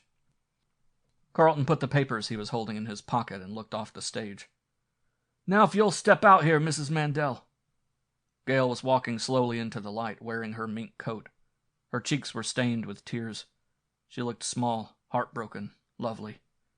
Rosemary pressed Mandel's hand. "Steady." "I'm all right," Mandel told her. "In fact, I'm fine." Carlton snapped his fingers. "A chair for Mrs. Mandel, Lieutenant." Rose hurried on stage, carrying a straight-backed chair. "Thank you." Gale smiled at him. Rose wriggled, embarrassed. "That's quite all right, Mrs. Mandel." Ma admitted. "She is pretty." "Shh," someone in the dark room said. As Gale sat in the chair, her coat gaped slightly, and before she drew it together, Mandel saw that she was still wearing the bare midriff pajamas. The back of his neck felt hot. "I want a baby, Barney. Please give me a baby." Lies. All of it an act. She'd been so anxious to nail him in the chair, she hadn't even bothered to dress. "I think it's unnecessary," Inspector Carlton said, "for me to introduce Mrs. Mandel. And as Mrs. Mandel has been under a considerable strain, we don't want to keep her any longer than need be." Gale's voice was small. "Thank you, Inspector." "Suppose," Inspector Carlton said, "we start with this Cherry Marvin matter, if you don't mind, Mrs. Mandel. Did you know your father was having a romance with this girl?" No, of course not, Gale said. You didn't know she was the last of a series of such girls on which your father had spent most of his reputed fortune? No, sir, I did not. What was your reaction when the state's attorney informed you of it this morning? I was shocked. I can imagine, Carlton said. It's not very nice to think you're sitting on top of several $1 million and then find out you don't know where your next mink coat's coming from. Gale looked up at him and wet her lips with the tip of her tongue. Please come to the point, Inspector. I will. Do you think your father could have killed this Cherry Marvin and attempted to place the blame on your husband? Don't be absurd. Why am I being absurd? Father wasn't even in town. He was in Eagle River. Carlton shook his head. Oh, no. He only said he was in Eagle River. Lieutenant Rose and I checked with the phone company. No such long-distance call was placed. Oh. Gale buttoned and unbuttoned her coat. Your father disliked your husband? On the contrary, Father was very fond of Barney. I see. That's why I tried to protect him by telling us you had left on a second honeymoon when Lieutenant Rose and I called at your home last night to inform Mandel that his bail had been revoked. Yes, that's right. Father was trying to figure some legal defense. Then, still later in the evening, Mandel repaid your father's generosity by blowing his top completely, trying to kill you, and succeeding in killing your father when he attempted to defend you. Yes, sir. Gale began to cry. It was horrible. You'd swear to this in court. Mandel killed your father. He shot him twice. Gale bobbed her head.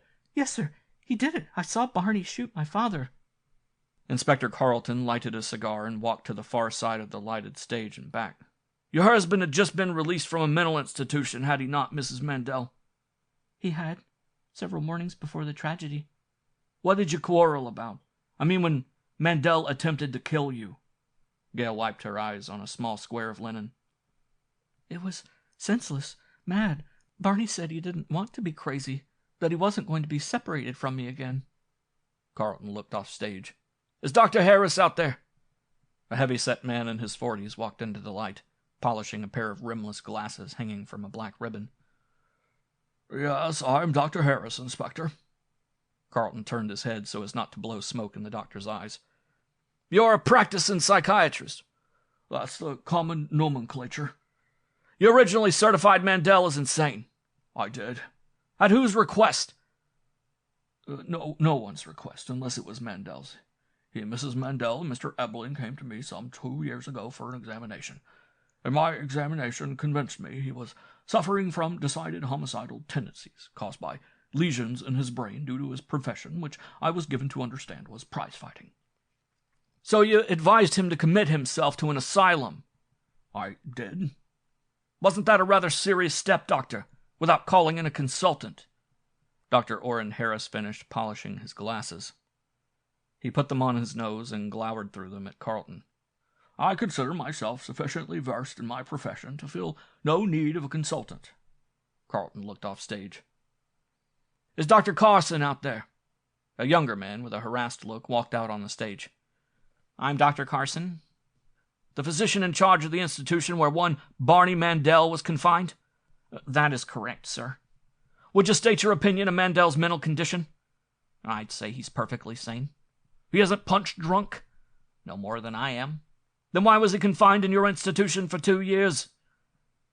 Dr. Carson explained. We're forced to accept any patient legally committed, and we accepted Mandel on Dr. Harrison's prognosis and the proper commitment papers. But when we ran our own tests on Mandel, we couldn't find a thing to back either the prognosis or the commitment. We found Mandel to be average for his age and educational background. In fact, he was quite a bit superior to other men of his environment. And being as crowded as we are with patients who really need treatment, we tried for 2 years to have the commitment revoked, but ran into a political stonewall. Set up by Mr. Ebling and Dr. Harris? So we were given to understand. You would be willing to testify to that in court, Doctor?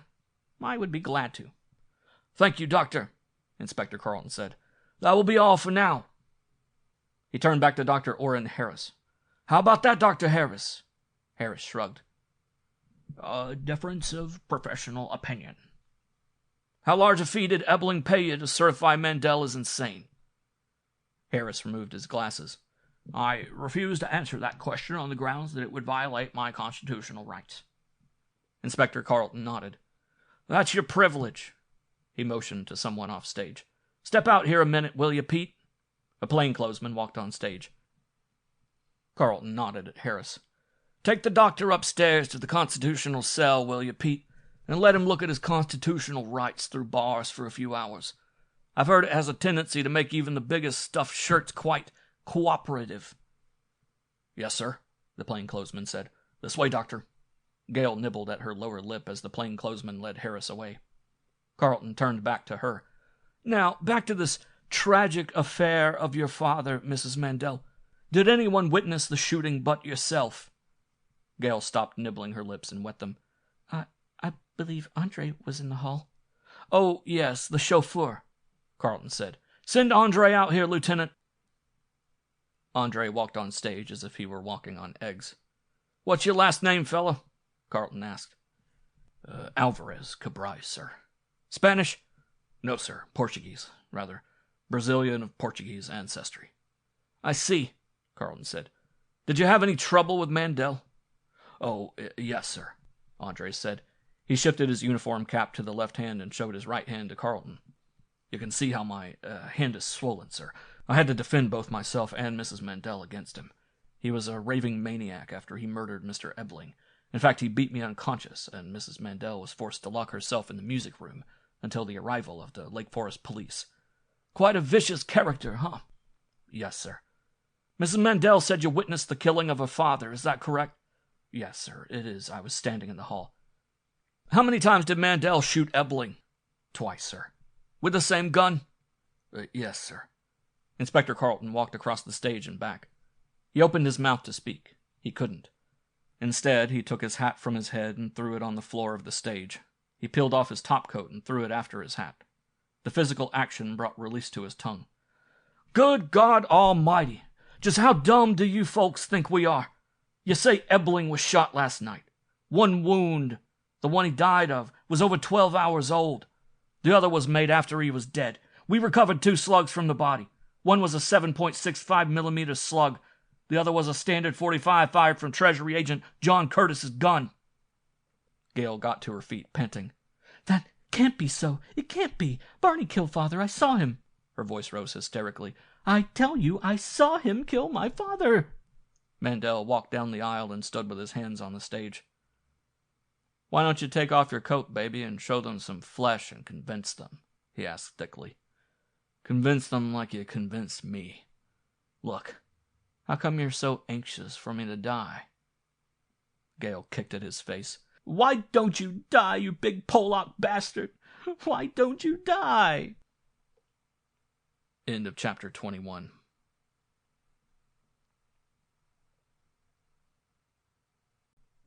Chapter 22.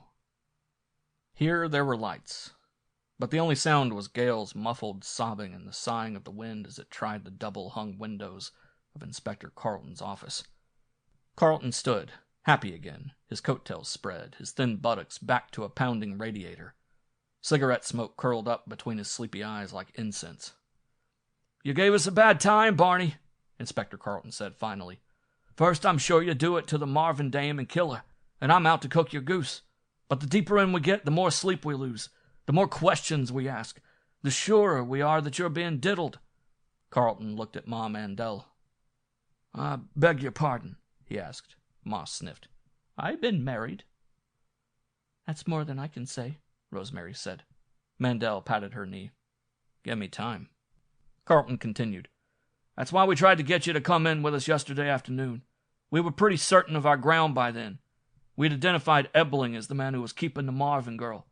We'd placed both Ebling and Andre in the vicinity of your hotel at the approximate time of Cherry's death. Why Ebling chose her as your supposed victim is something that will have to come out at the trial. But men who had sunk as low as Ebling had don't need reasons. They act on impulse, to cover up the last dirty mess they've made.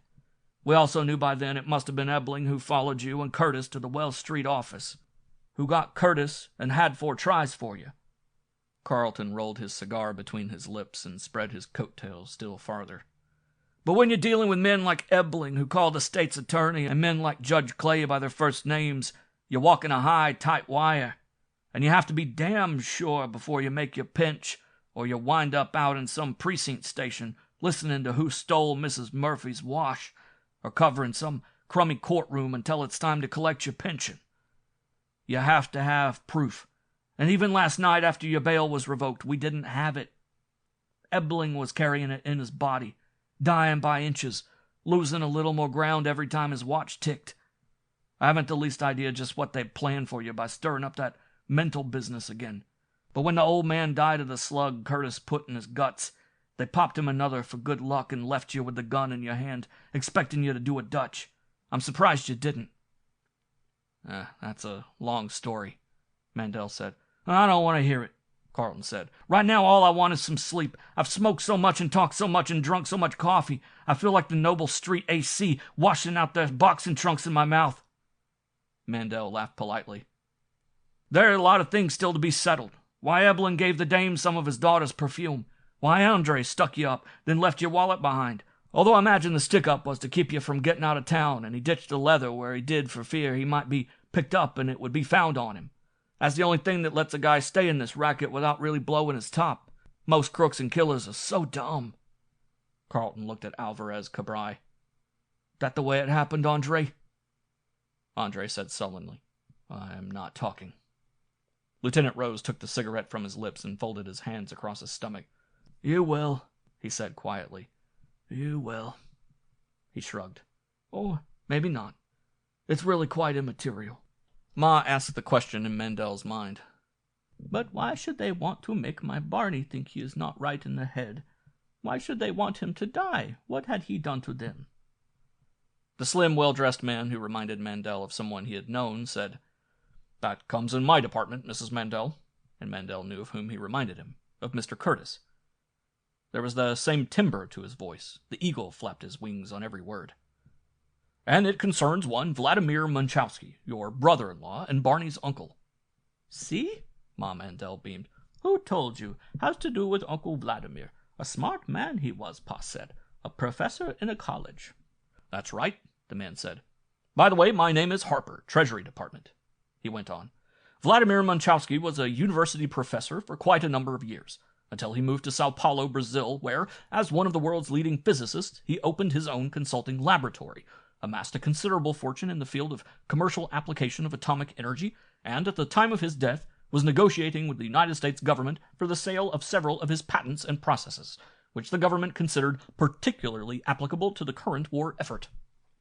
Ma hadn't the least idea what he was talking about. She beamed. See? Harper continued. Shortly before his death, knowing Ebling only as a wealthy and reputable patent lawyer, and having a great respect for this country, Munchowski paid Ebling's expenses to Brazil to commission him to do two things. One, to handle his patents and processes. Two, to act as his executor, and in the event of his death to make certain said patents and processes and accumulated sums of money would be turned over to his designated heir, one Bernard Munchowski, son of his brother Barney Munchowski, now living in the United States, but whose address he had lost during his escape from the Nazis, and later from behind the Iron Curtain. What Munchowski didn't know was that Ebling was no longer either reputable nor wealthy. He was broke. Dead broke. Broke? Mandel gasped. Gale looked across the room at Mandel. That's right, sucker. Dead broke. Harper said. He hasn't had a dime of his own for years. He owed everyone in town, until he began spending your money. According to our reports, he was as much a satyr as his daughter is a nymph. Gale gave Harper a dirty look. Harper continued. Ebling's money dribbled away in large chunks on a long series of girls like Cherry Marvin. Munchowski's commission and subsequent death were godsends to him. And that's where we came in. Your inheritance was taxable, of course. We were interested in that angle. But what we were primarily interested in were the negotiations in progress at the time of Munchowski's death. Nothing could be done until the proper heir had been found and the estate had been settled. Ebling, as we now know, located you almost immediately, and his daughter laid the groundwork for the steal he planned by marrying you and, ostensibly, becoming your legal heir. Why, ostensibly? Rosemary asked. Harper said. She had already secretly married Munchowski's assistant, a brilliant young Brazilian physicist by the name of Andre Alvarez Cabral, a very proud young man who showed great promise in his field. It must have been quite a come-down for him to have to pose as a chauffeur and share his wife with a lover. Andre cursed Harper in Portuguese. Lieutenant Rose was shocked. In the presence of two ladies. Harper lighted a cigarette. It took us much longer to find you. We hadn't the least idea in which section of the country you lived, nor did we know that your father had Americanized his name without bothering to legalize it. We thought your marriage to Miss Ebling, or I should say, Senora Alvarez Cabray, was just one of those things. Although we did send a man out to check on your name, and whoever spoke to him, your mother probably, said your name had always been Mandel. Ma Mandel was indignant. I should have people think I'm a foreigner. Mandel patted her hand. How could they, Ma? Harper opened his briefcase and took out a crisp copy of the Zhenich Chicagowski. You ever read this, Mandel? Mandel grinned. I can talk it a little, but like I told Mr. Curtis, I can't read or write a word of it. Ma Mandel looked at the Polish-language paper and handed it back to Mr. Harper. It's for greenhorns and Polacks, she sniffed. I always read the Chicago Tribune. What about it? Mandel asked. Harper pointed out a boxed item on one of the pages. We've had an ad like that running in Polish-language papers all over the country for 2 years. Harper read it in English. If Bernard Manchowski, nephew of Vladimir Manchowski, born in Gdansk, Poland, on June 24, 1897, will communicate with such and such a box number, he will learn something greatly to his advantage. Ebling ran one very similar in almost as many papers. That's what threw us. We thought he was still looking for you, up to a few days ago. Then Curtis had the bright idea of fishing through a stack of old Polish steamship records and found a Bernard Manchowski who had purchased transportation from Danzig all the way to Chicago. More legwork established the fact that this Manchowski had worked as a butcher in the yards, but had subsequently changed his name to Mandel and requested it be entered as such on the paybook. And there Curtis was. He had it all worked out, and you were in a cell tagged with suspicion of murder. Immediately, suspicious of Ebling, he bailed you out. You know the rest. $5,000 to his widow, and we'll all remember his kids' birthdays. Joe Mercer got up from the windowsill. This can be printed? Harper shrugged. Why not? Mercer stopped on his way to the door and rested his hand on Mandel's shoulder. I'll be over for supper, kid. Make goulash with noodles, Ma. I'll bring 2 quarts with me. Mercer left to write his story. We'll be like old times, Ma beamed. Harper cleared his throat. Now, about those patents and processes, Mandel. Mandel asked. They're good? Top drawer. The country can use them? It can? Then why drag out the conversation? Take them. With love. They're yours. And mail me $1 sometime just to make it legal. Harper restrapped his briefcase. We'll do better than that, Barney. A lot better. He took his coat from the hat rack. There's only one thing about this affair that still puzzles me. What's that? Inspector Carlton asked. I can see how, with Mandel dead and Gale as his supposed legal heir, they could get away with the money of his that they'd stolen. But why not kill him outright? Too risky, Carlton said. Ebling was too smart for that. Well, why convince him he's crazy and tuck him away for 2 years? There, Inspector Carlton admitted, you have me.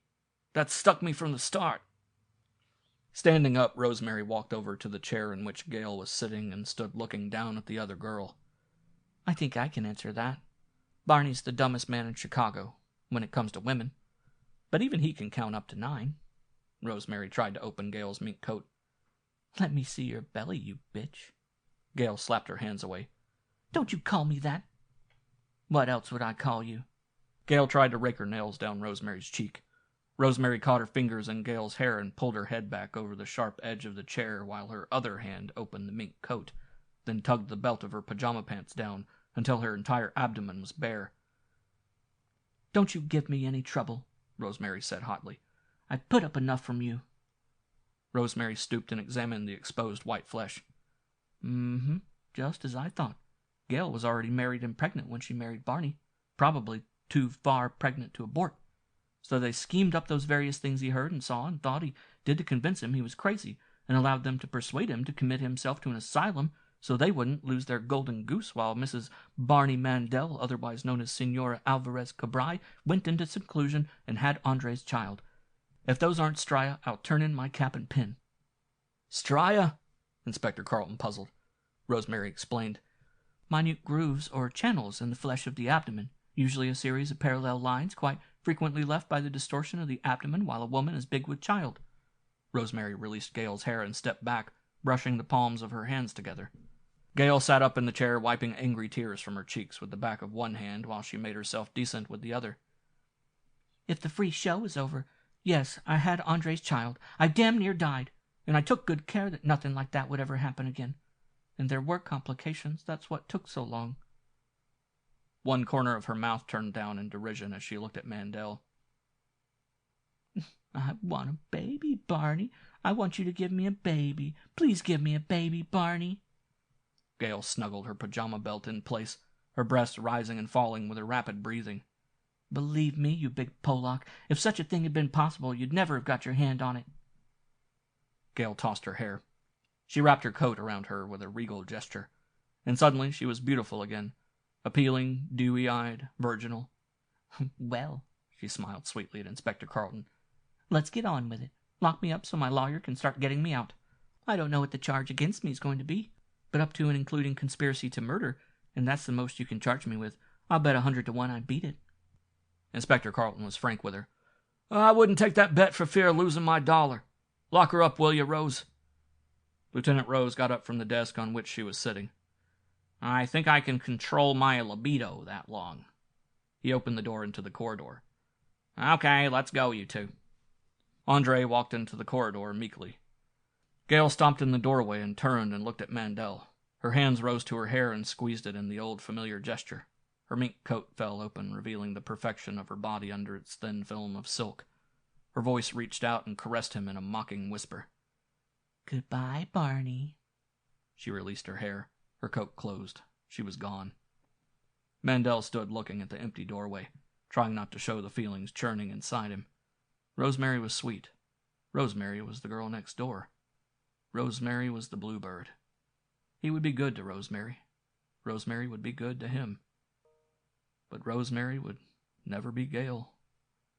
Gale was bad. She was evil. She was a part of his blood. She was a dream that would never quite die.